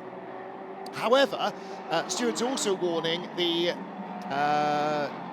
McLaren and the 59 McLaren and the 81 TF Sport Corvette, who were bumping along each other, just warning each other about multiple contact with other cars, i.e. each other. Yes, indeed. It's not quite have at it, boys, NASCAR style. They do want to allow racing, and to a degree with that is maybe a little bit of friendly contact, but okay, we're just, monitoring the situation. Don't let it get out of hand. Monitoring these mid-pack battles in LMGT3. This is a battle for fifth. Jose Maria Lopez, Maxime Martin, Gregoire Saucy, three different teams, three very different cars, and all going for fifth position with the certainty that might not be the best they do here with another 2 hours and 56 minutes to go. And past them went 94, just getting out of shot, Paul Di Resta, and behind him the number 6 Porsche of Andre Lotra. Now, Lotra is barely a second behind Di Resta, as through there comes Charles Milesi in the Alpine. That gives a little bit of breathing space to Pachita Lopez. Maxime Martin getting bundled up behind. And Gregoire Saucy now trying to close in. Her team watching from the garage. Michael Christensen leads, James Collado for Ferrari second, and then Peugeot with Mikkel Jensen, the 93 car, in third place. Now just going by the United Autosports McLaren, we saw Charles Milesi just going out of shot on the right-hand side, and right behind him is the number 7 Toyota of Nick De Vries, and De Vries has closed in, I think, quite a lot. It is... Again, talking about full access, go to full access and watch Qatar. Right at the end, there is some frankly terrifying onboard from, I can't remember which of the Lexus, with hypercars, and at the beginning of the race as well. Over the top. Just where there's room for one, in go 4. It's absolutely frightening to watch. You're absolutely right. It looks like the car is about 3 metres from the apex of the turn, and somehow there is space for 4 or 5 hypercars to make their way through. It's like they all think they're on superbikes. They're all piling into a gap that's patently only big enough for one car, but somehow they make it in and out. And yeah, I mean, that was a signal sign at the beginning of the year that we were going to have an awful lot of work in traffic.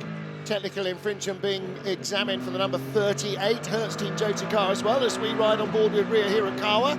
Number 8 Toyota in 5th position behind Miguel Molina. So it is the number 5 Porsche that leads with Michael Christensen. The Porsche Penske Motorsport crew, James Collado is 2nd. Mikkel Jensen is 3rd in the 93 Peugeot. You didn't hear me wrong. That is the way it is right now. Just a reprimand for the car 38 for whatever that technical infringement is.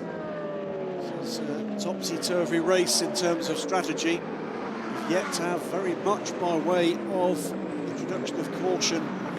The race pace being tempered by that to add further wrinkles into the situation. Here's number 50 Ferrari, 4th place for Miguel Molina. He's 4.5 seconds back from that Peugeot of Mikkel Jensen. Yes, 4.5 seconds back from the Peugeot. Yeah, fantastic racing here, working their way through our LMGT3 field. The 77 Mustang, that turquoise car, Zach Robertson back at the wheel of that car now. That's in 10th place, so very much in the points. Here Hirakawa trying to close in on Miguel Molina. Molina in 4th place, Hirakawa in 5th, just 2/3 of a second between them. And nothing in terms of lap time. Their laps are being affected more greatly by the traffic that they encounter and where they encounter it than anything else that the drivers are capable of doing. Stuff through traffic here. Ferrari in that familiar red and yellow, and the new black livery of the Toyota this season does make it stand out from the red, white and black of many years gone by. We try to keep the race leader as long as we can behind us. Right, so that is about staying on the lead lap. So about get the race leader behind us as long as we can. This is what Ferrari are saying. Miguel Molina is there in 4th place. Of course, Ria Hirakawa is in 5th place. But that's the strategic, reshuffle.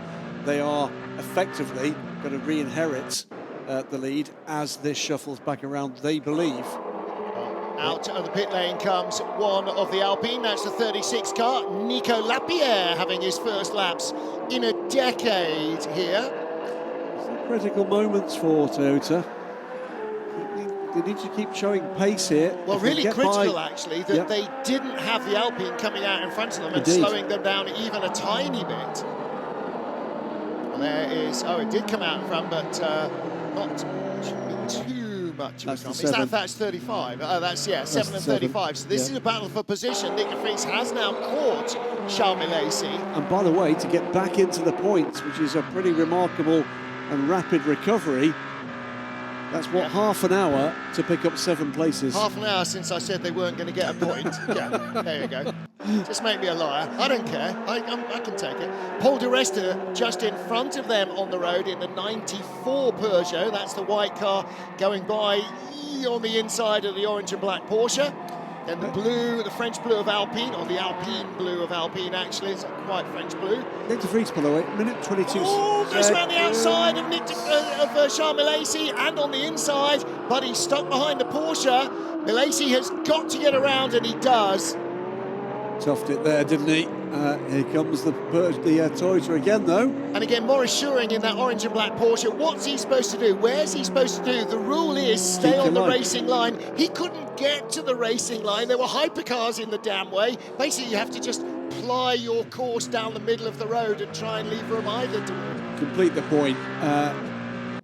Nick de Vries is a minute and 22 seconds from the lead after that pit stop for the repair to the fuel pressure sensor that cost him 2 minutes. So effectively, he's caught the leader by 30 seconds in this stint. Well, don't forget that before the number 7 car had dramas, it was leading by more than 20 seconds. Yep. So there was 10 seconds. There was that significant advantage.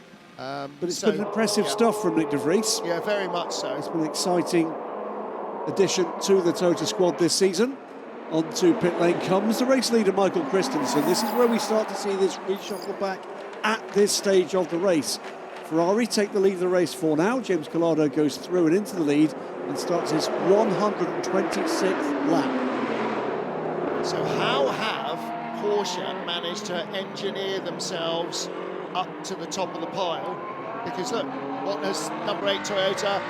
That's got 80% energy left. The Lamborghini, BMW, the Ferrari, the Peugeot at the top of the pile have all got to come in probably on this lap. As has the number 7 Toyota, so they will lose, drop back a little down the order. Look at the Peugeot there, defending hard against the Alpine as we see a full set of tyres. Oh, hello. Is it rears only? No, that must be a full set.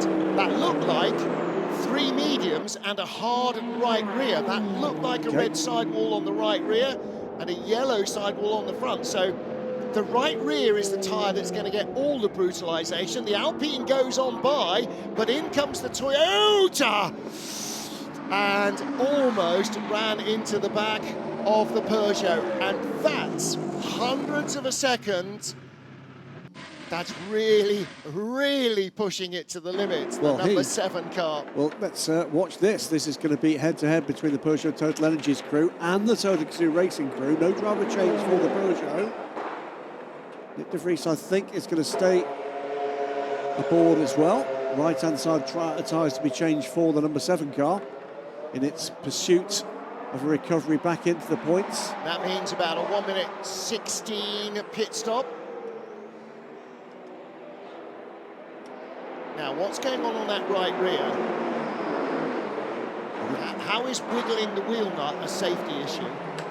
Maybe he's complaining about some kind of vibration. Yeah, but that's for the garage. That's not a safety issue like cleaning the windscreen. Ready to go with the right side tyres. Mediums for the number 7 car. Ooh, drop the rear tyre. Right, where's the Peugeot? Where's the Peugeot? Peugeot has gone already. Yeah, but the Peugeot was it was going to be mighty close as to whether or not the Peugeot got out ahead or behind the Tota. Right on board with the 93 Peugeot, currently running in second place, Mikkel Jensen. And behind him, this is the number 12 car, isn't it? The 38 Hertz Team Jota car. So that is not for position. Oliver Rasmussen. De Vries did get by the Peugeot on pit lane. Did he? Okay. 2 seconds quicker on pit road for Tota Gazoo Racing. That's what we're looking for. We saw the Peugeot moving. It was substantially further back down the pit lane. I would love to see a replay of that entry into the pit lane by Nick De Vries, because he basically came in backwards. Ferrari 51 in the pits, Peugeot pulls in, 93. And through goes 38. So the 93 car comes in from second place in the hands of Mikkel Jensen. Also behind is the 50 car, again, right on the edge. But you come out of corner 14 so fast into turn 15 and then dive into the pit lane at basically maximum velocity. Back up to the lead, Rio Hirakawa. So to back in the lead of this race as this pit lane cycle, pit stop cycle, starts to come into play again. 51 is in, James Collado. 50 is in here as well. This is Miguel Molina. And no driver change. Are tyres going on? Well, if you think you know who's going to win this race, put up a postcard, write it to betyourrock.com. Because this is just one of those races. Right sides only, mediums for the 50, for the 51, and I imagine it will be the same for the 50.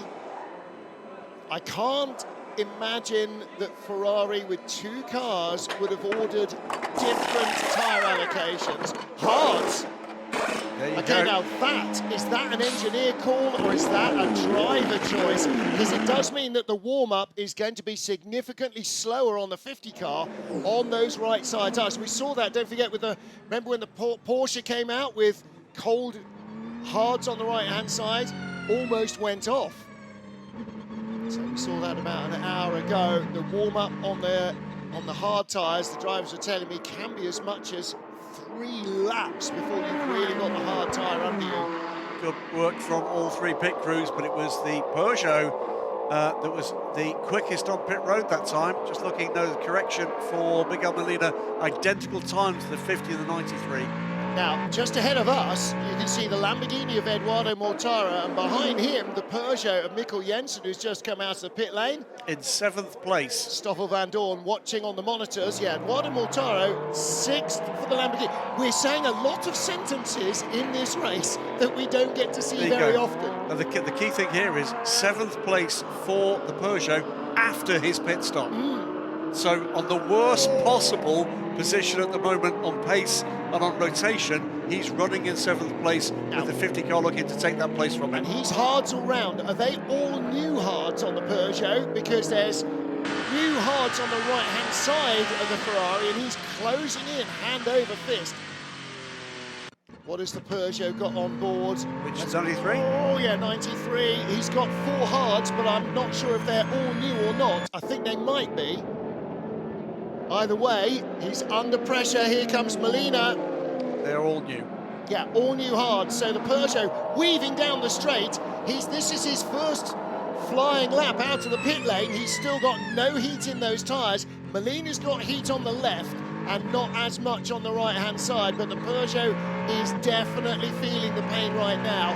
In the long run, that all-hard setup should be better, but it ain't about the long run now, as here comes the number 38 Jota. He's down the inside on clean tyres, and he's picking up the place, or going by anyway. Oh, goes around the outside of Miguel Molina, and Molina is back on the tail of the Peugeot. So all drama here.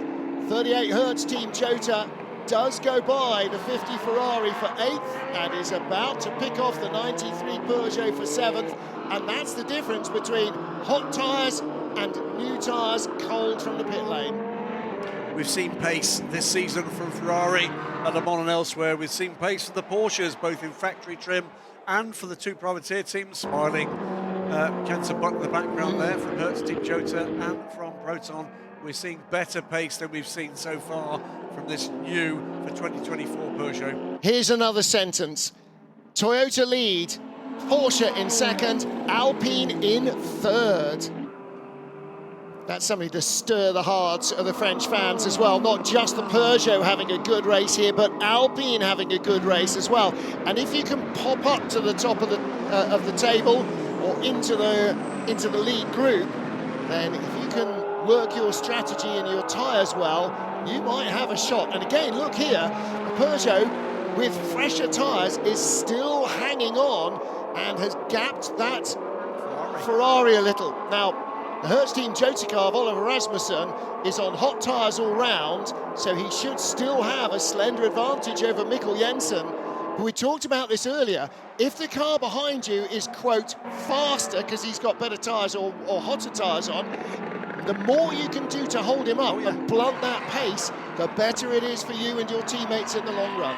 This race is proving one of the other great things about this era of sports car racing, Martin. It's not only a rule set that is encouraging more teams and more manufacturers to come, it's that they've left it open for the teams themselves to show the genius that they've got in terms of strategy.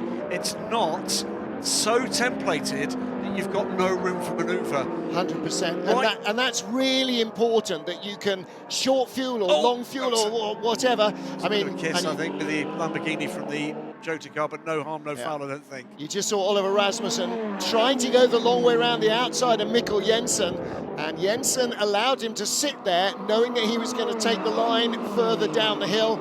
But Rasmussen with grip to spare, however, not well enough placed there. The Peugeot is quick up that hill. It's doing so well here, and it does your heart good to see it, doesn't it? Here's the move on the Ferrari by the 38 car. Oliver Rasmussen sparking away from underneath the car, makes that move. Yep, down to Curva do Sol, turn 4, and on board with the Ferrari. Whoomph, in he goes. Now, if you're looking at this and you're, a relatively recent fan of motorsport, thinking, well, Peugeot, they've not a very good run of it. Peugeot trying to continue a glorious motorsport heritage, which started, by the way, as winning the Indy 500 in the very early part of the 20th century, but then in sports car racing with winning packages in 2 eras so far. In Group C with the glorious V10 engine 905, the diesel-engined LMP1 era with the fabulous 908, and now looking to put the 9X8 into history as well.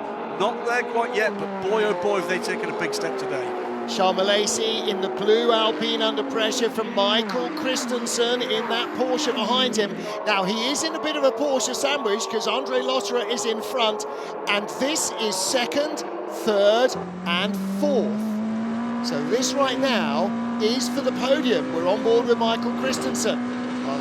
He and his teammates have been so used to saving tyres in GTE over the last few seasons.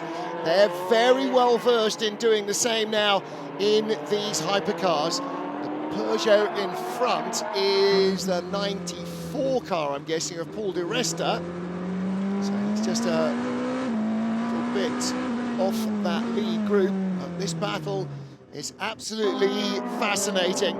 And right now, as they go by the Peugeot, the Alpine has, it seems, got everything it needs to show to these Porsches. And don't forget that Penske and Porsche have been one of the dominant forces this season. So Alpine looking very good here in Interlagos. I'm sure they'd be happy to come back in a month and have another race here.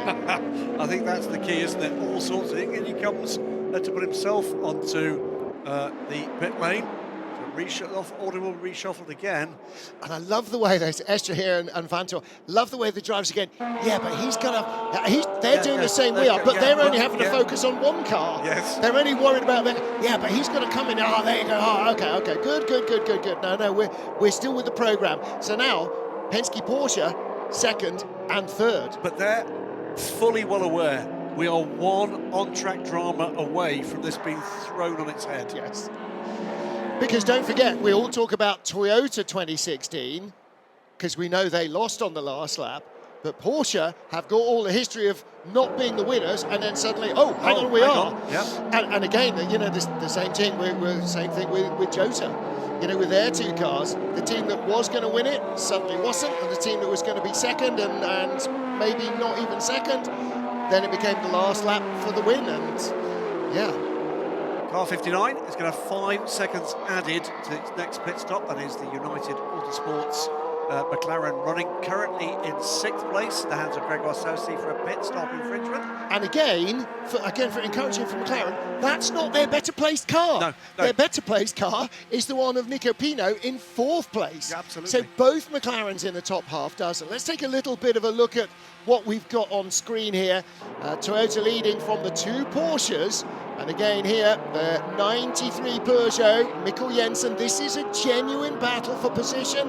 Mikkel Jensen, Oliver Rasmussen, an all-Danish battle with Miguel Molina eager to get through his drive time to watch Spain lose in the Euro football finals later on this evening. 2.5 hours plus another 6 minutes to go. Crossing the pit exit road at turn 2, we've been told, so the team should be aware of that. Well, let's hear from the 38 Jota team. Oliver Rasmussen trying to get by Mikkel Jensen. Okay, so let's be sensible here. Remember, we still have to do a full stint on these tires, and the front left has to do another one. So don't burn. Yeah, copy. I agree, we need to pass him, but let's be sensible. We should pass him on the long run. There was a very slight degree of leave me alone, I know what I'm doing. Yes. Very, very slight and politely put, because you wouldn't expect anything else from Oliver Rasmussen. But yeah, I know. I've got it. I'm over it. But he knows that Mikkel Jensen is right for the taking on those hard tyres, and he can't take him. Absolutely. As we're watching on board now with the number 7 Toyota, that recovery drive continues. He's now right on the tail of the BMW of Raffaele Marciello. Just a quick update on what's going on in LMGT3. Talk about Rahel Fry losing about 10 seconds to Joel Sturm. She did indeed, but she's now dealt with, for the moment at least, the challenge from Daniel Mancinelli as beginning to close that gap again. Yep, and she's easing away from Mancinelli. So Mancinelli, third in the Harter Racing team, is keeping pace with the leader, but Rahel Frey is closing the gap on the second run on those tyres. Raffaele Marciello ahead of this man as we ride with Nick de Vries. Okay, Nick, push to pass, 1 second override is available. That's what you like to hear. That's using some of the hybrid boost. Of course, you can't deploy it below 140 kilometers an hour, so he has to use it in the right place. But they are going to bury him a little bit on state of charge, battery life, if you like, to try and get that past. Now, the problem is he's now stuck in traffic and he has not got the better of the brakes there. Gets inside the 31 BMW, that red car, and that is battling with the D-Station Aston. So that's Augusto Farfus, the Brazilian driver, in the BMW, and Erwin Bardard from France in the Aston. And so Nick de Vries, well, a 1 second push to pass. Let's see if it makes a difference. Does he close here? It's certainly not like having DRS deployed, is it? But it's no boost. There's no boost for the hybrid side-by-side. Ferrari and Lamborghini. We've seen the inter-French battle. Now it's the inter-Italian squads. Change for sixth as the Ferrari goes by. So that's Miguel Molina going by Eduardo Mortara. Next up for Edo will be to defend against Ye Yifei, who's in the 83 car, currently in 9th place. And somebody is spraying oil, judging by the state of that Lamborghini windscreen. So here, Jota almost, not quite, 93 and 38. What a great battle this is turning out to be. Yeah, for Danish supremacy, Oliver Rasmussen in the gold car, all over the back of compatriot Mikkel Jensen in the Peugeot. Jensen inside the Isotta Fraschini, driven by Carl Bennett. And also Miguel Molina is going to be closing that gap as well. Great stuff here. Points scoring positions, remember, for these drivers and for the factory cars, for the Manufacturers' Championship as well. Not for that car, the Team Jota car. That one is effectively invisible for manufacturers' points. They're battling in their own championship for the Hypercar World Cup. Yep. They're actually battling for is to get on this podium to win this race. As the Isotta Fraschini moves to the right, through comes Molina to try to get onto terms with this battle. Well, there might be a lot of US fans going, yes, yes, yes, this is all very well, but where's the Cadillac? Where is the sound of fury? And the answer is, bewilderingly, down in 18th place, ahead of only the Isotta. Now, we know it's had noises coming from the brakes. That was contact. Goodness me. That was contact, I think, with the Lexus from the Lamborghini. Yeah. Mortara. Oh, there. So close. There's the Peugeot. Watch this. Oh. It's so close. Yeah. Mortara on the dirt, losing traction, so the Peugeot Mikkel Jensen went by, but Oliver Rasmussen couldn't. However, Rasmussen has now gone ahead. Mikkel, and the right words. Miguel Molina has also now gone ahead of Eduardo Mortara in that Ferrari. So Jensen is up to 5th, Rasmussen in 6th, Molina in 7th place. And here comes that 5th place battle. There's Jensen, there's Rasmussen. So 63 Lamborghini, as you can see in the pylon on the left, down to 8th position. That looks like that is struggling on tyres. 63, how far ahead of he is out of the 83? He's 8 seconds ahead of Yefei, so not too much to worry about just now. Phil Hansen looking relatively happy there. Bit less chatty at the moment, just giving his teammates a bit of a break. And they working their way through the battle. 88 Proton competition, the black and gold car, now being driven by Maurice Schurig. Oh, that was very close indeed from Rasmussen. He was halfway alongside Mikkel Jensen as they started to come down the hill. Very, very close. He is all over him like a rash.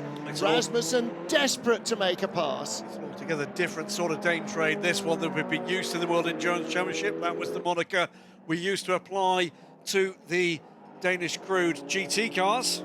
They were the winners, by the way, at the Spa-Francorchamps Hours we talked about earlier, earlier this summer. But these two young men battling away, squeaky clean to this point. Look at the way the Peugeot has just disappeared from the Porsche.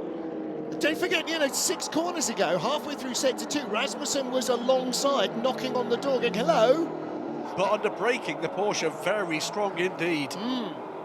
So there's, again, different concepts with the car, different balance with the car, different driver technique maybe with the car. It's having a different effect. And of course, they've got slightly different tyres on as well. What are we seeing here? D-station car, this is 6 and 5. Change of position.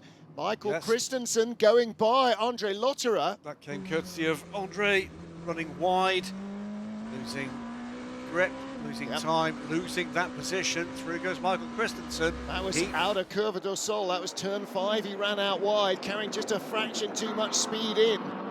So now it's down to... Again, look, Rasmussen is right there. Sector 2, the Peugeot is struggling. So is it a traction issue? Is that really still what it's all about? When traction is low, the Peugeot looks good. Where you need the traction, sector 2, he's being gobbled up by the Porsche. Well, we saw, didn't we, through 3 practice and particularly in qualifying, that sector 2, if you've got any kind of tyre problem at all, it just munches away pace. And even if you don't, in qualifying, you could be up in sector 1 and sector 3 and still be 2.5 seconds off because sector 2 just destroyed you. It's world the weird, this Interlagos circuit, but it's producing an intriguing race that's going to be very difficult to call until the last few minutes. This time, this could be interesting. This time, there is traffic in a place that is absolutely hampering the ability of the Persian to get the power down. They come round through the S's. Now this time had the better of it, but it was a good run through from the 38. Mikkel Jensen didn't panic. He knew that the GT car was going to run out wide. The Porsche did run out wide. It looked like Jensen was going to get bottled up behind him and Rasmussen would go around the outside, but he couldn't. Well, Mikkel Jensen, often seen aboard a GT3 car, he knows what those cars are capable of, knows where he can afford to let them go, knows where they're going to go in terms of their available grip. Yep. And was it that moment that just saved his bacon just a little bit? Oh, hello. Jensen Button is suiting up.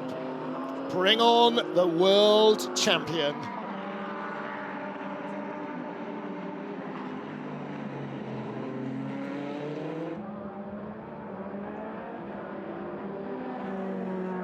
Right, didn't get anything there. I don't know if you heard it at home. We certainly didn't hear it in the booth. Don't forget that when the engineer was on the radio to him, he said that the left front is going to have to do another stint after the next stint that these tyres have to do. So Oliver Rasmussen does have to preserve them. I don't know if Jensen is getting ready to get in at the next stop. If he does, he'll be on worn tyres that his teammate has basically caned trying to get by the Peugeot. That's mates for you, isn't it? Yeah, indeed. Ryo Hirakawa, by the way, is putting the hammer down here. 44.5 seconds to the good. Wow. Take a little bit of advantage of the tussles behind between the two Porsches. Let's hear this time from Oliver Rasmussen, the 38. Okay, Oliver, I know it's hard, but let's keep the pressure on. Let's keep the pressure on and force him to a mistake and keep thinking about your tires. Well, he's changed his tune. It's Captain Obvious. Well, no, but the last message was, you know, calm down, don't overdo it. And now we need to put the pressure on. We need to put the pressure on. Well, okay, leave me alone. I know what I'm doing. And actually, I think both men. This is a really excellent battle. Okay, here we go. 83 and 36. So the yellow car, Yeye, Nico Lapierre in the Alpine, side by each contact. Well. Door handle to door handle, 4 to 5. Not that they have door handles, but, you know. There's a World Championship point at play here. Yeah. It's important stuff. This is racing drivers. There we go. Rasmussen around the outside. Oh, high, no. wide, and if you will, ladies and gentlemen, handsome. Goes on the inside this time. I think he's got it done. There's the traction advantage of the Hertz Team Joe to Porsche. Great stuff. A little ripple of applause there. Big smile from Phil Hansen. But it's not over. Here comes the Peugeot. Look at the straight line speed. He's going to dive bomb him. He's going to have to go round the outside. Mikkel Jensen. And he's going to be handed the outside line. Rasmussen knew that was going to come. Excellent stuff from both drivers. Very entertaining little, I don't know, dozen lap of cat and mouse to and fro. Fantastic racing. Do you know, those overhead shots with the red soil and the kind of eucalypt look at the trees, looks a little bit like Bathurst, this place, sometimes. This is a cracking place. And here's Ye, goes by, or at least stays in front of Nico Lapierre, and this is 10th place. Yes, indeed. Nico Lapierre, one of the most experienced drivers in this field, with a young man who's got a long and illustrious future ahead of him. He hasn't got ahead of him at the moment, it's an Alpine. Yeah, momentarily he's got ahead of the Alpine, and there's so many of these little battles going on up and down the order. Great stuff from Yeye, and actually Robin Fries has got Charles Lacey similarly right behind him as well, just a little further down the order. The Alpine in 15th, the 20 BMW in 14th. So there are a whole bunch of these little battles going on up and down the order. There are 6 battles underway in Hypercar alone. Yeah. Look at number 12, Hertz Team Jota now just a second behind the 50 Ferrari. A second ahead of the Lamborghini. That's now out to 2 seconds. So he's gone by Eduardo Mortara. Yeah. Those 6 battles, 2 seconds or less in Hypercar alone. Yeah. It's a spellbinding race. Yeah, all that's happening, Martin, as we get deeper into this extraordinary season, is the depth of competition is just getting deeper. It really is completely nuts. Now, who is that behind? That is the number 7 of Nick de Vries, isn't it? Whoa, and a big moment for Nico Lapierre, gives it away. De Vries didn't even have to come knocking. Lapierre just skated out wide. Not enough traction. Ah, look, he's furious with himself. That hand gesture, you know exactly that it was a full French invective. Look at this. Rear end grip just went away from him, and you can't afford to make an error like that. Carried it in, rotated on the brakes.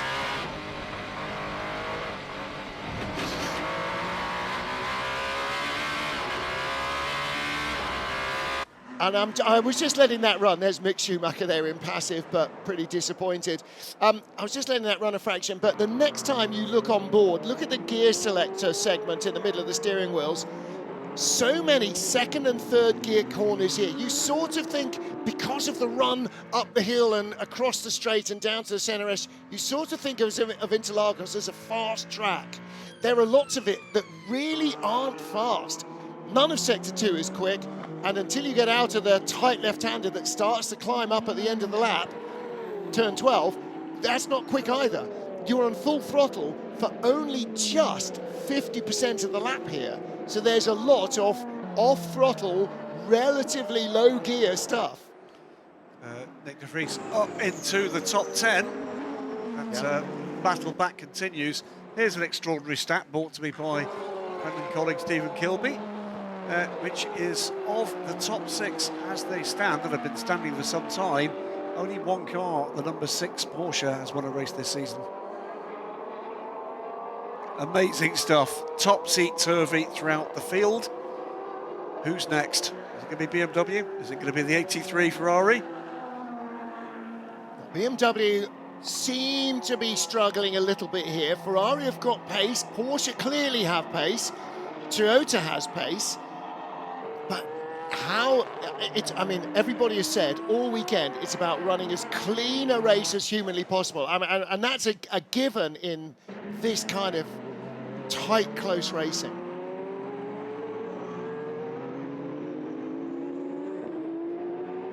You can see the lap progression of the battle between the 83 BMW, 83 Ferrari and the 15 BMW here. You saw the lap progression earlier on of the Alpine as well. Raffaele Marcello. Great traction from the BMW there up the hill, alongside as they come onto the drag strip and takes the position at this point. He's on hards as well. Are they newer hards than the 83 car? 83 is on hards around. I think now, I think possibly everybody has got the medium pain out of the way, because it seems that nobody's been running mediums for a while. Robert Schwartzman is suiting up. So we can't be more than half a dozen laps away, maybe 5 laps away from a pit stop. 83 is on old hards. Yeah. In fact, very old hards, because it had a right side only change and they were onto used hards. They're burning their... So it's had mediums on the left-hand side, the 83 Ferrari, since about last Wednesday week. I mean, and that's why, you know, you've got to use your tyre allocation as cleverly as you can. Oh, Trouble for the Iron no! Dames, it's pouring water out of the bottom, or is it pouring fuel out of the bottom? It's steaming like a kettle. That's... Oh dear, oh dear. Well, I wouldn't bother changing the tyres too quickly, because that car, Michelle Gatting has just got in. And Michelle Gatting is getting out. She can smell fuel. Is it fuel? I think it's fuel. Well, the fuel man went back on with the hose. We can't tell from looking at it. They'll be able to tell from smelling it. I don't think that's fuel. I think that's water. Yeah, coolant makes a very different smell to fuel. But she's out of the car anyway. Normally the driver will stay in when it's pushed back into the garage. And if you're in the pit lane, you will definitely know. The man with the fire extinguisher doesn't seem to be panicking. No, I think that I'm as certain as I can be. Yep. Just the way that fluid is behaving, if nothing else. Yep. That was coolant. Just looked like it's blown a hose somewhere, and that is bitterly disappointing for the Iron Dames. We're about to get our traditional shot of a disappointed-looking trio of Iron Dames. What do they need to do? Yeah, to catch a break. Need to pay somebody for better luck, don't they? Because the luck they've got right now isn't up to much. Manthey Pure Racing lead by a minute. United Autosports are in the pit lane. Nico Pino has just pitted. From second place. Yeah, exactly. Team WRT will move up into second with a 46 car of Maxime Martin. Alex Riberas is at the wheel of the 27 Heart of Racing Aston Martin. Actually, that Aston Martin has been very strong all the way through the race, right? It has. Ian James starting it. And again, that's a crew that looked relatively calm and confident this morning. But this could be something as simple as a coolant union somewhere. Yep. It could be just a split hose of some description. It might not be as bad as that looked. Here comes the leader. Yep. In comes Manthey Pure Racing. Joel Sturm handing over, I believe, to Klaus Bachler. So Alex Malikin doing his stints early on, leaving his teammates to do the rest of the race.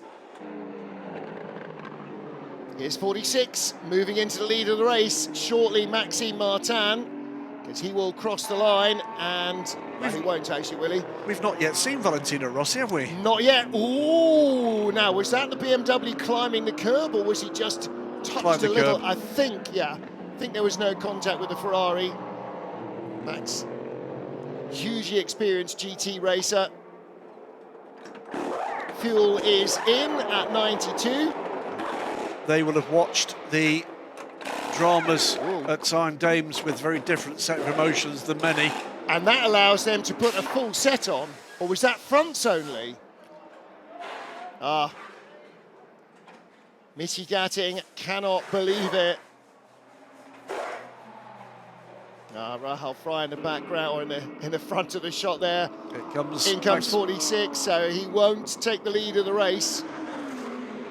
But Heart of Racing have already stopped and are still in third place. Yeah, 20 seconds. They are really having a very good race. 77 Proton will drop a little, 95 United McLaren, and the 87 Lexus. And again, oh dear, a lot of fuel coming out the hose there. You mentioned Valentino Rossi, and as if by magic, the shopkeeper appears. Indeed. His first drive in South America in a racing car ever. He's raced in Europe previously. He's raced on two wheels in South America many times, but he has never raced a car in South America. So just when are we going to see this effort from WRT? We've seen a win already in LMGT3 from the sister car. 46 has had the bad luck so far. WRT team ready to go to work with tyres for the 46. Well-drilled crew from Vincent Voss. Still going to work on the 85 Lamborghini. They're not ready to give this up. Michelle Gatting trying to keep herself calm. Well, there's a replay of, yeah, it just looks like it's blown a hose or a connector somewhere, and just water spewing out into the under tray and then all over the apron. The fuel man was in two minds as to what was going on, took the fuel hose off and then went back on. Michelle Gatting, they haven't got the floor of the car off, but it is coming off. She can't believe it. And this is motorsport, this is sport. You know, last week, the high of their first win in the European Le Mans Series, and this week, the low of a podium being taken away. Valentino Rossi out. Don't forget, in Imola, the BMWs were 1-2. Yes, the number 31 won, but these guys could easily have won as well. It was that close. They were side by side, on slicks, in the rain, in the final stint, battling for victory. She knows this is a longer stop than she was hoping. Yep. Will, I'm sure, go somewhere where she can have a quiet moment. That's dropped the 85 car completely out of contention, I'm afraid. And as she walked away there, you could see our full access camera crew in the garage, so that moment of drama is very likely to be in full access in a couple of weeks as well. We see from the outside, full access allows us to see from the inside. It's LMGT3, Porsche, Pure Racing, Manthey Pure Racing, Heart of Racing, Aston Martin, Proton Competitions, Ford, Mustang, United Autosports, McLaren 720S, and then the Lexus RCF GT3 in a fine 5th position. Top 5 cars, 5 different brands, 5 different teams. course, 5 different drivers, 2 hours and 13 minutes to go.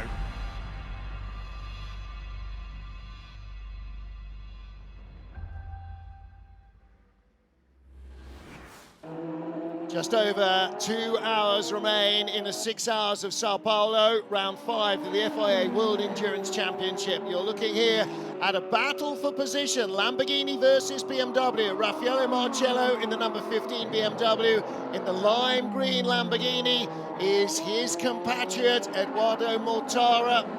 Mortara now under pressure from behind as well from Nico Lapierre in the Alpine. So that is a 3-way battle for position and a top 10 finish. Meanwhile, looking here at another battle going on. Ian James, beg your pardon, Alex Riberas, in the heart of racing Aston Martin, trying to close down a 20-second gap to Manthey Pure Racing, leading in LMGT3. As the hypercars come weaving their way through. Number 11 in the middle of the shot there, the Isotta. Carl Bennett still at the wheel. And through comes Nico Lapierre in the 35 car. Desperately trying, beg your pardon, this is 35, not 36. So this is Charles Milesi trying to get on terms with another of the BMWs. This is for 14th, the number 20 BMW, there he is. And ahead of Milesi is Robin Freins. So again, another of the really tight battles on track. So many pairs of cars, and up the inside, good move there. Takes the place away. So Charles Milesi moves up into 14th ahead of Robin Freins. Now let's get down to Manthey Pure Racing. Joel, again, very strong beginning of a race. Again, the Porsche seems to be really strong and not to be too hard with the tires. How did it go so far, and how is it with the tire degradation? Of course, tire deck is quite hard on this track, so in my stint I really tried to manage the tire as good as I could, and I think I found quite a good rhythm with it. But yeah, so far it's not looking not that bad. Of course, other cars are also strong, but I think we built a bit of a gap. Of course, a bit unlucky for the iron dams. But now we have even more gap, so for us it's looking quite okay for now. Okay, good luck for the remaining of the race. Thank you. Trouble for 82. Oh dear, TF Sports. Out of the pit lane, Danny Juncadella. Yeah, absolutely. It's been a great day for Corvette in another championship. Not looking great here, I'm afraid. Yellow at turn 6 to protect that car. Danny Juncadella on its outlap. So what has gone on there? Now, he's one of the few GT drivers who has got experience here. Actually raced in Formula, or did a Formula 1 test session here. I was chatting with the team when we were doing a track walk. We were at turn 8 there, and they were going, where exactly here did you crash it? Are those your tyre marks? Yeah, it's a tough crowd. Yeah. But Juncadella is still stuck, and this might be going full course yellow. He's still not moving. Let's hear from Ye Yifei. I'm sliding a lot on the right side. That did sound like Ye Yifei, so sliding a lot on the right side. That's a hard-worked side of the car. So yellow still at turn 6 with Danny Juncadella. They'll be giving him time to see whether they can get that car running.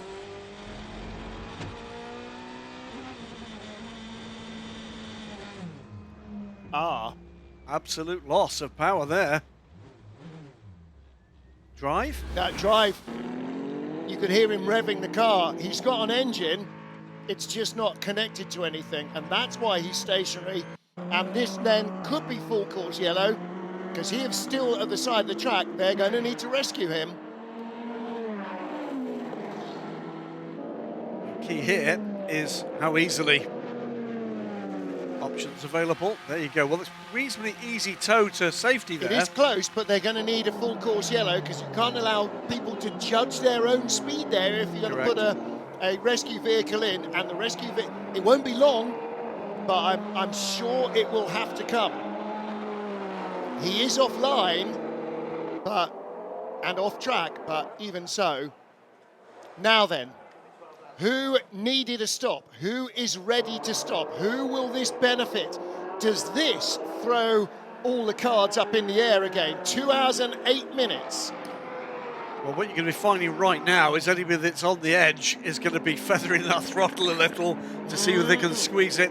No sign of movement from the 82 car whatsoever. Or hurrying to get past the pit lane and to try and get further around the lap in case it's a short full course yellow, which it looks like it would be. Stand by for full course yellow at 15:22:30 in 20 seconds. So our assistant race director. We will go under full course yellow in less than 15 seconds. Full course yellow in 10, 9, 8, 7, 6, 5, 4, 3, 2, 1. Full course yellow, full course yellow. So of the lead group, the 12, you're looking up there of Norman Nato, and the number 8, the leading car, are closest to the end of their fuel stints. Yeah, but Nato still has 7 more laps, so it doesn't. It might benefit them. It's not huge. It's not huge. Interesting, actually. Mikkel Jensen then in the Peugeot, having had Oliver Rasmussen in the gold Porsche behind him for about half an hour, has now got another flipping gold Porsche in his mirrors. I just noticed the synchronicity there. Well, they're just going to tow him. They're not even going to lift him. Well, the other thing to say here is this could be a very short full course yellow. And they'll be aware of that. The drivers, the teams have got a chance to look at that, and the teams in the pit lane will have an opportunity to see exactly what we've seen. Now, Zotter have pitted, so Carl Bennett is going to get out of the car, I'm assuming, because I think he's at the end of a double. So Zotter have pitted.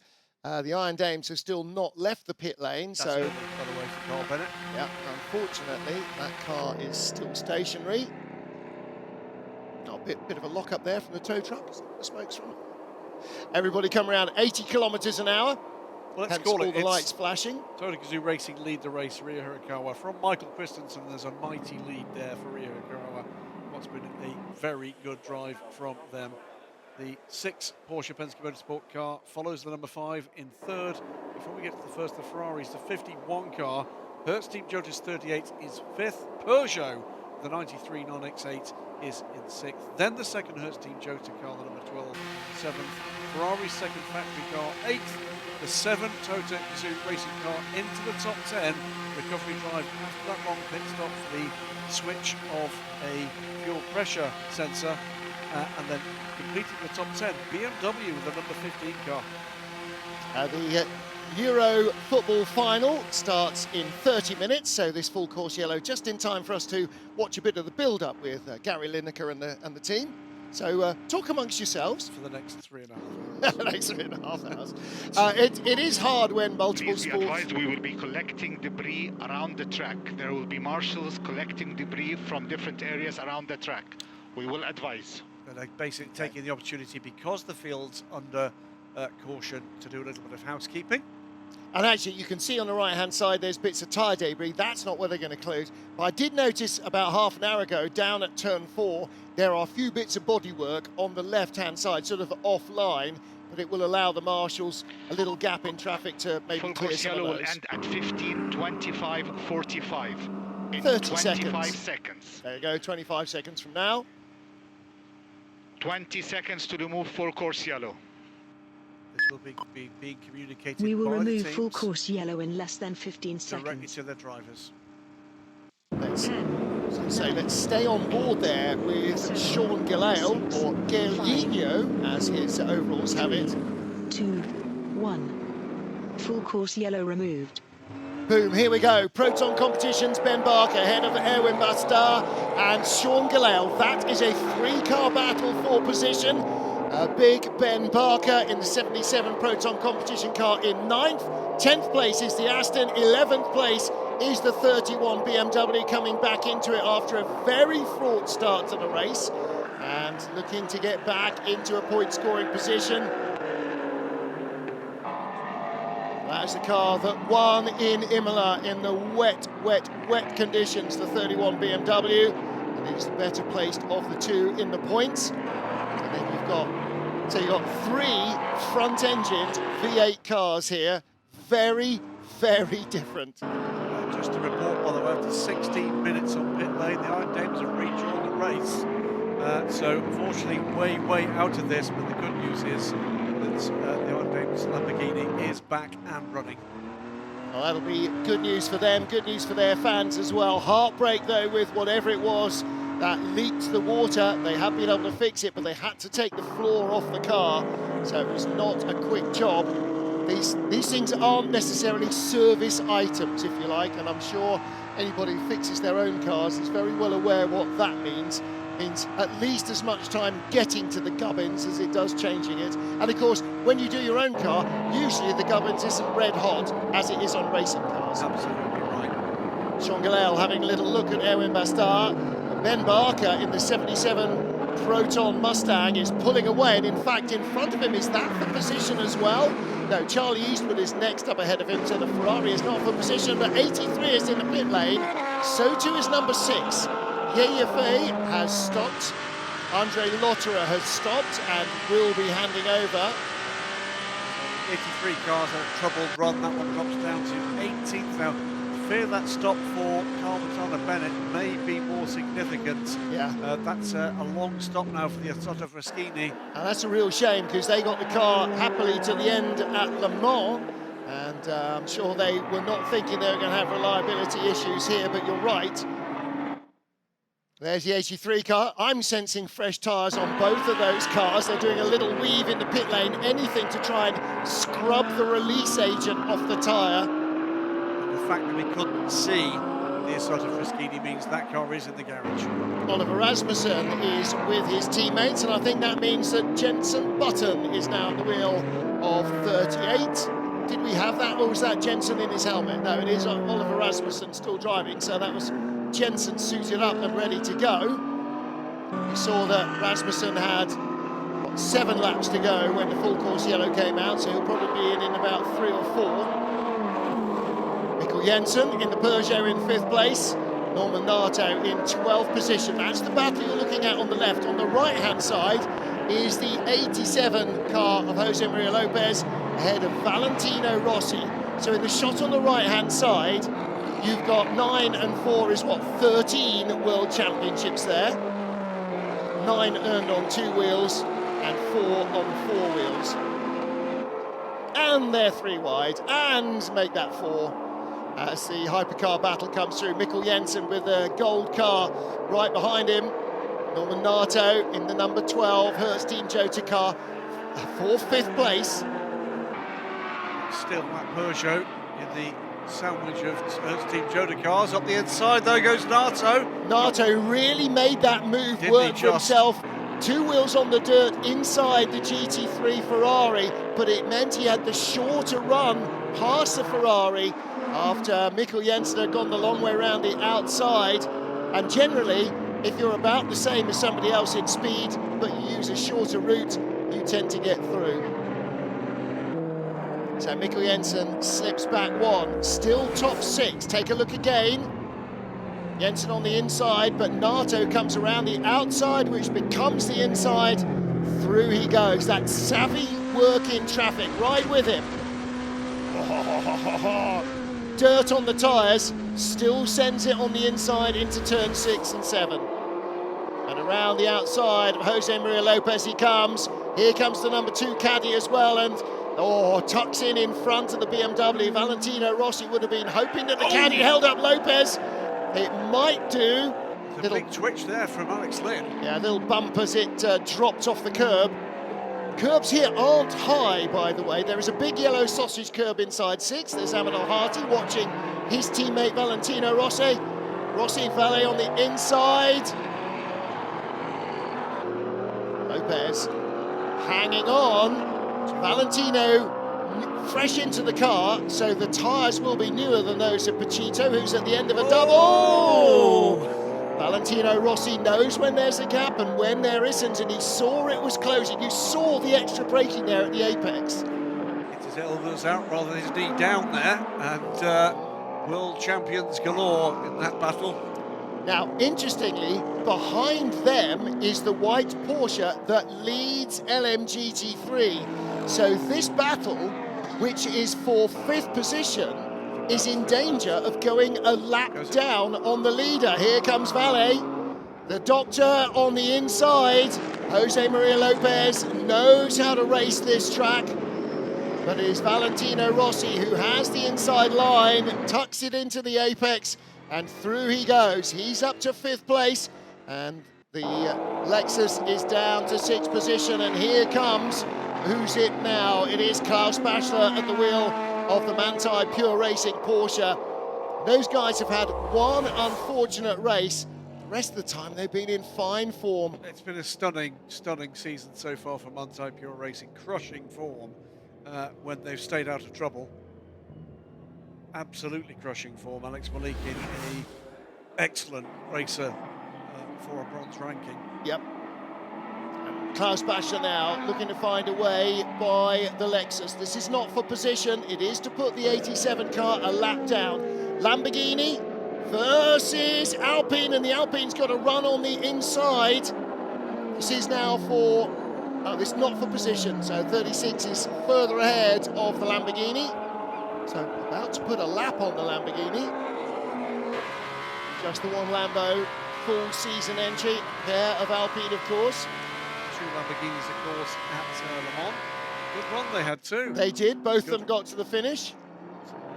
And that, you know, for your first ever Le Mans as a brand, that's a big, big deal. It's certainly the top class, and the first ever, by the way, across the 2 classes, first ever classified finishes for Lamborghini at the 24 Hours of Le Mans. Yep. So another step forward, team for a brand rather that is looking to endurance racing the biggest splash. Ryo Hirakawa leading outright and in Hypercar, that is him. And it is Klaus Bachler who leads in LMGT3. 4 hours in, 2 hours to go here in São Paulo.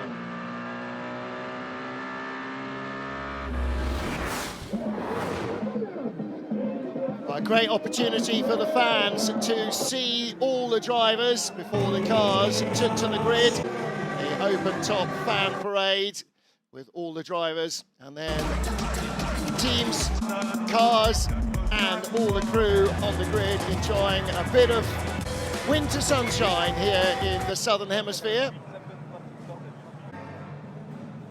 Getting ready for a long-awaited return to Interlagos. A decade on from the last World Endurance race here. It was Toyota that led. Brendan Hartley going wide on the outside. Sebastian Buemi, oh no, as he tried to go by pole sitter Mike Conway, came back on cleanly and safely. Great start from Will Stevens in the Hertz Team Jota car, moved him up the order, but after a lap, Paul-Luc Chatin still on cold tyres, looping his car around. Battles all the way up and down the order in Hypercar and in GT3. And as often, just the tiniest of contact in the Senna S's. There, unfortunately, the 87 Lexus spinning around the 54 Porsche. Full course yellow to recover that car. And then Ferrari and Porsche battling inside the top half dozen. Cadillac had qualified well. Cadillac the only car in the top 4 in the last 3 races in qualifying. 91 Manthey EMA Porsche running into the back of Thomas Floor's car. That would result in a drive-through penalty for Yasser Shaheen, and a drive-through penalty as well for the number 12 Jota, with contact and a puncture, the result for the number 6 Porsche. Peugeot having a good race here, battling early on with the Proton competition Porsche.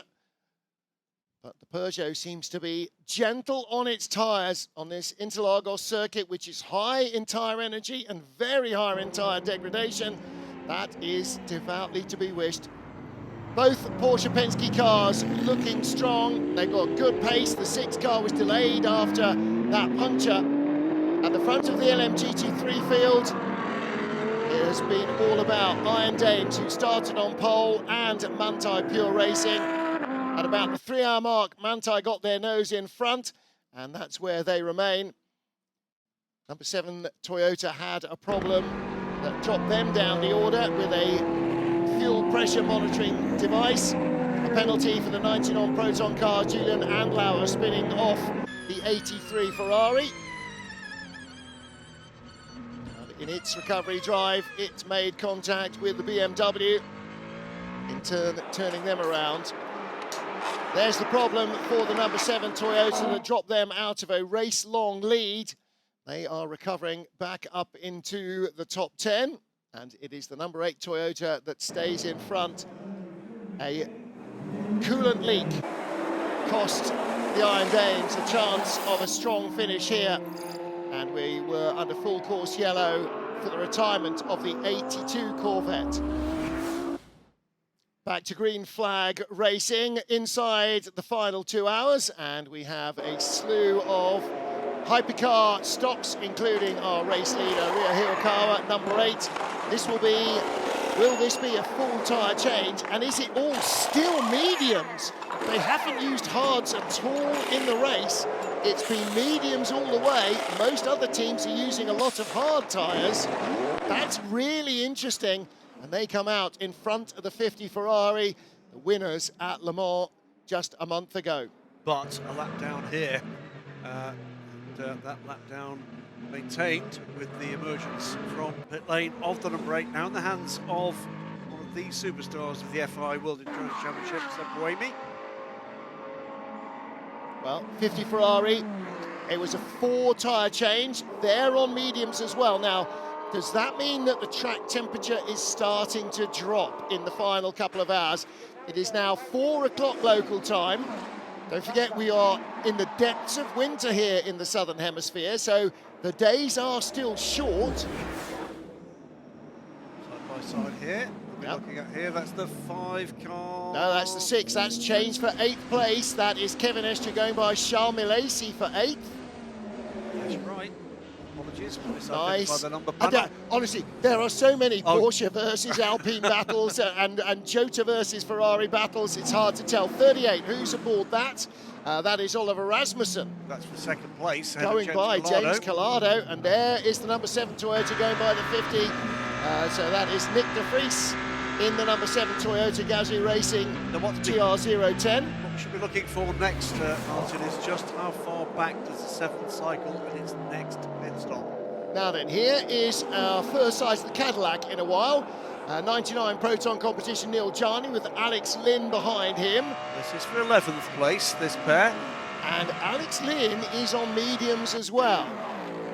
Yellow sidewalls, they're the medium tyre. I think he's letting Neil Jarni know that he's there. Jarni is on mediums also, so I think track temperature is he's got hards on the right. Okay, so mediums on the left, hards on the right. The new hards for Alex Lynn. I think a lot of teams were expecting it to be hotter than it has been. There seem to be a lot of hards in the locker. The other thing, of course, that is happening is that the track is really rubbering up. After rain in free practice 1, it has been dry pretty much ever since. We're now another 4 hours of hard racing in, so there is more grip available on the track than there was before.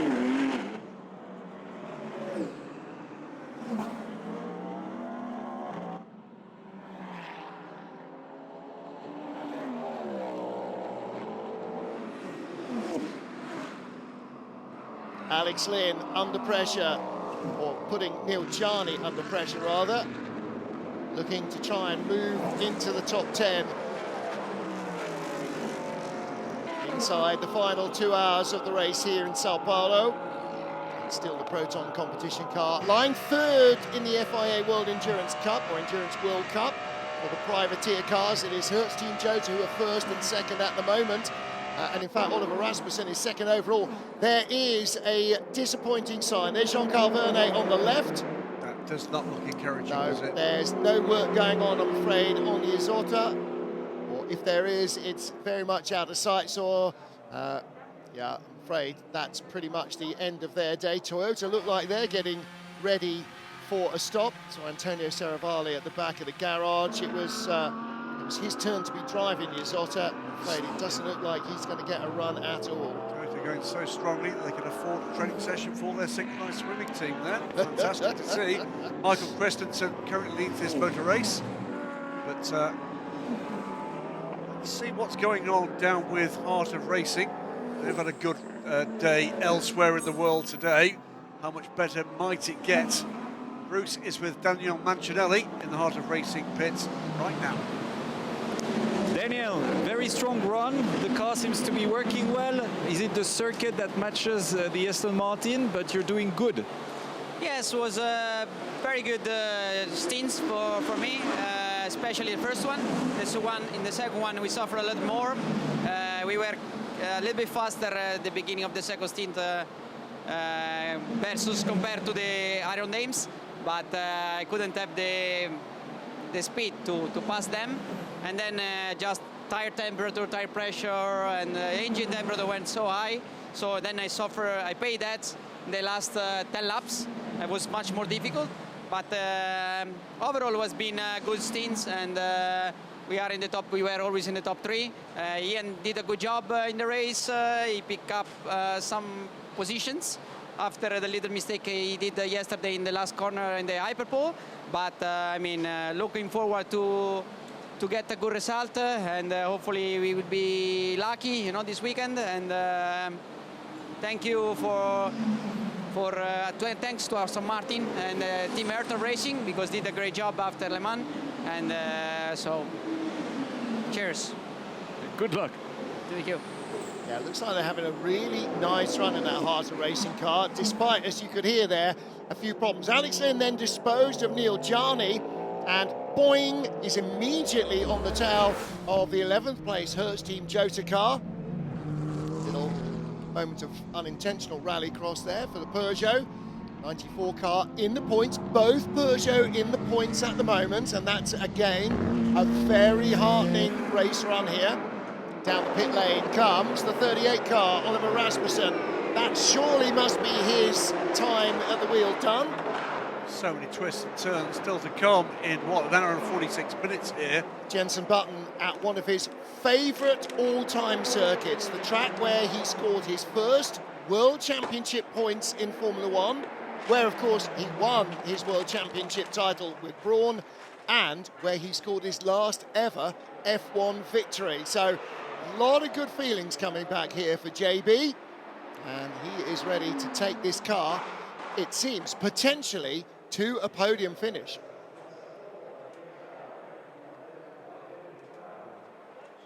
Tyres ready to go on for Jenson Button at 38 Hertz Team Jota, and they go straight to the outside. Does that mean right sides only? No, it's going to be 3 tyres, because that left front stays on. They're trying to eke out their tyre allocation by ignoring the pain of the left front. Oliver Rasmussen double stinted the tyres, but the left front stays on as Jenson Button takes over. Tough day for Corvette here. Danny Junkerdeer's car grinding to a halt, but they were 1-2 in the IMSA WeatherTech GTD class at Mosport. Pro class. Charlie Eastwood, though, is working on it being a better day here for TS Sport. He's right with Valentino Rossi. As literally as I speak, he passes Rossi, puts the number 81 car up to 5th place. Next 2 targets are the 2 United Autosports McLarens that are still running so strongly, Martin, in 3rd and 4th places. Well, if you've missed the first 4 1/4 hours of the 6 hours of Sao Paulo, I understand that. I will forgive it just this once. You're looking at your race leader. This is car number 5. It's not anymore. This is number 7. Nick de Vries coming in from 4th place. Michael Christensen leads for Porsche. However, the number 5 Porsche has been told that it will need to repair damage on the rear of the car, the right rear of the car. I will read this out verbatim.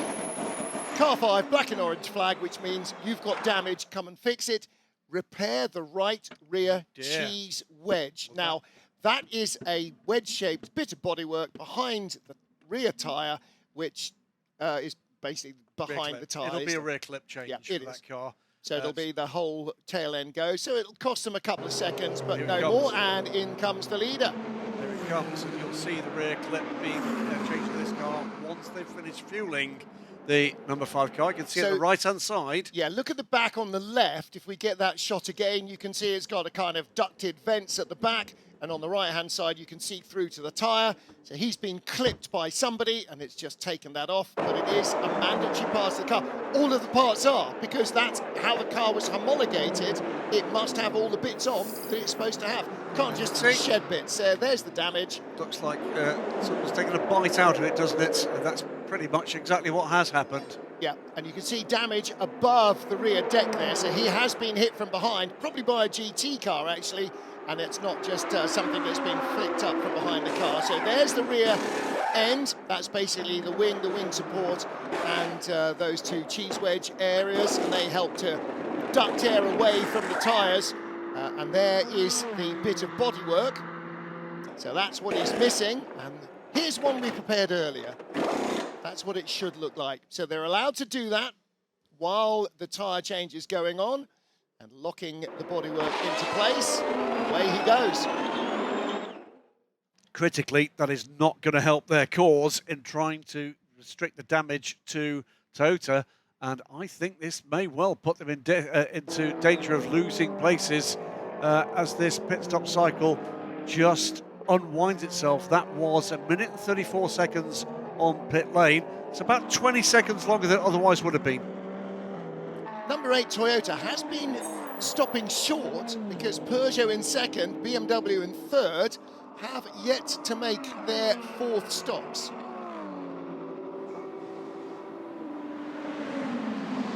Polo, it's going pretty good for Alpine this weekend. Charles is doing a great job out there, and he's in the mix for the fight in the top 6 at the moment. Yeah, it's quite good at the moment. Ferdinand and Charles have done a mega job.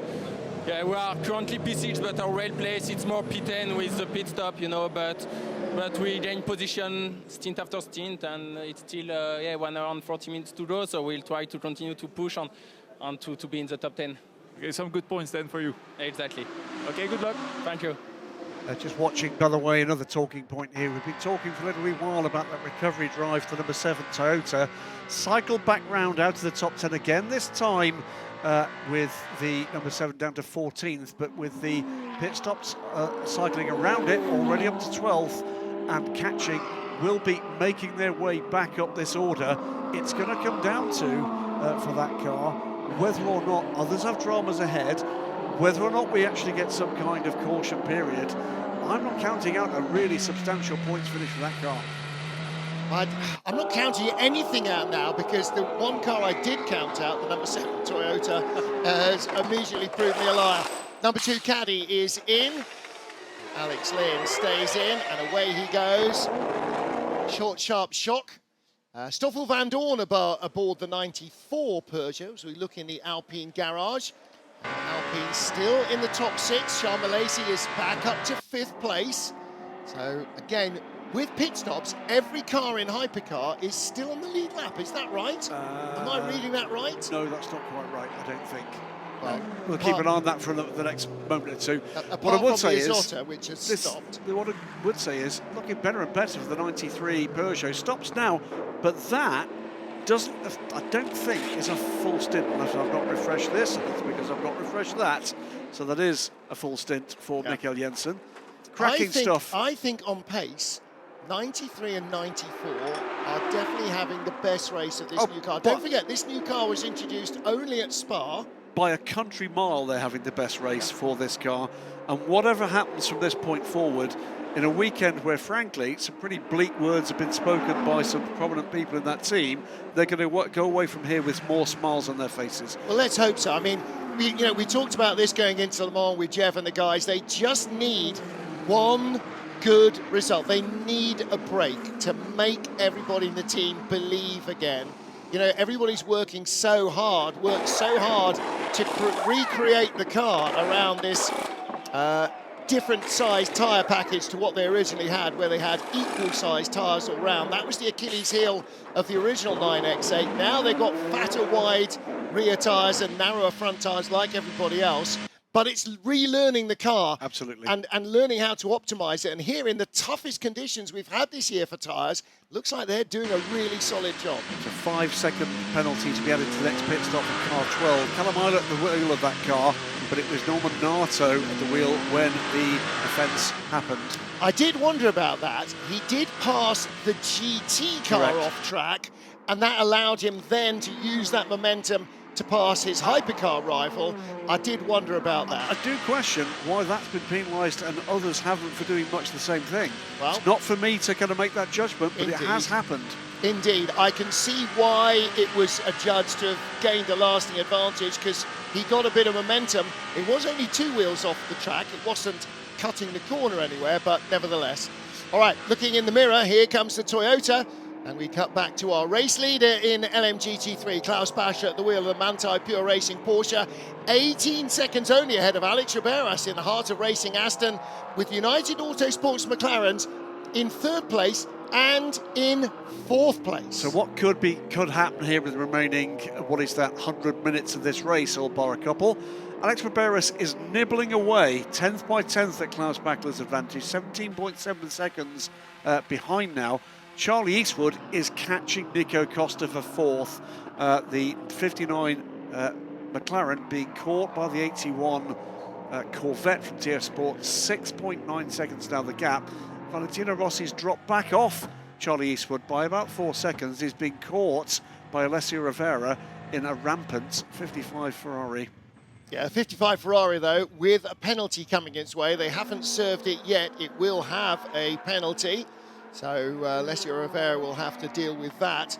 And Valentino Rossi, what's he rated as a gold driver? Alessio Rivera, platinum driver. So he should by rights be catching the doctor. In fact, Valle is still a silver in the FIA rankings. We'll point out just a little bit of housekeeping. 63 Lamborghini has dropped back down the field. That car took a pit stop just a little while ago for 1 used medium tyre. That almost certainly a puncture on what had been 4 new medium tyres just a few laps earlier. It was a 35-second pit stop. So was that even a stop, or was that a drive-through? He's definitely had a... He's had 1 tyre, okay, so maybe they had an indicator of a slow puncture. Yep.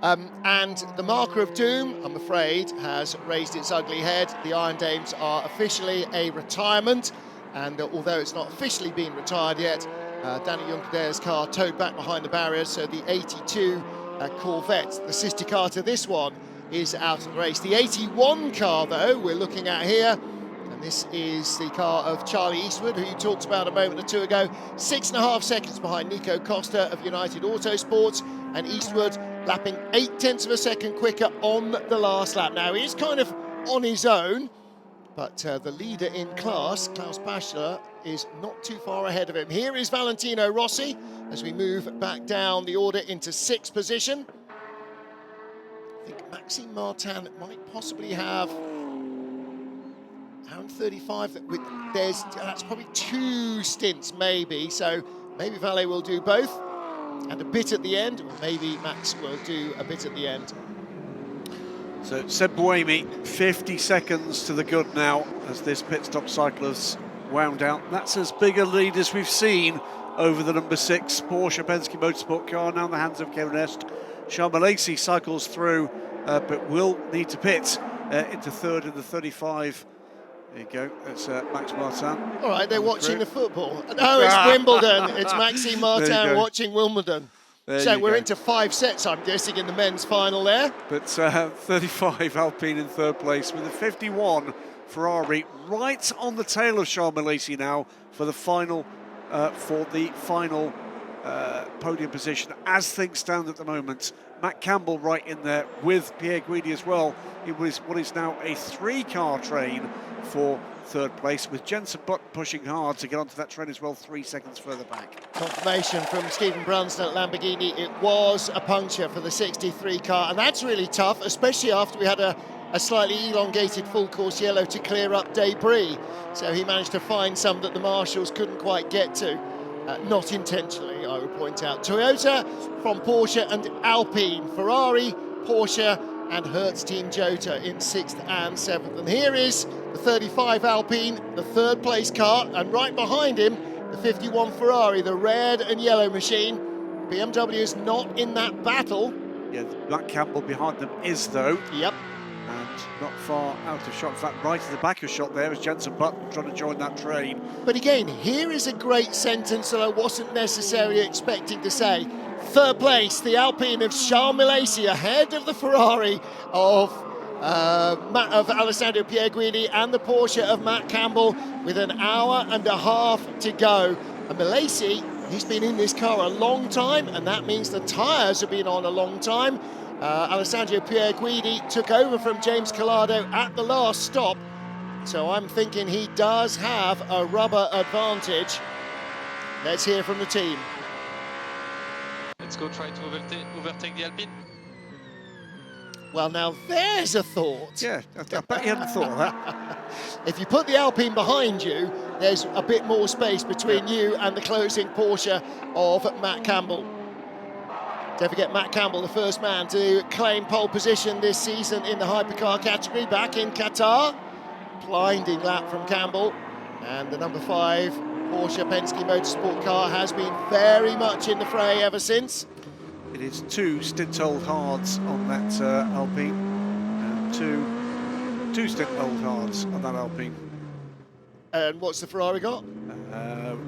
51. 51. At the moment. That has got used mediums and new mediums. New mediums, yeah. I thought they'd gone on to medium. So, and again, as the temperature has dropped, that's the last thing you want in a car really is hards. So the temperature is dropping away towards the end of the day. We definitely felt it yesterday, and it was an overcast day. Today the skies are clearer, so the heat will go away quicker as the sun heads towards the horizon. Jenson Button is catching this group fast now, down to 2.2 seconds with traffic, so it'll take him just a lap or two if the Ferrari cannot clear Charles Milesi. There's no reason to believe that he can. Milesi is driving very well indeed here. This could very easily become a 4-car train.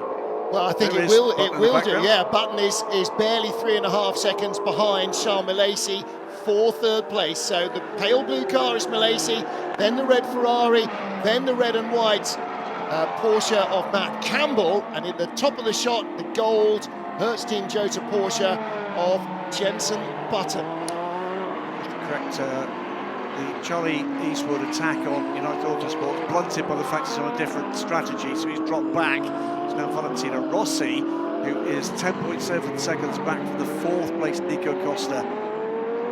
Palais lapping at very much the same sort of pace. Really impressed actually over his GT3 races over the last couple of seasons, how quickly Valentino Rossi has got himself into a position where he's got that relentless pace in the car that you need to perform at this sort of level. Here we go, Charles Milesi under pressure from the Ferrari. He's going to have to pit. One more lap for Milesi, as well as what's going on with Pierguidi. They will pit in the next 2 laps, so don't kill yourself. We have the Porsche behind to take care about. Whoa, Milesi using up the very last of the rubber.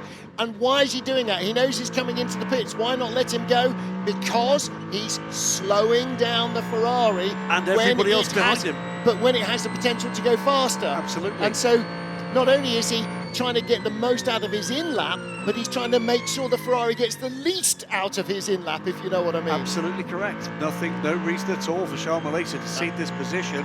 He can hang on for another 90 seconds. Think about it if you're in the dad's race. If you know one of your friends is faster than you, you pull his shirt at the beginning. You stop him being faster than you. There you go. Not that I've ever done that, obviously, in the dad's race. Hit him on the knee with the spoon from the egg of the spoon race. Do it all. Yes. Look at the Porsche now. That's the battle, because Milesi in that pale Alpine we know is going to head into the pits at the end of this lap. So it is about Ferrari versus Porsche for third place.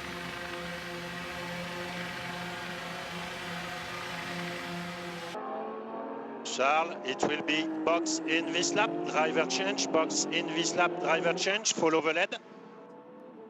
And he tucks himself inside the Manthey Pure Racing Porsche. I thought the other two were going to go the long way around the outside, but in fact Klaus Blascher stayed out wide. The Alpine heads into the pit lane. This then, the battle for third place. Matt Campbell is going to make life difficult now for Alessandro Pierguidi. So we go from one 2-car battle to another 2-car battle. And this is still going to help Jenson Button to close the gap. He's cleared the traffic, just the BMW between the number 5 Porsche and Jenson Button. Yep. Well, we're now going to hand over commentary for the next 90 minutes to Bruce Ioani, whose French team no longer have any part to play in the Euro 2024 competition, as we watch possibly what happens. I don't think, I have to say, if they were playing downstairs, I would find it very hard to tear myself away from this race. We are contractually obliged to continue, and indeed we will do so. Yes. It is a great race. 35 there on pit road. Great run from Charles Malaysi. Fended off the double challenge from both the Ferrari and Porsche. This does mark a step forward for Alpine. We've been talking about the step forward that we've seen for Peugeot. Look what they've got on their locker. They've kept softs, mediums rather, for later in the race as well. They've had the pain on the hards, and he still came in from third. Absolutely. He still came in from third. So this is really, really encouraging stuff for Alpine. It's been a really good show from them.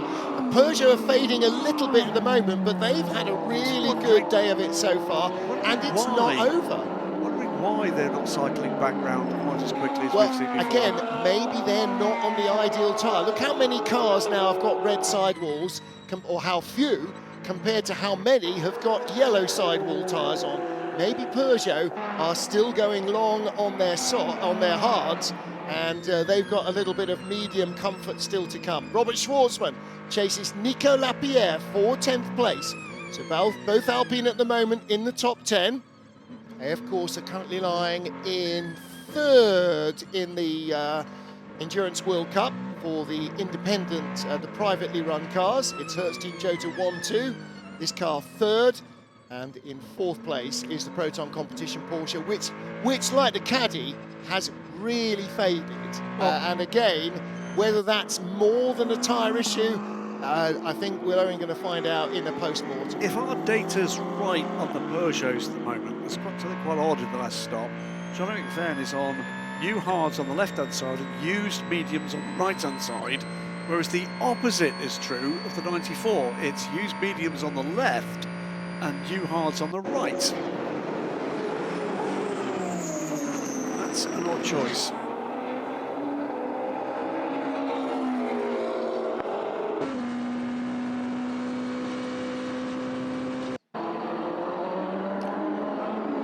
Brady looking increasingly comfortable here. 48 seconds to the good. Under an hour and a half to go now here at Interlagos. Not seeing much of our race-leading Toyota though, because there are so many battles everywhere else. Alessandro Pierguidi versus Matt Campbell. This is for third place. Matt Campbell with the 3 lights illuminated on the side of the car. Now they've gone out because Alessandro Pierguidi has got third place ahead of him. Absolutely right. Matt Campbell right in there. Jenson Button has cleared the BMW that splits this pair from his attack, so he's beginning to edge back into this fight. Now, he, though, has got Callum Eilert just under 10 seconds back from him and catching his teammates. It is worth pointing out that in the top 6, we've got Porsche's 2nd, 4th, 5th and 6th. Yep. Now, that might be an accident. It doesn't seem like it is. It does seem like both Hertz Team Jota cars and both Penske Porsche Motorsport cars are really on the money here. Toyota do lead, and they do lead handsomely. I mean, it's nearly a minute in front of the number 6 Porsche. Don't forget, that car out of sync with everybody else as well, because it had an early puncture, because it had to make an extra pit stop. Its fuel is in a different position. And again, as we talked about 2 hours ago, that might possibly mean that they might be able to avoid having to make a stop that the others will have to make later, because this does not divide neatly into 6-hour-long stints. However, we're not going to find that out until the end of the race either. Yeah, the second Tota, by the way, after those dramas earlier in the race, is forcing its way back up the field in contention now for 7th place, right with Antonio Fuoco for that 7th place. Just half a second behind and quicker on the last lap. And we're looking here at the battle for 10th. We ride with Robert Schwartzman. Ahead of us still is Nico Lapierre. Again, very encouraging stuff for Lapierre in a 36 Alpine, holding off this Ferrari. Remember, you can cancel lift and coast for turn 1 and turn 4 if you have an opportunity to outbrake him. When I'm following, I have 0 grip at all. I'll do my best. So that's more the point. We were talking earlier about the opportunity to do push to pass. Push to pass. It's not that. It's not like that. It's what it is it's cancelling the lift and coast function. Yeah. So if they feel they've got energy they can play with, that's where they can use it. Yeah. Or not save it, in fact, because lift and coast is adding to the state of charge for the hybrid. But if you get close enough, I mean, it's very much what we see in Formula E. You have to lift and coast to maintain your state of charge, to get the battery, to get you through to the end of the race. But if push comes to shove, take the pain now, don't regenerate that little bit of energy, make the pass, and then we'll kind of fumble our way through in the next few laps to regain that sock, to regain that state of charge, to top up your battery a little, to get you through to the end of the stint on energy. But the major difference, Martin, between this and Formula E is this is interesting. Voice of Graham Goodwin next. By the way, those of you who are at home watching the football, can you please keep the cheering down to a dull roar if there is any score, because we will not be keeping over that. Again, Robert Schwartzman in this Ferrari, you know, he's been given that little bit of latitude if you get into a position where it would make a difference and allow you to complete the pass, and we're talking here about the centre S's, let's be honest, then you can not lift and coast. But don't be doing that every lap. And that's the deal, really, is, you know, when you hire guys for these drives, you have to trust them implicitly. When you're on a pit wall, you have to trust their judgment, whether it's about what tyre you take in tricky conditions, or allowing them the latitude to try and make a pass, but not just to constantly drain the battery or to empty their reserves. Lamborghini versus Proton Porsche. Mirko Bortolotti ahead of Julian Andlauer. Now, this might seem like a traditional Grand Prix circuit of the old school, very much like Spa-Francorchamps. It patently isn't, because look at where the Proton Porsche, which was absolutely one of the stars of the field, is compared to the Lamborghini, which struggled in Spa. Here they're battling for 16th place. Yep. What's happened with Proton? Why is that car not working the way it did? It did have a penalty earlier, but it doesn't explain the major drop back. We know that the Lamborghini had a puncture. The Proton car just scrambles over the curbs there. Julian Andlauer almost manhandles the car back to the rear of the SC63 ahead. Work to do for both these teams, clearly. The speed in the Proton, there is reliability in the Lamborghini, and somehow they've come together on track for 16th place.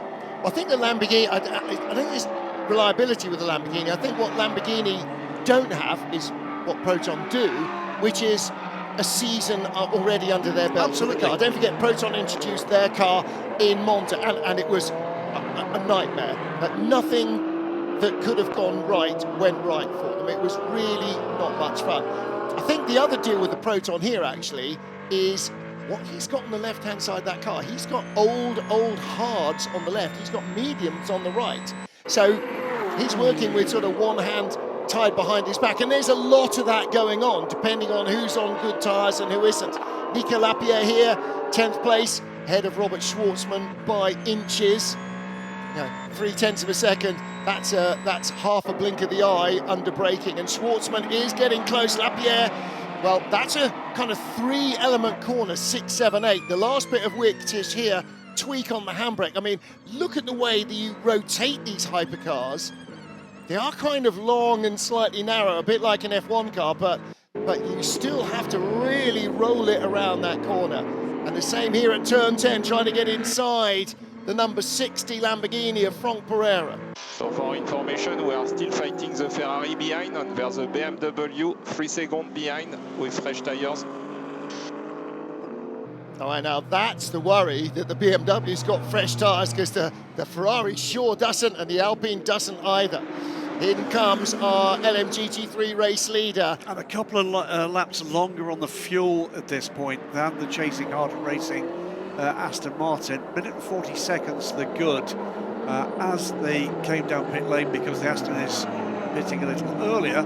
This time Nico Lapierre puts the Mustang in between himself and the chasing Ferrari. Now, with an hour and 18 minutes remaining, I don't think that Porsche makes it through without fuel. No, it definitely doesn't. Because that's only their... Oh, that's their 5th stop, but we've got more than an hour to go. No. We've definitely got to stop again. Yeah, and the Aston will as well. It will have to stop a little earlier and therefore for a little longer because it will need more fuel to get to the end than if you stop later. Obviously, if you stop closer to home, then it takes less fuel to get you home than if you stop further away from home. So that's the deal with the Aston versus Porsche battle. But Aston, hard to race in. They're looking really strong. And United Autosports, their 95 car, still in 3rd place with young Marino Sato at the wheel. Ben Barker, by the way, cycling through into 4th place at this point. It's not a strong run for the Proton car, but on a different fuel strategy than the United car. Remains to be seen how that one's going to pan out. Exactly. I mean, you know, we're going to be 20 minutes from the end. There's going to be 6 two-car battles knocking the spots off each other in Hypercar. We're going to be trying to keep across LMGT3 and who needs fuel and who doesn't. By the way, the last 3 running cars in Hypercar coming together here at the back of this field in a 3-car battle for 16th. That'll be not a lot of sucker to bamboozled by why Cadillac are this far back here. They have shown some pace after biting the bullet on taking the pain with the used tyres at the start of the race. Qualified 4th. Yeah. I mean, where's that gone? And yeah, I mean, first 2 hours, they were in the top 10. Yeah. Now they're barely in the top 20. It's a surprise, and Proton is equally a surprise. Matt Campbell, by the way, is making the last parts of the afternoon for Alessandro Pierguidi anything but comfortable. And so we'll listen to what's going on with the Italian. We are now 16 laps to go. 16 laps to go before we change 3 tyres. So that's clear for the plan for the 51 car. That means they'll leave the left front dangling. Has to fend off this Porsche, and he is charging. Well, that's a radio message. They're saying, Ale, you're in a world of hurt for the next 40 minutes. 16 laps at a minute and a half a lap. That's 45 minutes. And it's going to be double world of hurt, because if we stick with this shot, you will see, there you go, Jenson Button right with this pair now. Yep. He'll want a bit of this, I'm sure. Yeah, absolutely. And he is creeping up behind him. He's not sizing massive amounts out. 128.0 compared to 128.9 of Matt Campbell, 129.2 of Alessandro Pierguidi. So I said not massive amounts. It was a second on that last lap. Callum Ilott 7 seconds further back. He's not out this either. And remember, up until Le Mans, they were second in the Drivers' World Championship. They're going to want to claw back some of the ground they lost to misfortune at Le Mans. Cracking stuff here from this bunch. It is still Sebastian Buemi in an increasingly solid position at the lead of this race. 51 seconds now clear than Kevin Eston. And listen to what's going on with the second Porsche. Matt Campbell chasing Alessandro Pierguidi. Matt, think about your tyres. We should consider double here, especially if stuck. Almost philosophical tone there to the engineer driver. Yeah, what was Matt's reply? I've got the app on. Didn't get that at all. Couldn't understand.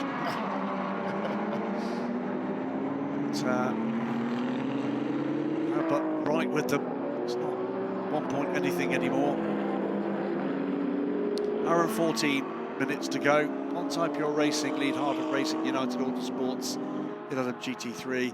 Toyota Gazoo Racing lead the number 6 Porsche Penske Motorsport car, and the 51 Ferrari AF Corsa Hypercar. But behind those 3, with the grandstands, by the way, still well packed. Yeah, they are. Alessandro Pierguidi starts lap 186 in 3rd. Will he end it in 3rd? That's how close things are getting. There's the Brains Trust at Porsche Penske Motorsport. Matt Campbell right behind. Jenson Button gets held up a fraction behind Valentino Rossi, and he will go through In fact, that's Sean Galale now at the wheel of... I beg your pardon, it is Valentino Rossi. Yeah, Sean's at 31. Yeah, Valet is... They've dropped down the order to 12th and to 8th and 9th. Yeah. Yes, indeed. But we'll cycle back up the order shortly. So look at the gaps. Jensen from 1.8 to 1.2 to 0.6. And he didn't get as good a run through the traffic there, which is why he seems to have slightly disappeared from shot. That's back out to a second back. But Jensen Button, he's pretty decent at playing the long game. One of the other things that Jensen was always utterly superb at was tyre management. And that's going to be a key factor here as well. 83 coming through. This is Charles Schwartzman. Robert Schwartzman chasing Nico Lapierre. Yeah. How many times have we been saying that for? Still chasing Nico Lapierre. He's going to close his eyes tonight and see the imprint of those Alpine lights on the inside of his eyelids, isn't he? Searing his retina. Yeah, he needs a bit of a change of screen. He might get one as well from this man, because Dries Van Tor will jump Robert Schwartzman as soon as he gets there, if he can. Meanwhile, 77, this is the battle for third place. Ben Barker has caught, I beg your pardon, that's 777 in front of him. So he's caught the battle of Sean Galale and Marco Sorensen. I think Ben is on a slightly different strategy. But this is where it is playing back for them. Remember, the Mustangs all afternoon have been going longer on their energy than the other cars in this class. And all of a sudden, this is beginning to play back for them, put them in a position where they can battle for some good points at the end of this race. 100%, and this could be a very good result for them. Sean Galale, 31 BMW, that's the red car in 9th. Marco Sorensen, the black and green Aston in 10th place. Behind him is Takeshi Kimura, and a long way back actually behind. Takeshi Kimura nearly 40 seconds back. But Jensen Button, if he can clear this Ferrari, the only Ferrari remaining, no, it's not, they're both still running? Yeah, they are both still running. That's Davide Rigon. If Jensen Button can clean them, he will be back up to Matt Campbell again. The first time in this battle, by the way, Jensen Button now closer to Matt Campbell than Matt Campbell is to Alessandro Pierguidi. So all of a sudden, it may well be that Matt is having to go more defensive than in attack, and that's going to give Pierguidi an opportunity to get the hammer down. What we know is still another, what is that, did he say another 7 laps before we're going to see him down pit lane? Yeah, I think so. There is the 38 Hertz Team Jota car of Jensen Button. 3 red lights on the side of the 51 Ferrari of Alessandro Pierguidi. That means he is 3rd in class. It also means he's 3rd overall. But here's the race leader. And Toyota doing what Toyota do best. Keeping their noses clean and just being relentless. They have not had a great season. How not great a season have they had? Well, I mean, that you say that, but they're right in there for the World Championship because it's been such a topsy-turvy thing. Let's hear what's going on with separating. Okay, so for info, gap is 52 seconds. We are considering to cover car 6 on strategy in case there's a safety car. So we're thinking to come in about 8 laps. Okay, so they're looking to basically make sure they're on exactly the same strategy as the 6. Now, the number 8 car is 8th in the World Championship standings. They've got 44 points. The leader, car number 6, has got 99 points. Yes. So in fact, the lead is 11 points more than the number 8 team have scored all season long in total. So they have had a tough time. I mean, by any Toyota standards, they are having to really dig so deep for this. But here's the other point. Where is the Manufacturers' World Championship? Because that's equally important, if not more important to Toyota. Meanwhile, we're going to have 4 drive-through penalties, all of them for cars in LMGT3. It's going to be car 59, which is the 4th place United Autosports car, the 81 Corvette, the 88 Mustang, and the 777 Aston Martin. 8 laps to go, 8 more laps. We think we are covered for P2 by doing fuel and tires. Okay, 8 laps will take him inside the final hour. So what's 8 and 4? That's 12 minutes, which will take us to 57 minutes of the race remaining, maybe plus 1 lap, depending on where the checkered flag comes out. So it's going to be touch and go touch and go. But the leaders have only done 4 pit stops, and we're into the final lap, so it should be enough.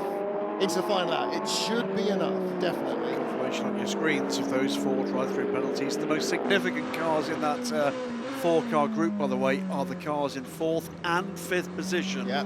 So that will be Nico Costa's 59 McLaren and Charlie Eastwood's TF Sport number 81 Corvette. The other 2 cars, the 777, which takes the penalty right now, and the 88 Proton Competition Mustang, are less well placed. Yeah, 777 was 10th, 88 was 12th, and they will both lose those positions. I'll say Alessandro Pierguidi, and this will come as no shock to anybody who's ever seen Alessandro Pierguidi race anything even once, not proving easy to overtake. Really? I know.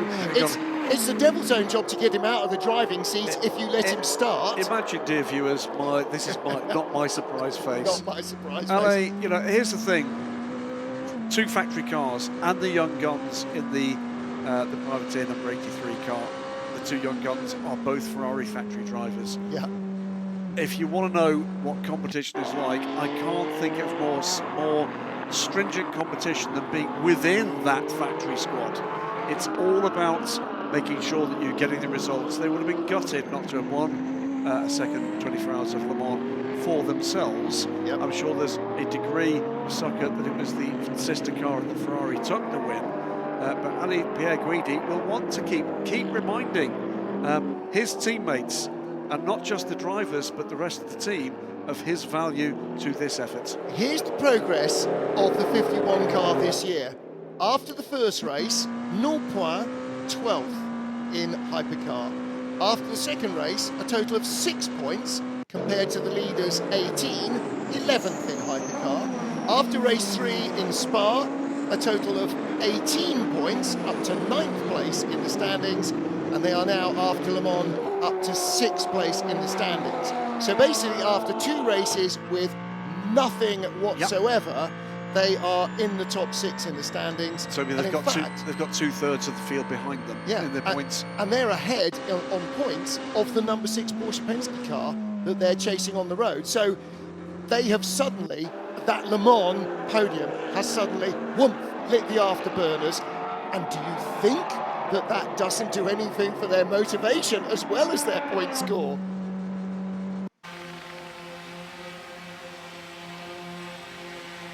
Sebastian Buemi leading here for Toyota, and in LMGT3 it is Manthey Pure Racing with Klaus Bastler at the wheel. Our GT cars will need another stop. Our hypercars will stop as well once, and then they'll be good to go, but the GTs, I think, are going to need a splash. The hypercars will be good to go if they can extend this for another 15 minutes or so. Yeah. But there's a little way to go yet.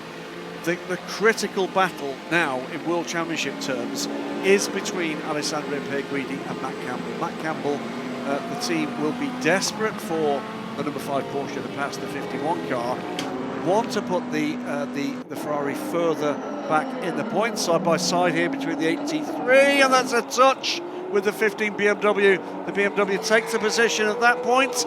It's a fight back here for Schwartzman. Dries van Doorn being very ambitious in the Senna S's. Remember the Mulsanne, the dead of night? Hi, it's me. Yeah, Dries van Doorn came up with a head of steam there, didn't he? Oh boy, last lap, 129.8, 129.8 for Schwartzman as well. 130.0 rather.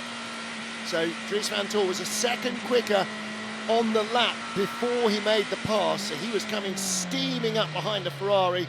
Bear in mind that his tyres are half a stint old as well. Two of the other cars with that slew of drive-through penalties, the 59 United Autosports McLaren and the TF Sport 81 Corvette, both taking those drive-throughs now. Full course yellow penalties. This was the move. Well, full kudos to both drivers. Schwarzer making him take the long way round. Couldn't hold the line though. This is not him bashing into the BMW. Yeah, right on board, listen.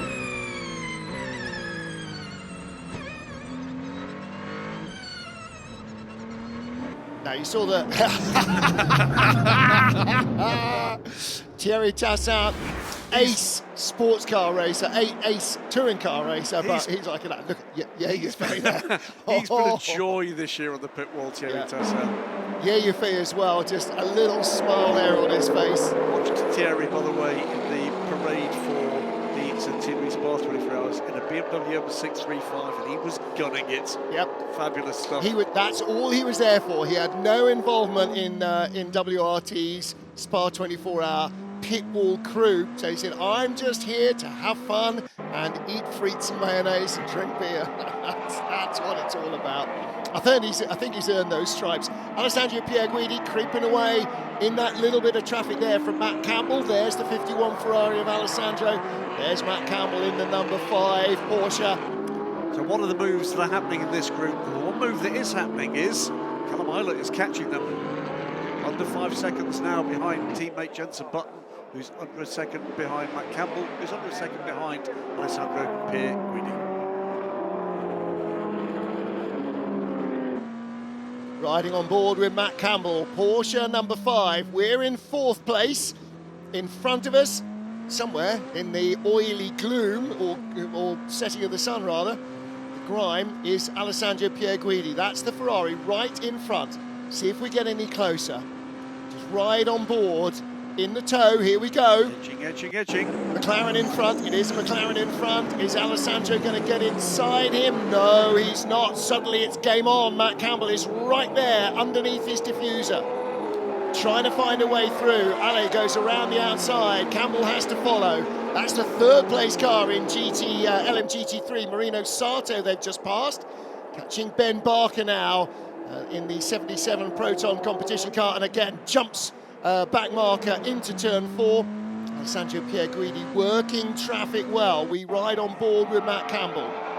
Jenson Button through that traffic as well, trying to catch the pair ahead of him. Callum Eilert still closing that gap. We'll come back to, by the way, what is a growing battle for the lead in LMGT3, because that gap that was close to 20 seconds is now 7 seconds between Klaus Bachler and Alex Riberas. Right, who's going longest here?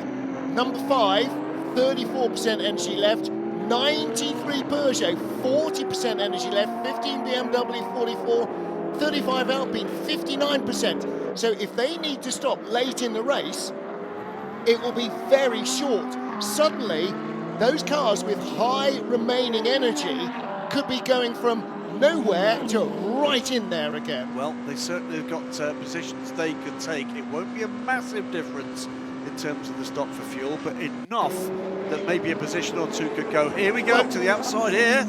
This is for 3rd place, should be 2nd, because the number 6 Porsche will need to come in this lap. And don't forget, the stop for the number 6 car now is going to be much longer, even if he can get to the end, than a stop halfway in another half an hour for the 35 Alpine. This is all about not only trying to get the 5 car by, but compromising this push lap from Alessandro Pierguidi, not allowing him the clear air to concentrate on closing that gap to Kevin Estre. But at the moment, the number 5 Porsche with a strategic advantage over the Ferrari, because he's got more fuel on board and will go longer. But Ale making sure that he maintains that track position while his tyres are suffering.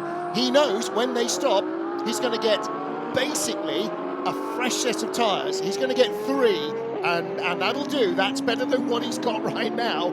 And so he's got to make sure that he doesn't allow the Porsches, because Jenson Button's right there now, to get by him. Final hour of the race here in São Paulo, and still no clue who's going to win it. It should be the number 8 Toyota. They've got a minute over everybody. In from 2nd place comes the number 6 Porsche.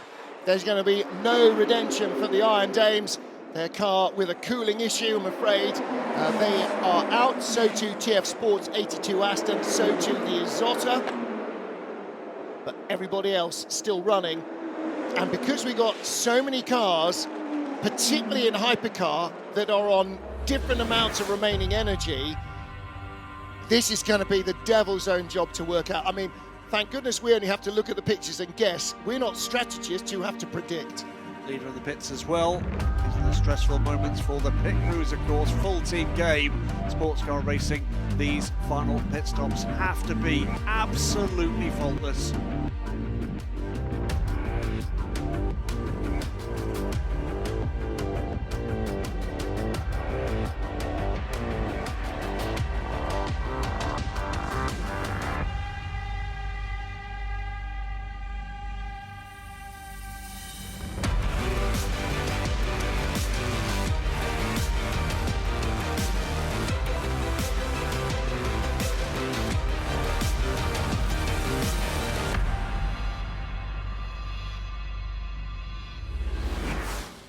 Final hour in Sao Paulo. Race leader is in. Closest to the camera is the Toyota number 8. We get to see the germane details here.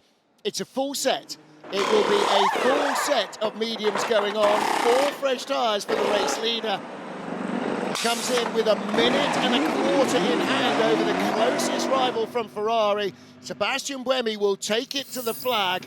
This should be a glorious win for Toyota number 8. I hope I haven't overspoken. There is the thought. Alessandro Pierguidi takes the lead of the race. Jenson Button through into second place at the moment, but they will, of course, owe us pit stops that have already been taken by the number 6 Porsche Penske Motorsport car. That cycles back around to 9th at the moment. The 5 car on pit lane. The 12 from Kalamata is on pit lane. It's all up for grabs now. 83 Ferrari you just saw coming out as well. And again, look, you can see the energy going in, the fuel going in, the batteries being recharged on number 5 car and some of the others there. But it's the cars that have got a lot of remaining energy that are potentially going to really confuse us later on. Okay, hard to dump on the number 5 car. Hard to gone, bye-bye, let's go. Number 12, Hertz Team Joe to Callum Islet. He was behind Matt Campbell coming in. But those hard tyres, why Campbell could not get by the 51 Ferrari of our new race leader, Alessandro Pierguidi. We know that Alessandro is going to get 3 fresh tyres. And that Ferrari, well, they want a podium. They feel that they should have been allowed to win the race in Spa. In the end, they were the leaders when it went red, but there was enough time to run the remaining time down in the race as green flag racing. It they ended up on the podium. From the lead of this race. Jenson Button leads the race here in Interlagos, is owing us a pit stop, of course.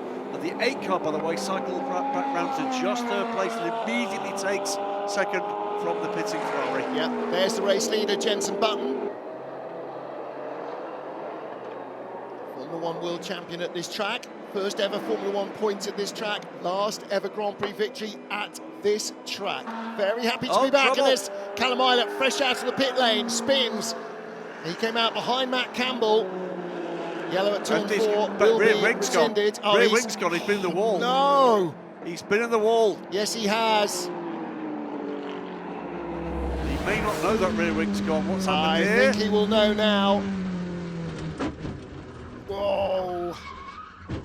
Yes. Yeah, well, look in the rear view mirror. Quite the clunk. You and I will know that. Oh, dear. Yeah, that was quite the clunk. And quick recovery from him. It's then dropped off. And he had somebody right behind him. He was desperate to push and just a little too much of his stone-cold tyres. And, of course, they're now ruined, as are the chances of a good finish for the number 12 car. Well, in the putting aside race position here in the Hypercar World Cup, good news for everybody else, and in particular the sister number 38 car, which still leads the race, does require still that final pit stop. Callum, be careful coming in, be careful coming in. You've got no rear end, so the car is not going to slow. I mean, I'm, teaching him how to suck eggs. He's very cautious about not getting pinged for speeding in the pit lane as well. See, when the speed limiter comes on, the lights go green at the front. That's so in Le Mans, the team can identify which of their 2 cars it is. That's a real tough break for the number 12 car. On board with Sebastian Buemi chasing down Jenson Button, who will be on pit lane before too very much longer. It's 4.4 seconds is the gap. The number 12 car is going to be taken into the garage for attention to the rear of that car. Alessandro Pierguidi out with 3 tyre change. We heard that from the crew. The left front stays on, but he's got 3 mediums on the car. I'm sure they'll be brand new rather than second hand. Sam Hignett in the back in the white shirt, the man who runs Cota. And there is your race leader, Jenson Button. 53 minutes still to go though, and he's only got 16% usable energy, so that car owes us a stop. What does not owe us a stop is Toyota number 8. Checking the rear of the car. Is there more than just that rear body that needs changing? In comes the leader. Jenson Button, that will be Sebastian Buemi taking the lead that he's earned since the trouble for the number 7 car. He's been stellar aboard the number 8 car. We'll say, by the way, 53 minutes to go. That gap in LMGT3, 3.8 seconds now. Aston Martin piling on the pressure. Yeah, but how? We need to see the energy in GT3. How have they gone from a minute back to 3 seconds back? No, there was on last rotation it was 17, 18 seconds. Right, but I still, think he's done it on pace. A massive difference. Yes, it is. But Klaus Bastian must be long on tyres then, and maybe short on fuel. Alex Riberas, Harter Racing in second. Rino Sato still in third, and there are tyres coming for the car on pit road for 38 for Jenson Button. So 53 minutes remain. 50 Ferrari needs to stop this lap. It's not going to make another, not on 2% energy. So he'll be coming in. There's the pit out. I mean, going out there in the safety car, you think, oh my goodness, how do you ever get down here? Really tough. Well, the fuel going in there. 50 Ferrari needs to stop. 20 BMW needs to stop. Who's going to make it through? Well, the 36 Alpine is for sure. 83 Ferrari for sure. But what about those? Anybody under 90%, 85% is not going to make it through. Here is the... Manthey and Harter Racing, they're only a few laps apart, aren't they? Are. United are going to stop in the next couple of laps as the race leader comes in. I think the point being is they both need to stop, therefore... Whoa! Whoa! Did you see the Toyota at the top of the shot coming in? I mean, fully Valentino Rossi backing it into the pit lane again. From third. Massive lockup. From third place, the number 7 car. Lockup. The point I was about to make in LMGT3 is we watch the Toyota and the Ferrari on pit lane is they both need to stop. There will be a gap between when they need to stop, so it will be a shorter stop from the lead car, but it is a real gap on pace. Watch again. Oh, now did he get down to the speed? Yeah, it doesn't matter what angle of attack you've got when you come across the line. Luckily, wow. And, you know, that's not the first and may not be the last, possibly the last, but not the first car we've seen coming in absolutely locked up and crossed up. It's an almost straight run in off turn 14 at full speed into the pit lane. Well, this has been a great duel, by the way, this latter part of the race between the 7 and the 50. Yeah. And let's see, 50 is going to get away first. There goes the 7. And again, 3 tyre change for the 50. Left front has not been changed. And again, like with the 8, Toyota had 4 tyres for the number 7. Now, yes, the left front doesn't do as much, but when you're going over the top 6, 7, 8, top of turn 10, it's doing lots. It's doing lots. So it is an advantage. It's always an advantage to have more fresh tyres on the car than your rival. Of course, they've now got to get up to speed. And there's a BMW between them. Whose BMW is that? Oh, the 2 BMWs. Is that Dries Van Toor, the 15? Have moved ahead of the Toyota at the moment. It's all a bit... it really need to give half a lap for this to wind out because of the placement of the pit out. So the 2 BMWs together on timing scoring.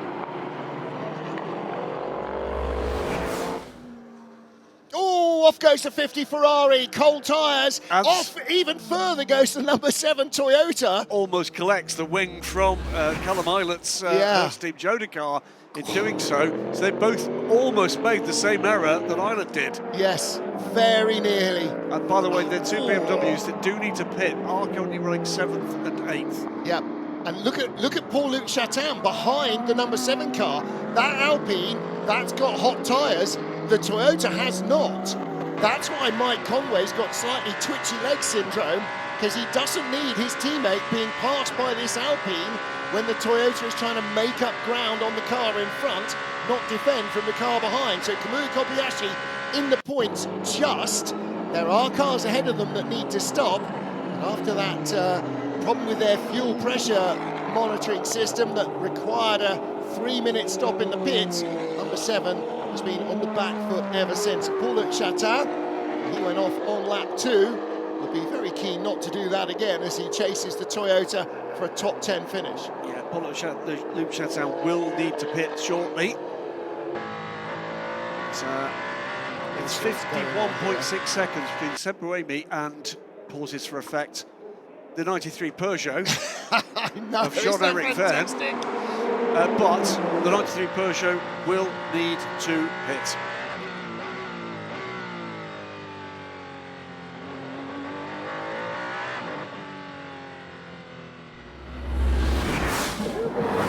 After 10 years away, 10 long seasons with no races in Brazil, we are back at Interlagos for round 5 of the FIA World Endurance Championship.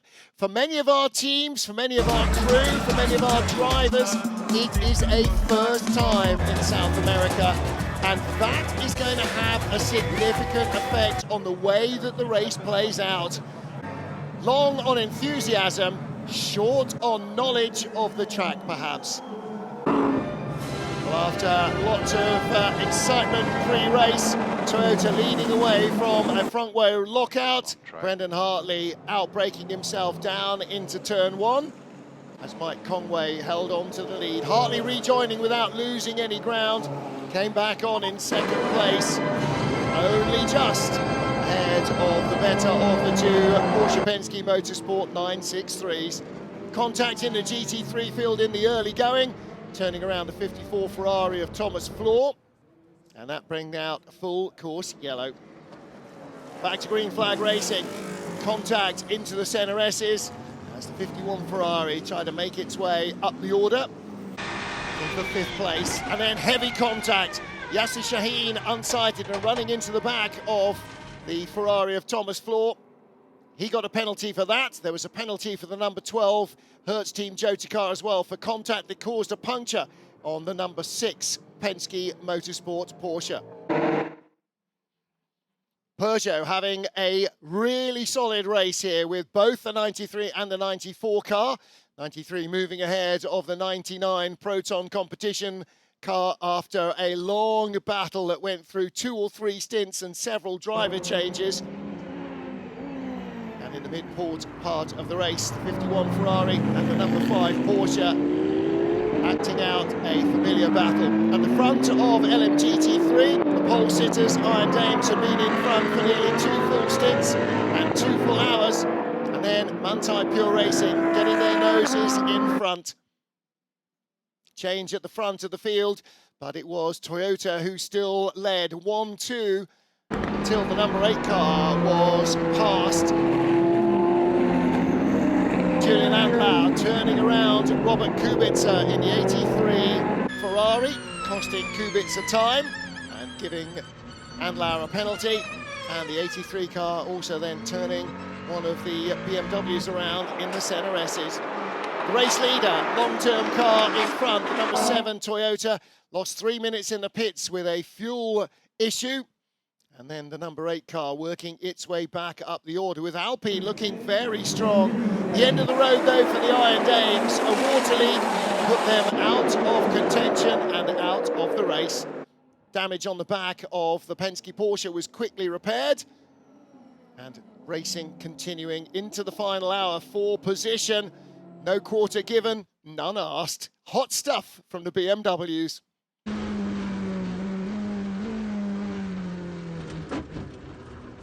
Callum Eilert out of the pits and into the wall. Disastrous starts to the final hour for Hertz Team Jota's number 12 car, requiring a trip back and a new nose. It is the number 8 Toyota that leads the race. And in the LMGT3, 92 Pure Racing are in front, but just by 3 seconds from Heart of Racing. Toyota's gap, though, is slightly more substantial, 53 seconds ahead of Jean-Eric Vergne's Peugeot. And here he is going around the, this is the 7 car going around the outside of the 50 Ferrari of Antonio Fuoco. Kamui Kobayashi putting in a very big move, 6, 7, 8, the triple right-handers at the top of the hill getting by. That's a big, brave move. How important might that move be at the end of this race and at the end of this season? Into the second half of the season, of course, here in Brazil for the 2024 FIA World Endurance Championship. Yeah, that team, number 7, coming in here, 3rd in the standings in Hypercar. Toyota and Ferrari battling with Porsche at the top of the team's competition as well. Sebastian Buemi leads from Jean-Eric Vergne, Kevin Estre, Matt Campbell, then Jenson Button making it 3 Porsches in the top half dozen. Alessandro Pierguidi, the best of the Ferraris, in 6th position.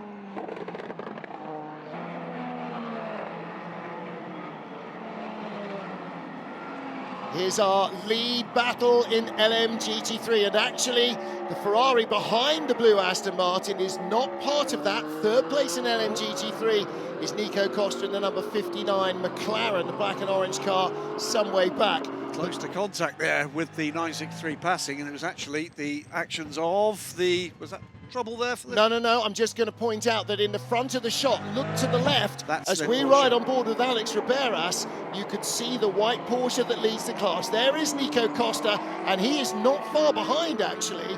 What's the gap on the timing screen?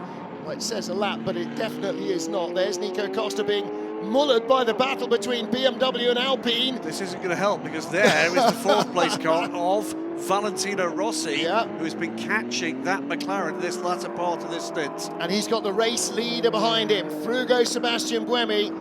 Yes, so Valentino Rossi catching Nico Costa. And Nico Costa identify... Ooh, monster lockup from the number 20 BMW. Yeah, front left lockup there. That's taken the car off track. Sheldon van der Linde. And the other BMW, 15, it was 15, Dries van Tor battling with Alessandro Pierguidi. Pushing on, here's the number 8 car, 56 seconds to the good from still Jean-Eric Vergne. The Peugeot will need to stop again. But yes. Nothing can be determined about any of the podium positions on GT3 with 41 minutes to go. Well, you'd say, of course, Toyota are a shoe-in, but then the number 7 car was a shoe-in until it wasn't. It's unlikely that a one-off issue will strike the number 8 car as well, making it 2 off, but it's not beyond the bounds of possibility that debris or somebody else's action could cause a problem that they just can't handle. We've seen both of the factory Ferraris have to take to the runoff area to go by traffic. Here's the 2nd place Peugeot. And I tell you what, Jean-Eric Vergne will be milking this for everything he's got, won't he? Just really remember this feeling, remember what it's like. And the guys in the pit lane as well, remember what it's like. This is what it's like to fight at the front. Let's just feel this again. The other point to make here is the lap times are good. Yeah. It's not just the fact that it's a you know, on a different pit stop cycle. The lap times are pretty good as well. And they've got some head scratching to do, haven't they, here?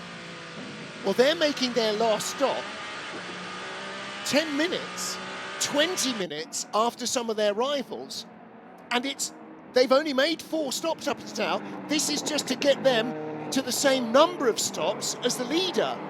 So not only are they there on pace, but their last stop is going to be shorter. And look, he's still on hards. Well, I mean, in fairness, across the stint, they're about a second off the other leading cars. So this pit stop cycle has brought them back into things, but they've been consistent. So here we are, Martin. In he goes. In he goes. Oh, look, and look at the speed that you carry into that pit road. So 1, they've been reliable. 2, they've been consistent.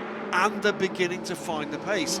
You know, we've heard some desperate words from people within the Peugeot camp, and frankly, for some people criticising the Peugeot camp, I don't think it's as bad as people think it is. He's still on hards. And their stop, their final stop, is going to be shorter because they need less fuel to get them through to the end than they would have done 20 minutes ago. It was in 11th place as it came in. Well, 93 is going to be even shorter, and I'm sure he is still on hards as well. I'm sure he still had red sidewalls. So 94, again, you know, their last stop will be shorter. 93 was on new hards, the start of this stints, and on used mediums on the right-hand side. So 93 and 94... But on opposite strategies, it's really quite strange. They're having to put tyres on that they really don't want to use. But what I can't understand is why they've done it in that way. But either way, it's working at the moment for Jean-Eric Vergne. He is losing time to Sebastian Buemi. He's going to lose more time when he comes down pit lane. He will tumble down the order, but I think will stay in the points. But look how close the two Porsches are, you know, 1.1 seconds back and 3 seconds back, and there is the first of them.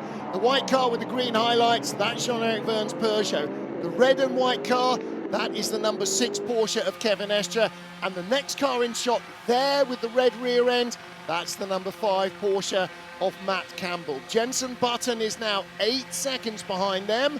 Alessandro Pierguidi 7 seconds behind him. So it's about these two Porsche Penske Motorsport cars getting to the Peugeot. And again, if this is maybe the in-lap for Jev, he's got to make sure they don't pass him now. Slow them down while you're slow, and then try and catch them when you're quicker.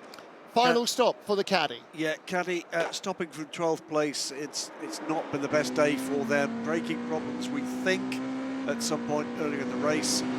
The pace was coming until that issue, as yet unexplained. A grinding noise to the brakes, we were being told from that camp. Could well just have been in there as a bit of muck and grit got in somehow into the caliper, and that actually did wear its way out, or it didn't get embedded in the pad. But Jean-Eric Vergne hanging on. He got to stop. They shall not pass. This is staff in the ground time. He must not let him pass. If the Porsche is faster, slow him down. Hold on to his shirt. Don't let him go. Porsche still on hards. So have they got no mediums left, Porsche? Well, let's hear from the Porsche Penske team. The Peugeot will box next lap. Peugeot will box next lap. Well, that still means that Estre doesn't want to be stuck behind him, and not least because he doesn't want to lose time to the Peugeot, but also because he doesn't want to be caught by Matt Campbell, because if one of the Porsches is going to be second, he doesn't want it the one. So in comes Jean-Eric Vergne. That's compromised the Porsche a little, and it does mean that the number 5 Porsche is going to be catching him at the end of this pit straight. And again, that works for Vergne because it's slowed down one of the Porsches, and it's going to slow down the other because they're going to start fighting each other. Absolutely. So 6 stays in front of 5 as they come through the center S's. Jenson Button up to 4th. Where is Peugeot going to end up? This should be actually their best result of the season, I think. It's going to be in the points, I think. I would certainly hope so. What have we got? They had 93 had a 9th place in Imola, 10th place in Spa, and the 94 car has not had a point this season. Well, the one thing I'd say is wherever they finished, 9th or 10th, this has been a far more competitive display. From both cars. They both looked like a much more raceable proposition here. And if that is part of the team really starting to unlock the secrets of this car, that's great. If it just so happens that this track suits them better, then you take that with both hands and run with it. Yeah. But I think it's probably a combination of the two. Maybe the high abrasive wear of the track is hurting others that are using their tyres more. It's maybe still that's the slight frailty of the Peugeot, that they don't know how to really get the most out of the rubber, or the car isn't doing so yet. Through traffic we weave. We ride with Matt Campbell, Kevin Estre in front. That's the battle for second, or potentially if something happens to the number 8 Toyota, for the win. Kobayashi chasing hard, 35 minutes to go. He's 13 seconds back from Alessandro Pierguidi and going about half, what is that, last time around, a second and a half quicker. 59 in from 3rd place in, this is from 5th place in LMGT3, Nico Costa. But again, all through the race, both United Autosports McLarens, although they haven't been completely clean, have been super competitive. Valentino Rossi, by the way, is into third place. He's ahead of Marino Sato, so I didn't see where and how that happened, but they weren't slower on pit lane. Here comes the race leader in LMGT3, hands of Klaus Bachler. Alex Riberas has stopped, and 93% this is all about, energy left. This is about the final stops for these two cars. So he's got 1 minute and 17 seconds to catch up Klaus Bachler, less this pit stop. Yep. This has to be super clean from Manthey Pure Racing. They will know exactly what they've got to do. Are they going to change a tyre here? I think they might be. It is tyres for the 92. Right sides only, or is it a full set? Oh, don't be slow on the right rear. Right sides only. Hey, better than nothing in the final half hour. Heart of Racing coming round, out through turn 11 to turn 12. There's the second place car in LMGT3. The shadows lengthening, the light going. The glare from the headlights is very evident as the Heart of Racing car of Alex Riberas comes out of the final corner. Peugeot goes by him. It's not about the hypercars. It's about how close he's going to be to this man, Klaus Bachler, in the leading car in LMGT3. Manthey Pure Racing are championship leaders. They've lost a huge amount of time in that last... It's 59 seconds on pit lane. He's taken 15 seconds out of Heart of Racing on the last pit stops. Well, that was a massive pit stop from Manthey Pure Racing. But don't forget, he's on cold tyres. So he's got cold right side tyres, and Alex Riberas, his tyres are fully up to temperature. So he's going to be 4 or 5 seconds on this lap quicker than that Porsche. I think he's got 2 new tyres on the Aston Martin as well. They'll look to be like 2 used tyres on the 92 car. But they're still stone cold, so they're still going to take a couple of laps to come in. And don't look, the Aston stopped a couple of laps ago. Hang on a minute. The Aston has got 90% energy left. Manthey has only got 66. They've short-fueled it. They've short-fueled it to get to the end of the race. Well, in that case, Heart of Racing put too much fuel in. That is an error. Indeed. One of them's made a mistake. Either one of them's got 20% energy they don't need, or one of them's not got enough energy. Right, but the key thing here is it's whether or not the gap is 17 seconds, Klaus Bachler to Alex Riberas. 15 of those are accounted for by the difference in their final pit stops. Well, part of that is because Heart of Racing took on a lot of fuel. Yes, they may not have needed to do that. You're absolutely right. Meantime, behind them, Valentino Rossi, 1:38.0. Marino Sato now chasing back, under 10 seconds back, 9.8 seconds in United Autosports lead McLaren. And the 46 team need a little bit of redemption. They've got 2 big fat zeros in Spa and in the double points race at Le Mans. They dropped from 4th to 9th in the championship, having had a 3rd and a 4th and a 2nd place. These guys, the 31 car, 5th place in 6th place in Qatar, winners in Imola. They too retired in Spa, but they finished 2nd at Le Mans, and that's why that 31 car is still very much in the overall hunt. They are the best non-Porsche, or were, coming in here. 95, well, that car is in 3rd place, 4th place now, Marino Sato. The McLaren. Kobayashi is catching Pierre Guidi quickly. 1:27.260 last time around to a 1:28.9 from the Ferrari. The gap is now 10 seconds. That 59 McLaren, by the way, 95 McLaren rather, 1 point score this season. They finished in 6th place in Imola. But again, 2 big fat zeros for retirements in Spa and at Le Mans. Well, Manthey Pure Racing have been the class act of the season so far. No question. In terms of the pace. Heart of Racing have shown some real performance too. That's heartbreaking, dramatic exit from the race at Indianapolis with the car ending up upside down to the barriers. Team WRT, well, it's the glamour effort of the year. courtesy of two beautifully presented BMWs and, of course, the presence of Valentino Rossi. But for me, amongst the emerging stories of the year in LMGT3 is the progress that's been made in this middle part of the season from United Autosport with those brand new McLarens for them. Yep. And I have to say, early in the race, definitely a Codis ASP looking very good, weren't they, with the Lexus. Has faded a little, but again, we have not seen all of our final stops, I think, made in LMGT3.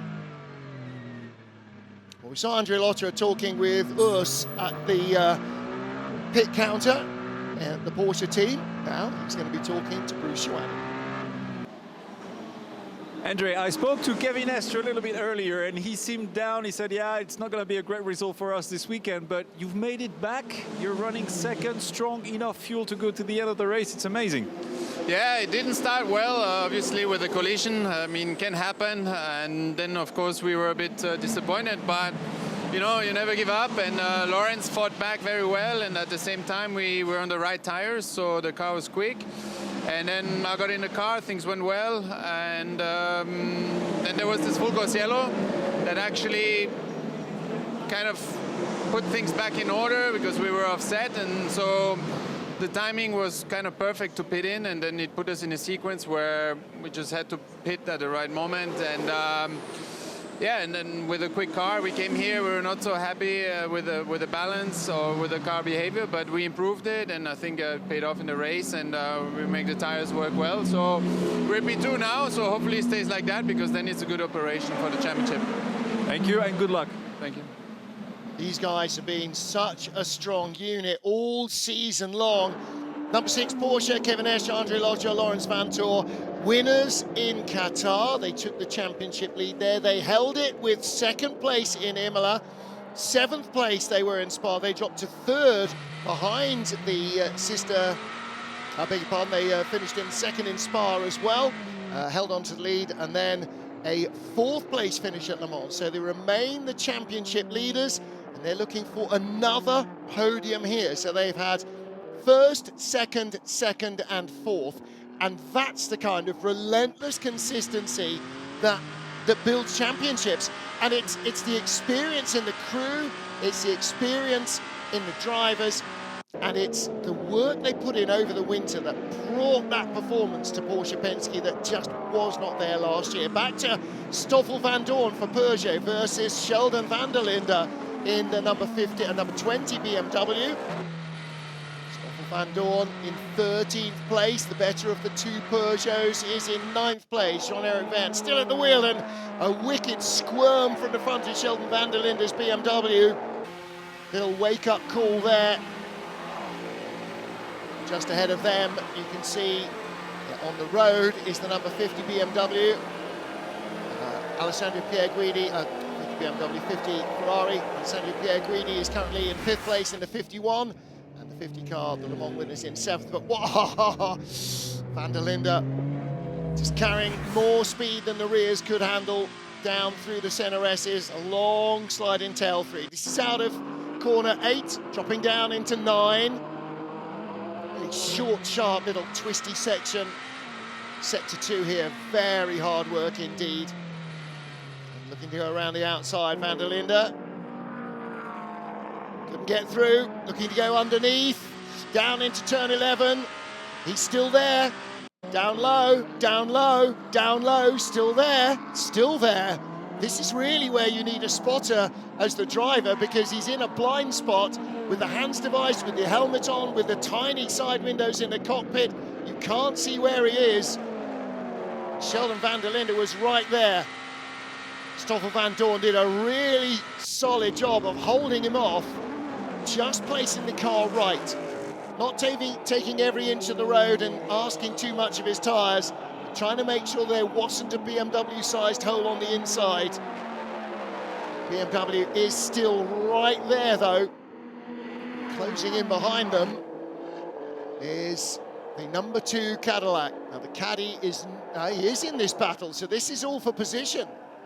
So half a second covering the 3 there. There's Valentino Rossi.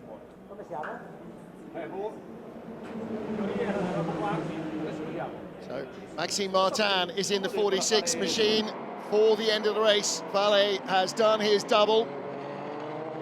Sheldon van der Linde now the meat in the sandwich, because as we ride on board in the caddy, number 2 car is right behind him, Earl Bamber at the wheel. Cadillac has struggled through the greater portion of this race, actually. The opening hour or so looked like they were fighting with less than ideal tyres. He's trying to come back, but it's a long way from here to the top 10. Stoffel van Dorn trying to hang on. Sheldon van der Linde is attacking again. We cannot pass. Copy. We cannot pass, I know. It's really tough. Van der Linde running out of tyres. Earl Bamber right behind him. And there is the view in the garage. That's the battle for 13th. Yeah, and Bamber's closed right in. Sheldon van der Linde, Graham, has been all over the back of Stoffel van Dorn for the last 2 or 3 laps, could not get through. And Van Dorn is essentially backing him up to Bamber, who has a little darty look. And behind the number 2 car is one of the Hertz Team Jota cars, but that is not part of this battle. So battles up and down this hypercar field, as there's been all afternoon here at Interlagos. Number 12 car behind this trio, by the way, battling away for 13th place. The 35 Alpine stops from 10th place. That should give Mick Schumacher the opportunity in the sister 36 car to take that position for the time being at least. 23 minutes to go. Well, great to be back in South America, in Brazil, with the FIA World Endurance Championship, as Earl Bamber takes a look at the outside this time, then the inside. Any side will do to get by this BMW. Frustrating moments for everybody concerned here. More frustrating that this is not for a significant position, but every little helps here. Bear in mind as well, for some of the cars outside the overall top 10, they'll still be battling for minor manufacturers' championship points. Round the outside comes Earl Bamber. It's a bit of a kiss side to side with the BMW. Takes that position. The caddy pushing on up to 14th now. One more position and there will be a manufacturer's point here because of the privateer cars ahead. Did it on straight line speed, toughed it out. There was just a little bit of a kiss, I think, between the 2 cars with a twitch from the caddy. Let's watch the inside of Sheldon van der Linde's car. Maybe not, maybe yes. Now the view on board from the Cadillac. Pulls out of the slipstream. He's got enough ponies to get by, get alongside, get a little bit ahead. Needs to take the corner. That's where the BMW is. And just immediately, by the way, straight onto the task of getting alongside and ahead of the 94 car. He's going to do that in a single lap, is he? And there's contact there between the 2. Bodywork went flying. He takes a position, but there was contact between the Cadillac and the Peugeot in doing that. Cadillac number 2 in the hands of Earl Bamber through into 13th place. This is the battle between the 59 and the 46. Those positions have changed again with the final stop for Team WRT to put Maxime Martin back in the car. It's now Nico Costa, the local man, in the McLaren, fending off BMW factory driver Maxime Martin for what would be at this stage 5th place, but with cars ahead, at least one car ahead that will need to stop again.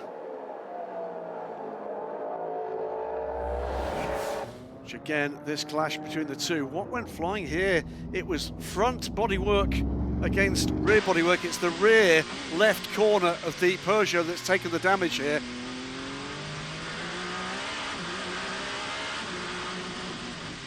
So that's what went flying. See it even more clearly from this angle. That car lacking a little bit of rear bodywork it had previously. 20 minutes to go. Seb Buemi looking, sitting pretty at the moment from Kevin Estre Matt Campbell, Jenson Button, Alessandro Pierguidi, and a rapidly closing still Kamui Kobayashi, looking to take a further scalp in what has been a long fight back after a long stop to repair a fuel pressure sensor. Bamber getting the best of that skirmish in the last couple of laps, moving ahead of the Peugeot and the BMW. But still 3 cars away from the points. Looks like it's going to be a 0 in the scoring column for the number 2 Cadillac. They had a strong race in Qatar, only to be disqualified for bodywork that didn't meet the original specification. Finished in 10th place in Imola, retired in Spa, 7th at Le Mans. It hasn't been quite the season I think they might have hoped for. It was that big crash in Spa-Francorchamps that nearly brought the race to an end. Track temperature 22 degrees, it was 36 earlier on. Air temperature has dropped from 22 to 16, feels pretty chilly outside. It does. It does mean that it is a little easier on the tyres with the lower track temperature. Rivera catching Martin, catching Costa. This is a battle at the moment for 5th, with pit stops still to come for a number of cars in this top 10 in LMGT3. Yeah, final 20 minutes. We need to see the energy graphics, the energy remaining in the LMGT3 field. We know that Manthey Pure Racing and Heart of Racing have got enough to go. So too have United. 77 Proton in 4th. That's the turquoise Mustang. That doesn't have enough to get to the end. That is the outlier. Yeah, everybody else should be good to go. Yeah, you do wonder about Heart of Racing. If everybody else is right with 40% to get them to the end, then why have Heart of Racing got 63? And why on earth has the 31 BMW got 77% energy? Yeah. That means that's been heavily overfueled. And this calculation, I think, by Heart of Racing has cost them potentially quite dearly here. Not only...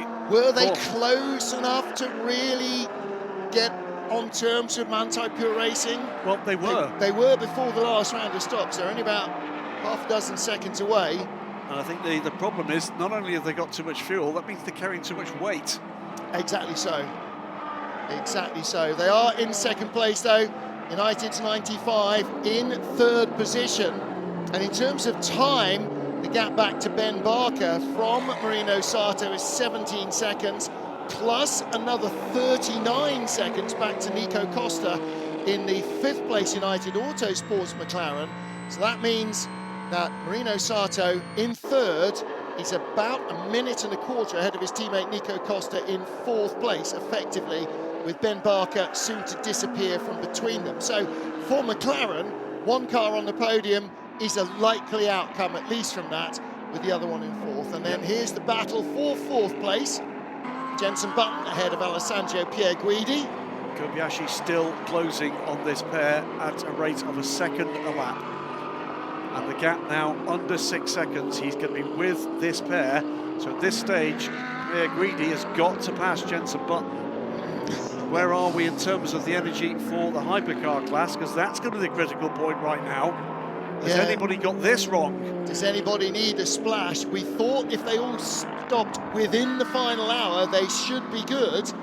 It slightly depends on who's been able to lift and coast as much as they need to keep the energy up in the hybrid systems. And this is the other point, because these battles have been so close, their opportunity to do that has been tempered. But they've all needed to do it, and so that's the thing. It's the same thing, you know, if you're all on the same tyre, you're all limited in terms of pace you can carry into, let's say, turn 5 or turn 14 up the hill. And on old tyres, it's not flat. On new tyres, it is. But they all have that same pain. If they all need their fuel to get them an hour, then they all need to lift and coast. We will go under full course yellow in less than 15 seconds. Full course yellow in 10, 9. This will be for debris 7, from that 6, clash between 5, the Peugeot. 4, 3, 2, 1. Full course yellow, full course yellow. Right, full course yellow, everybody down to 80 kilometers an hour. And time to remind you that if you're enjoying the action and you are anywhere where you can get to Circuit of the Americas for the last weekend in August, tickets are available for that. Tickets available still for round 7 of the championship in Fuji and for round 8 in Bahrain. So if you fancy a bit of winter sunshine and throw in a brilliant race in Bahrain, that's pretty affordable as well, I'd have to say. And you will get certainly compared to a wet weekend at Silverstone. Absolutely, you certainly get a great welcome in Bahrain, if that's what tickles your fancy. Austin, fabulous city to visit. So if you want to go and see a WC race, that's a great place to go and see one, but lots more to do beyond that.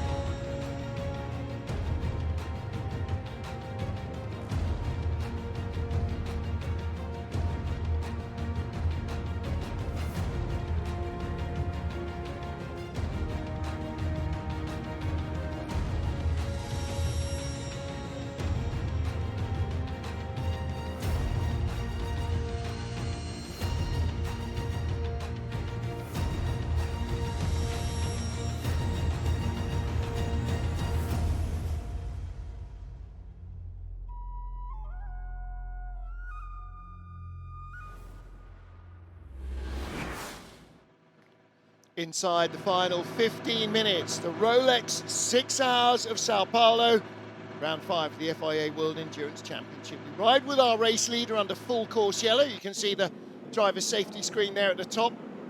And there is the battle between car number 51, Alessandro Pierguidi, and car number 38, Jenson Button.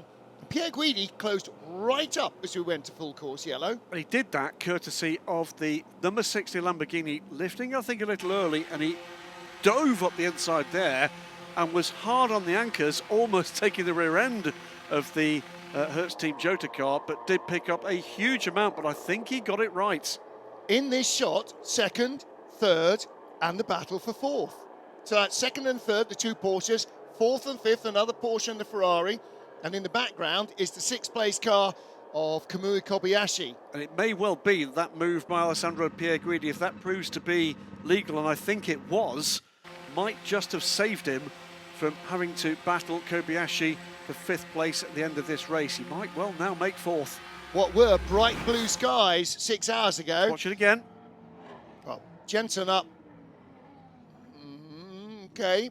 Okay. Jenson maybe being cautious. Maybe they just counted him down a second or so early. Full course yellow will end in 9, 8, 7, and the drivers are getting a countdown on their screen, by the way. So they're not getting, they may be getting an audible, but they are also getting a visual countdown. And when I was in the safety car this morning, that is extremely accurate. It's absolutely on the money. Yep. So Jenson Button, Alessandro Pierguidi, this for fourth place. Masterful stuff there from Jenson Button, hugging the inside line when the race went back to green, making it more difficult, if not impossible, for the Ferrari to get by. Now beginning to see the lights shining more brightly. The photoluminescent panels on the side of the cars show themselves as well.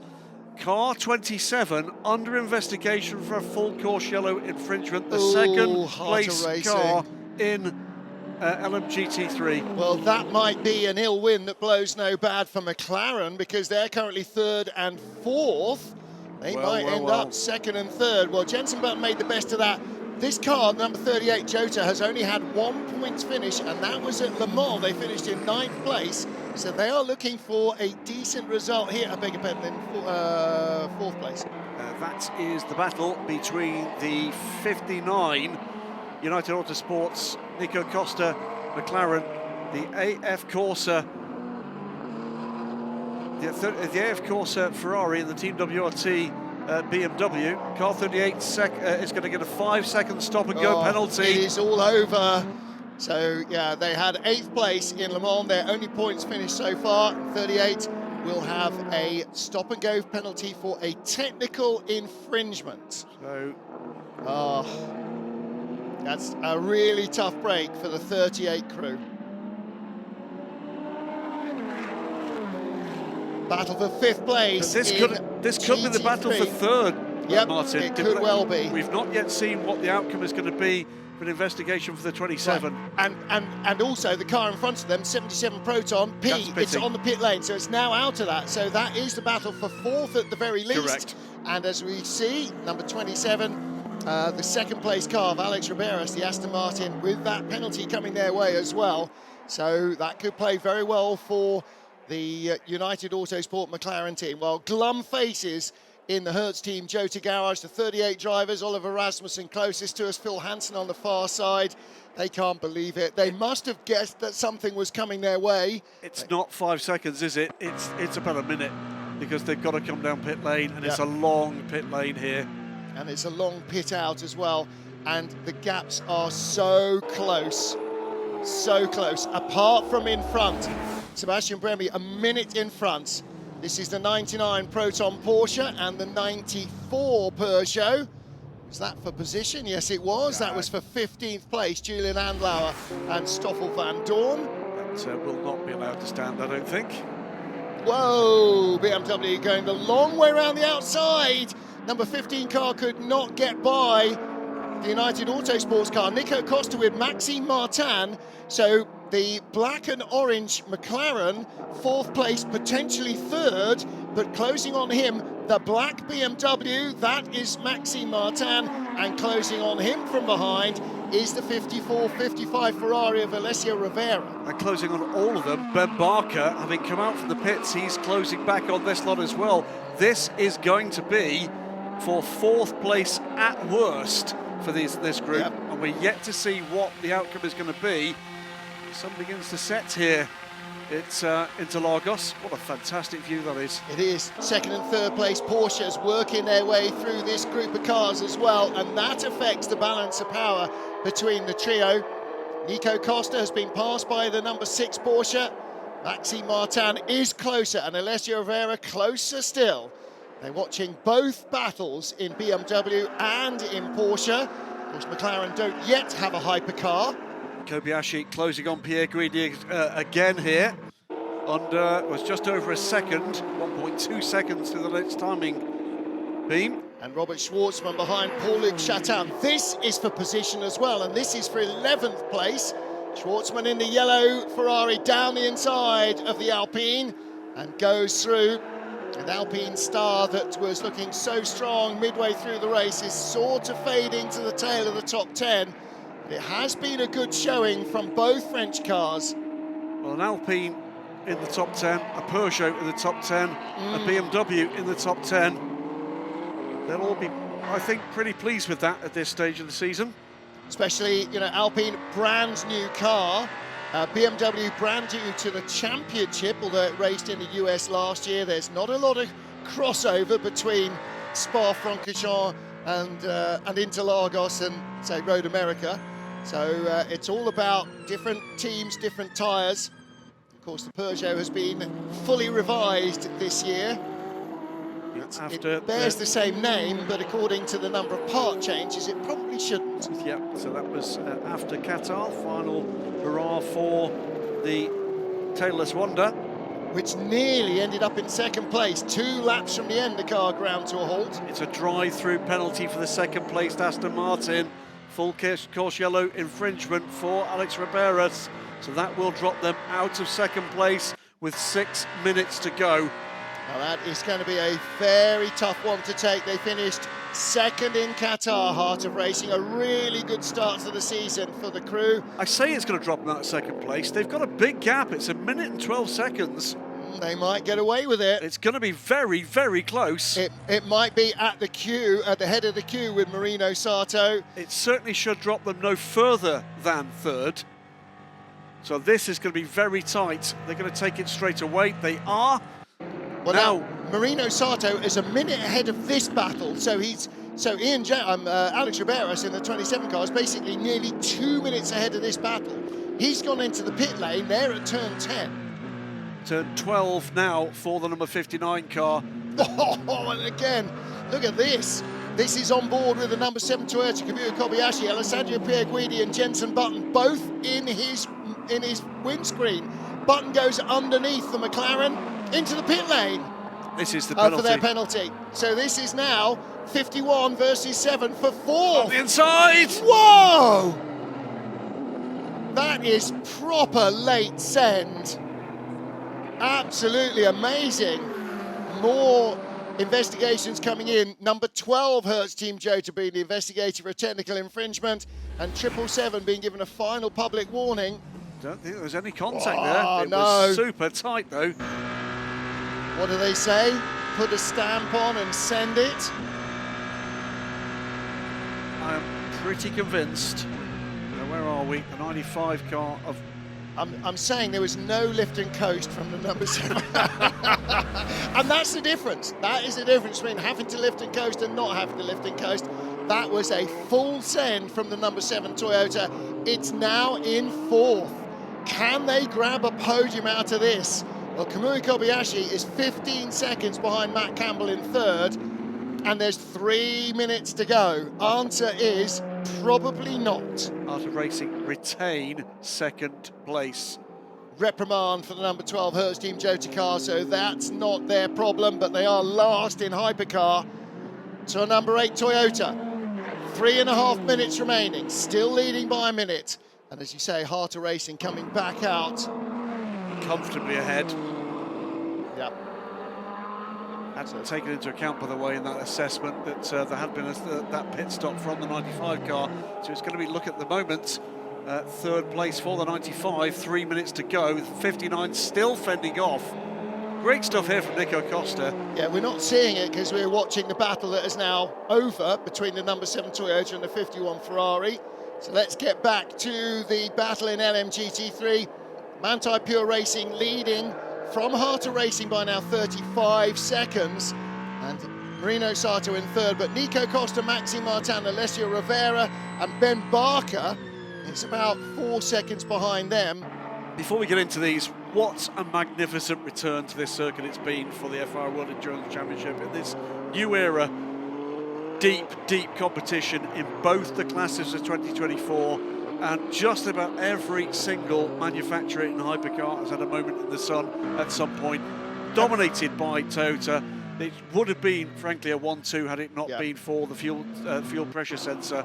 But behind that, we've had brilliant racing. Well, here's the battle we were looking for. This is 59, 46 and 55. 59 McLaren, 46 the BMW and 55 the Ferrari. So that's Nico Costa ahead of Maxime Martin with the M Sport livery on the BM. And behind him, the silver and red Ferrari of Alessio Rivera. So multiple GTE AM champion Alessio Rivera with Francois Perrodo in AF Corsa Ferraris. Right now, the McLaren looking for 3rd and 4th for the team. This is going to be a tough one. Minute and 46 on the clock. This should be their last lap starting. We said, didn't we, last race out, LMGT3 beginning to come alight. It's done it again here. This is beginning to become quite a large part of the show. They're not just traffic, they're racing, and they're racing very hard indeed. Whatever happens in the last minute and 23 seconds, great run here from Nico Costa on home ground. Yep. He's showing what you can do with local knowledge here. But Manthey Pure Racing have been too strong for the rest of the field. Heart of Racing with a full course yellow infringement dropping. And by the way, I think a mistake strategically with that fuel going on board, counting themselves out for the win. And that's a real shame, actually, because we could have had a real ding-dong battle at the end between Heart of Racing and Manthey. But again, Manthey come out smelling of roses. They've done very little wrong and an awful lot right. Yeah, again, the Iron Dames retired from the race with, looks like, cooling system failure for the number 85 Lamborghini. Daniel Juncadella with a problem, counting the 82 car. There's a chance there for Alessio Rivera in the Ferrari as the 50 car came through, almost helped its GTE sister car to come through. The BMW was held offline, but Maxime Martin just managed to shut the door before Alessio Rivera got his foot in there. Now the Ferrari's gone by Nico Costa. This is for 4th place still. Final lap for the leader. Yep. Meanwhile, Sebastian Buemi, he's through and into turn 3 as the clock begins to count down. They will start their last lap now as well, because the leader won't pass them before the end of it. So Sebastian Buemi leading by over a minute from Kevin Esch and Matt Campbell. They're 5 seconds apart. Kamui Kobayashi in 4th, and he's now put 2.5 seconds ahead of Alessandro Pierguidi. Antonio Fuoco a further near half minute back in the 50 Ferrari. But it doesn't matter how far back you are, 5th and 6th, still good points for the Ferrari team. Of course, big bonus points for 50. They got 50 points for winning Le Mans. So that suddenly vaults them right into contention. Both Ferraris' championship challenges came alive at Le Mans. They've been blunted a little because Porsche Penske Motorsport scored strongly again here. Both cars on the podium, with Toyota 1st and 4th, and Porsche Penske 2nd and 3rd. Ferrari losing out to both their arch rivals in the Constructors' Championship. Well, Toyota Gazoo Racing are ready to receive the number 8 car. It will come to the line to win here. The last time we were in Interlagos, Toyota was on the podium. But they are on the top step here. Victory in Interlagos. The first win of the season for the number 8 car. Number 7 won in Imola, so they now have a win apiece. It is the number 8 crew that take victory. Porsche will be 2nd and 3rd at the line. Toyota in 4th, Ferrari 5th and 6th. A battle for 4th in LMGT3. Cota Racing crossed the line in 2nd, and it is Nico Costa ahead of Maxime Martin and Alessio Rivera. That is the 4th, 5th and 6th as they come across the line. Waiting for the class winner in LMGT3 and indeed the 3rd place car. Just the oddness of where it was here has broken this up in terms of the light crossing the line. Here comes though, 2nd place. Yep, Kevin Esch in the number 6 Porsche Penske Motorsports. 963 takes 2nd place. And a minute behind the leader. 7 seconds behind him will be Matt Campbell. But there is our LMGT3 winner. Porsche on top once more. They have not been headed in the championship all year, and they extend their advantage as Manthey Pure Racing claim victory here. A really resounding run for them. 1st in Qatar, 3rd in Imola, 2nd in Spa, 14th and disappointed in Le Mans, but they are back on the top step of the podium and they increase their championship lead. There's our Hypercar winner also home, the number 5 Porsche Penske Motorsport car, and in 3rd place LMGT3 United Autosports, Marino Sato brings that car home for a great result for the Yorkshire team.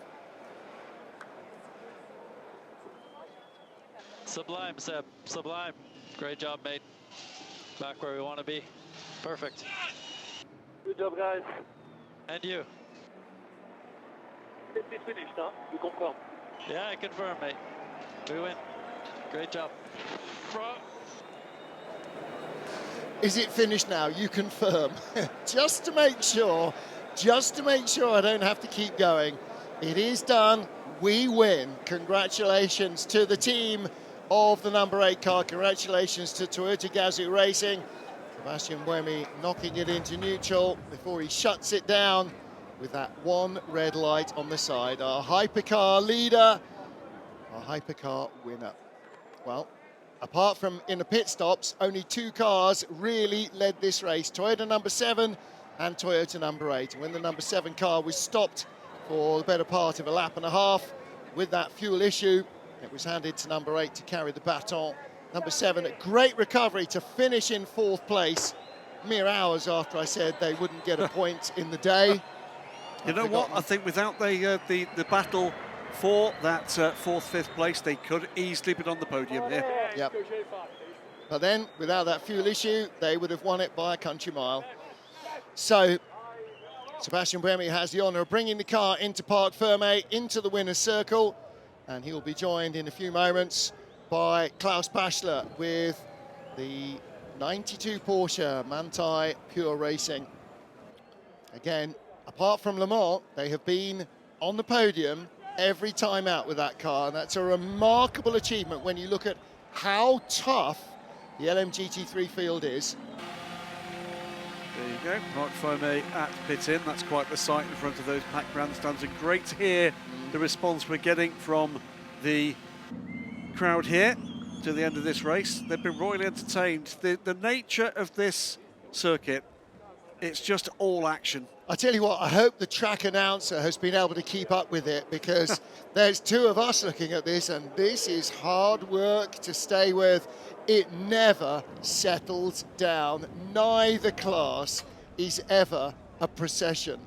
The cars are far too close, far too quick, far too reliable, and so are the drivers. Tota, too good for the rest here this afternoon, without a shadow of a doubt. But behind that, how close do you want it between the Porsches, the Ferraris? Hertz Team Jota in the mix until two issues, an off for Callum Eilert, and then a penalty coming the way of the 38 car. But they will still, by the way, take the Hypercar World Cup win here. Ferrari, of course, not quite there today. Much better form from Peugeot TotalEnergies. They will have to be buoyed up by the 93's performance. Best of the rest beyond the so far dominant forces in the championship this year. Also in the top 10, the 15 BMW and the 36 Alpine. Yep. Good news for Alpine, good news for Peugeot, good news for BMW. They all had a chance to lead. At times Cadillac looked strong, at times Lamborghini looked strong as well. So these new cars are getting better and better. And in LMGT3, you know what? Somebody's going to have to do something very special, or there is a danger that Manthey Pure Racing might be champions in Fuji. Well, Heart Racing, well, they finished second here, so again, a big hat full of points. And United Autosport third and fourth, ahead of the 46 BMW of WRT and the 55 AF Corsa Ferrari. But this trio, Klaus Bascher doing the final stint, Alex Malikin, who qualifies and starts the car, and Joel Sturm, the man in the middle, they're all doing such a strong job in that car. And Manthey, they know how to run a Porsche. It's not by accident that they've spent 30+ years running 911 race cars. Yeah. United Autosports, by the way, will mean that they put McLaren as the 6th of our 9 manufacturers down on GT3 to make a podium this year. That's all coming together in terms of the supporting cast, but you're right, no doubt at all, the Porsches are dominating this year. That's a very happy crew, though. Well, the 95 car finishing third here. Here's their season. 13th in Qatar. They finished in 6th place in Imola, so their first podium. They retired in Spa, they retired in Le Mans, and bang, they're on the podium. Their first points, rather, in Imola, their first podium here. So, I mean, it's a very big moment for that crew, and it is the first podium for McLaren in the FIA World Endurance Championship. Well, let's catch up with our winners and Bruce Ioani. Seb, an amazing drive. Good. Interlagos was really good for you. You must be pleased. Yeah, I think we had a good weekend. Obviously, the 1-2 in qualifying and winning the race. It's only our first podium of the year for the number 8, so somehow deserved it, I guess. But yeah, a shame for car 7. They had a great car. They were fast today, and I mean, still good that they were able to recover to P4, I guess. So. But yeah, it was good to finally, you know, nail the weekend with no issues. And amazing that you could use medium tires all the way through the race as well. Yeah, I guess that was one of the strengths of the car. Obviously, we are quite kind on the tires, and clearly the fact that we were able to use them all the way, I think, helped. We had good pace. I don't think we were so much faster, but maybe a bit better on the deck. So yeah, we'll see in the next race now. Excellent. Congratulations. A little word with you, Ben. You must be pleased. First podium of the year. Yeah. We haven't had the best start to the year. Le Mans as well, we led a lot of it. We felt like we had a clean race, but only ended up with 5th the way it fell at the end. So this victory feels nice. Kind of out of the championship in a way, so we came here just saying, look, we go for P1 or nothing. It wasn't an easy race, it didn't start well. I had a massive amount of dead compared to car 7. Actually, they were flying, they had an issue. But we had a clean race and we ended with the 1st place, which right now, that's all that matters. Yeah, absolutely. Go and have fun and enjoy the victory. A quick word to Rio. Rio, congratulations. You must be very happy. as well. Shame for car 7, but good for you. Yeah, you know, this is our first victory in this year, and yeah, so happy for that. You know, it's been long time to you know, the last time we came as a WEC, and you know, we come back as a victory. So we're happy for that. Yeah, of course, it was a shame for the car 7 having some issue, but yeah, I think we did a good job. So yeah, we need to take it. Congratulations. Thanks so much. It's a team, isn't it, that asks a lot of themselves, expects a lot of themselves, and just the very phrase that it was their first podium is astonishing. And interesting, they never used a medium tyre. They gambled on it being, never used a hard, they gambled on it being mediums the entire time.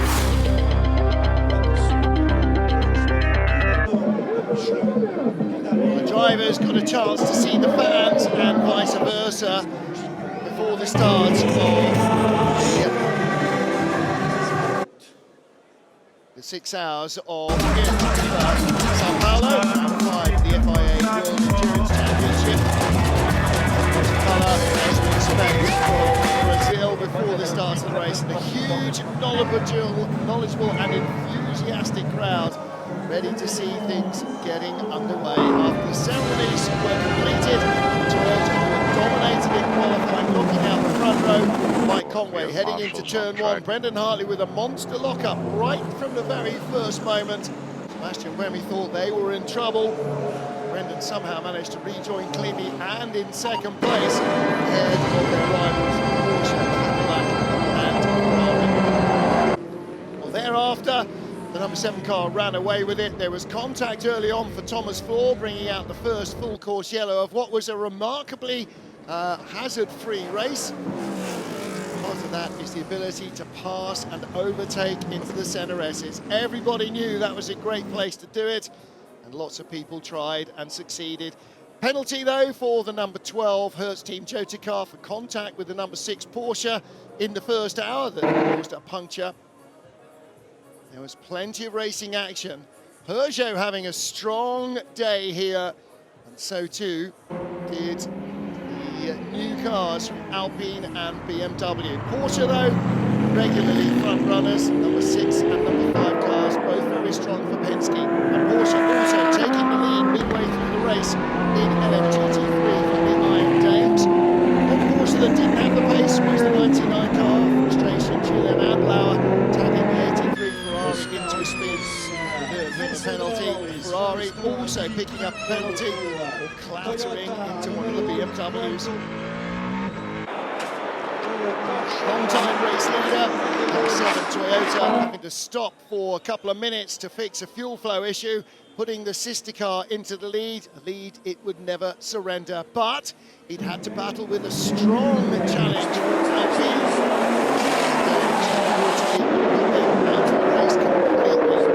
Rear end drama, damage for the number 6 car didn't cost them a position in the points, and still, wherever you looked, there was action aplenty.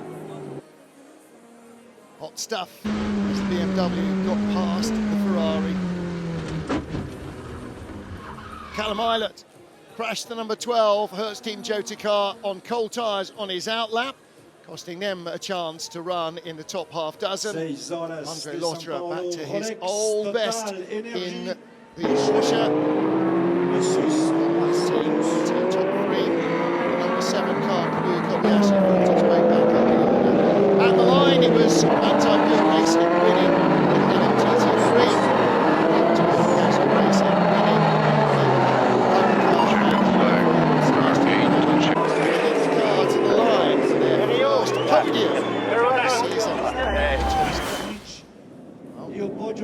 As the light fades fast, Toyota can celebrate 1st and 4th, their best results of the season.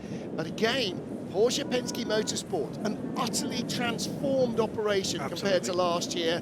They couldn't have sniffed a podium at the end of last season. They've got 2 cars in there again today. They are a very, very much rejuvenated force. And that will be a massive help to them in defending the lead they've got in the Manufacturers' World Championship, a really important one for the depth of competition we've got here Porsche, though, taking the win in LMGT3 ahead of Aston Martin. Resurgent form with this brand new car for them in the LMGT3 era, and then third and fourth for United Autosports McLaren effort. Excellent stuff. Solid stuff indeed from McLaren. They were fast, they were clean, no penalties, no contact, all the key stuff. Go fast, stay out the pits, don't hit things. They obeyed all three rules of endurance racing. Toyota, it seems, didn't buy hards. They didn't order any hard tyres. They used mediums all the way through. You've got to tick that box probably on the options list, but you choose the tyres you think you're going to need. You know, if it had been another 10 or 15 degrees hotter, then they would have been maybe in trouble compared to those who did have some hards in their locker, but it wasn't. On pace, that could have been, without that issue for the number 8 car, a 7 car rather, that could have been a very end of LMP1 sort of race. You know, Toyota utterly dominating. It wasn't, but behind the number 8 car that just drove away, they just had the pace, they had the car underneath them today that this circuit required. It was a spectacular race, and it was a spectacular race from second place pretty much down to 18th. Every moment of the race there was somebody having a go at somebody else, and it was rarely just 2 cars, especially in LMGT3. Quite often there was 3 or 4 or 5 cars in a queue, all angling for a way to pick up a spot. The problem the LMGT3 contenders have got is the start to this season that we've seen from particularly the 92 Porsche. The 91 car hit problems and other things earlier in the session. Well, it's less the start, it's the fact that they've only once been off the podium. Absolutely right. Absolutely All right. right, it was Le Mans. I mean, if they'd been on the podium at Le Mans, they'd be almost champions now. They've just been insanely good at doing what they do. And for a team that never raced together before, those 3 drivers, I mean, that's remarkable. They are, and you know, start the season with new teammates, a new team, a new class, a new category, and boom, you've got a win. That gives you the confidence. You go on to the second race, you're on the podium again. You go on to the third race, you're on the podium again. Yep. Oh my Lord, we can do no wrong. You know, your confidence is sky high. In GT3, it's been a class act from Porsche from the very start. The Aston Martin teams, particularly Heart of Racing, have been right there as the next contenders, but the most improved form, and by the way, the WRT BMWs have had a form book that includes lots of ticks and crosses in almost equal measure, but the improved form has been coming from 2 squads, and we've seen it here today. United Autosports and McLaren's proto competition with the Mustangs, remember, won those cars on the podium at Le Mans, and they're in the mix, just out of sequence for that mix at the end of that race too. I thought the Lexus also really showed strength looking most of the race as well. It's a much more racing proposition than it was. And the Porsche, see how I explained it, the Porsche right from the start of the season was right in there, both Porsches. The EMA car not quite so fortunate in the way that their luck has fallen. But yeah, definitely. And of course BMW, 1-2 in Imola, so it's a competitive car. They've just suffered much too much dead here. It's a sign of the blooming nature of this championship, and this is the first time we've seen this storied crew not on the top step of the podium, on the podium at all, and this is race 5, and then the 2 Porsche crews, their podium results richly earned today. Toyota's total haul for the season is 2 podiums across 2 crews. That's remarkable. I mean, that is remarkable. They've had a win each. They've had a win each, and that's it. Number 7 had a win in Imola. They have not been on the podium. I don't beg your pardon, they were on the podium. They were. So it's 3 podiums across 3 2. podiums in 10 starts.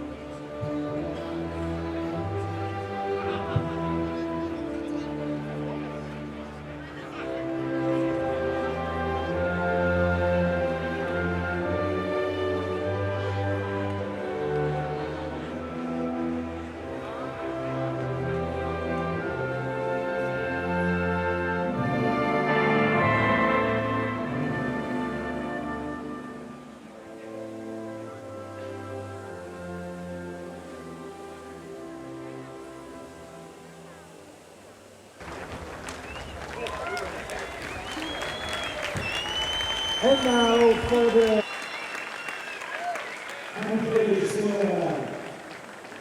we must have the recap So to present the trophies, para entregar terceiro colocado na the city and the region of Sao Paulo have done a great job. A great job bringing World Endurance Championship racing back here after a very long hiatus. A decade is a long time to be away from the track, but the fans have got great memory here and a lot of motorsporting passion. It's been a delight to meet so many of them, being so warmly welcomed here to Interlagos. So, in third place, the crew of the number 5 Porsche Penske Motorsport, Campbell, Michael Christensen, Fred Macavicki. In second place, our championship leaders, our number 6, Kevin Esch, Andre Lotterer, and Lawrence Van Toor.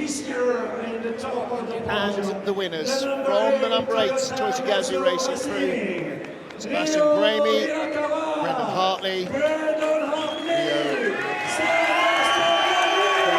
6 Hours of São Paulo here. Yep. Happy faces at Toyota Gazoo Racing as well. They might be. That was dominant performance from both cars, with the exception of that fault for the number 7 that saw them fight back.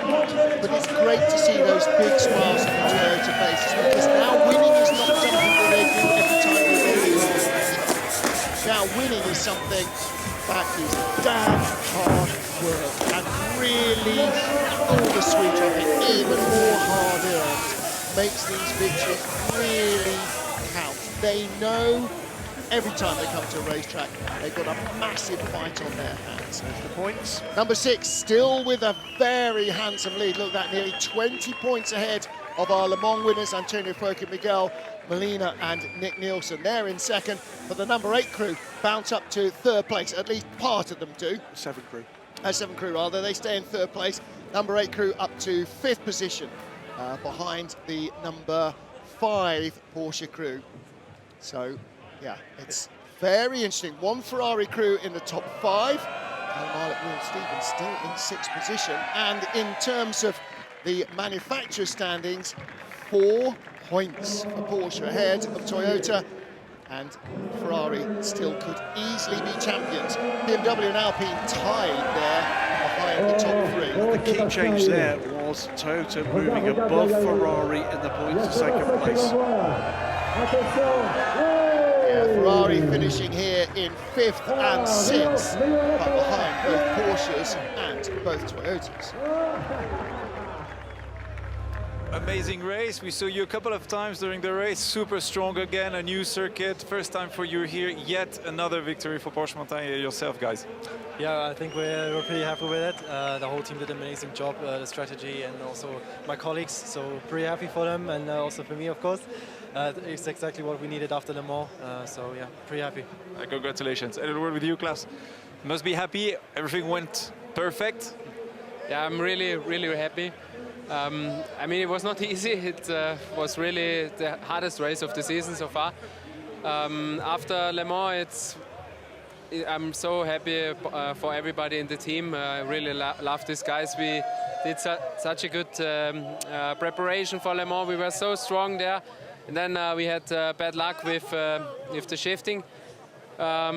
This was big hurt for us, but now we strike back, and I'm so happy about this. And yeah, can't wait for the next races. It's still 3 races to go, but I think today we showed really great performance, and I'm very proud of our whole crew. Last word for you, Alex. You must be pleased also for the championship. It's a big move forward, another step closer. Oh yeah, saving tires was a big challenge this weekend for sure. We focused on this from first practice, and I think we achieved this goal. Yeah, our engineer did mega job. Yeah, it's maximum points. It's always good for championship, but still 3 races, and I needed to keep this spirit and approach, because it's always changing. It should be very interesting for people. Yeah. Congratulations, well done. Thank you so much. Thank you. So I think I probably agree with Joel Sturm. Toughest race of the season, I think it probably has been actually for both categories. Le Mans is always hard, but It was going to be a tough battle no matter which category you looked at. However, it is Manthey Pure Racing who claim their 4th podium of the season. I think you look at it from their point of view, they would have come into Le Mans with the form they had, expecting to be a force in the mix for the win. That was snatched away from them by ill fortune. They've now got to fight for the World Championship, and now it's regathering yourself. They've done that, and they've done that very strongly indeed. Great stuff too from the Heart of Racing team after their disappointments at the Le Mans 24 Hours to recover to 2nd place, and a stellar result for United Autosports and the number 95 crew for McLaren. In fact, none of that podium finished at Le Mans. Wow. Yeah, all 3 cars retired. So, yeah, it's a big return. For the Manthey Racing number the anthem of Lithuania.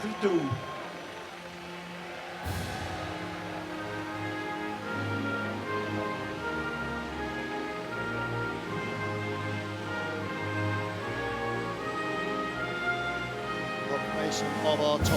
Manthey Pure Racing, Heart of Racing in 2nd place, and United Autosports in 3rd.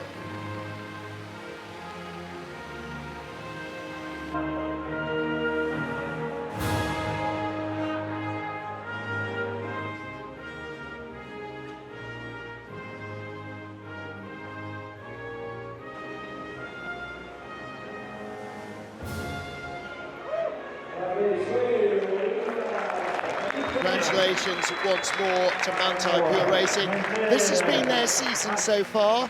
1st, 3rd, 2nd, 14th, 1st. Yeah, well, class backler, Joel Sturm, Alex Malikin, the dominant force so far. It's fair to say for the Heart of Racing team, that number 27, Aston Martin. Please, the driver, can you right there as well, James Danny Mancinelli, Alex Riberas, and then for the 95 United Autosports McLaren squad, Nico Pigna, Marino Sato, and returning to the squad after missing Le Mans, Josh Cagle. Yep, there they are. And the 95 car finished 13th in the season opener, 6th place in Imola, retired in Spa, retired in Le Mans. So Josh didn't miss any points in Le Mans because his teammates didn't get any either. But they are in their first podium to get the first podium for them, first for United in LMGT3, first in World Endurance for McLaren. 2nd appearance on the podium for the 27 crew after the opening race of the season, then 5th, 11th, and that retirement. The upside going moment for the car at Indianapolis corner, that is, at Le Mans. But Manthey Pure Racing, boy oh boy, what a season they are putting together. Yeah, something to be proud of. It's not gone well for them actually in some of their other endeavours, but here, somehow, it's all coming together for the Lithuanian flagged team. Ross Egger there, enjoying the champagne shower briefly. Yeah, he's got a weapon as well, so he's taking part. He's not just an innocent bystander. What we said about Tota and the high standards they expect of themselves. You want to find out the man in this paddock that expects high standards of themselves. I'm going to chat with Edgar at Manthey Pure Racing. The level of confidence, the level of drive that is shown here is impressive. A lot of Manthey's crew has got, I don't know, what, 35, 40-year history of success racing Porsches, maybe longer. Certainly as long as I've been in the game. I remember the man with the moustache, Olaf Manthey, and yeah, that's a big weight to carry. But now Nicky Rader takes over the reins there. There is the points difference. It's a full race win distance now between the two Porsche squads. But look at third, 1 point away is the number 31 squad before we then get to further, better part of 20 points back in the 27 crew. Well, 31, they scored 1 point here today, so they closed just a single point on their close class rivals. So the key is consistency here, as the consistent teams in this championship are being rewarded. They are the two Manthey teams, to a lesser extent the 31 Team WRT squad, but the reality of this is Manthey Pure Racing they're producing the performance and the consistency, and it's paying them dividends. Yes, it definitely is. And, with 3 races remaining, there's points and a half, don't forget, in Bahrain. So you can still be 25 points ahead going into Bahrain, and if you get a big fat 0 and your rivals win it, then, or finish on the podium, you can lose out. So yeah, this is not the time to lose focus. I don't think there's the slightest chance they're going to lose focus. I think their focus will be increasingly intense, because when things are going your way, everything feels effortless and everything just works. And that's the sweet spot these guys are back in. They were in it at Le Mans as well. Mechanically, it didn't go their way, but everything else was as they had expected it to be. They should potentially have won Le Mans in LMGT3 as well. Fate decided otherwise. They're still very much the men to catch in the championship. 91 points up for grabs. DNF could make a big difference at any one of these races moving forward. Yep. There's a lot of hashtag wait and see. And it's the zeros that kill you in your championship hunt, and that's always has been. Yep. Always has been. You know, and especially when there are so few races. Completely correct. Fittipaldi there on the right-hand side, very just on the right of shot, I think. He's certainly here. He's here, saw Nelsinho a little earlier this morning. Marquez, of course. See Felipe Giffoni in the booth. Delighted to have the opportunity to chat to him too. So many Brazilian names. Playing a little game a couple of days ago. Name your top 5 Brazilian racing drivers. Well, the top 3 were pretty much inarguable. Ayrton Senna, and then Nelson Piquet, and Emerson Fittipaldi, whichever way you put them. Before I get into that though, this is the podium for the Hypercar World Cup winners, the privateer crews. Hurst and Jota, their 38 car, finishing in 7th place. Their first win in this category. 83 finishing in 11th spot, their 2nd in the category. And 3rd place will go to the 1919 for Proton competition.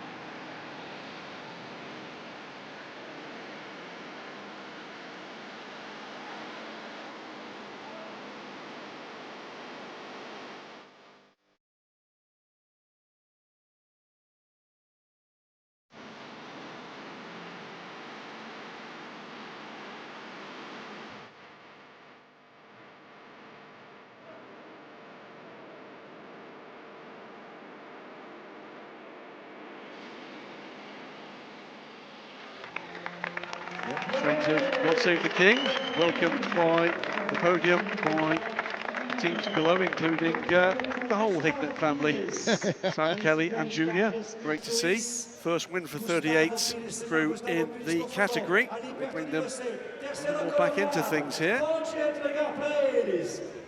Hours of São Paulo presenting the trophies to Julian Andlauer, Vice President of Tourists. They've all got the Brazilian flag on. So Julian Andlauer, Neil Jani. Weighty trophies here. That's going to be some something on the excess luggage. And a spare in case they drop one. Indeed. Harry Tinknell, here's what you could have won. Harry, of course, busy this weekend in the Overtakes Sports Car Championship in Canada. A packed weekend of sports all around the world. Yep. Second place for the 83 crew, EFA. Colin Kubica in the middle there, Robert Schwartzman, but the winning crew in the Hypercar World Cup for privately entered hypercars is the 38 Works Team Jota crew. It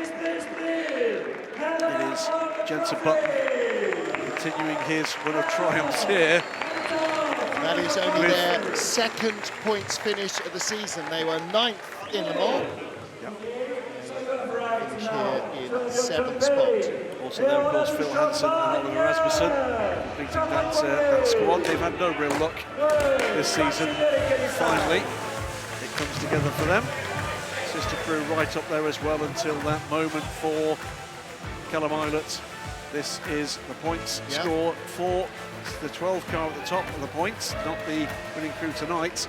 Proto Competition's 99.86 points, 1 point ahead of the Proto Competition, the 83 AF Corsa car. And that is it then from Sao Paulo, Brazil. For the first time in a decade, World Endurance Championship racing returns. The 90th race in the WEC was chaotic and exciting in equal measure from start to finish. And round 5 is done. We turn our attention now from South to North America. At the end of August, September the 1st, we'll race the Lone Star Le Mans at the Circuit of the Americas in Austin, Texas. Till then, on behalf of the whole crew, Bruce Ioane, Graham Goodwin, it's Martin Haven saying thank you for joining us. We'll see you in Cota.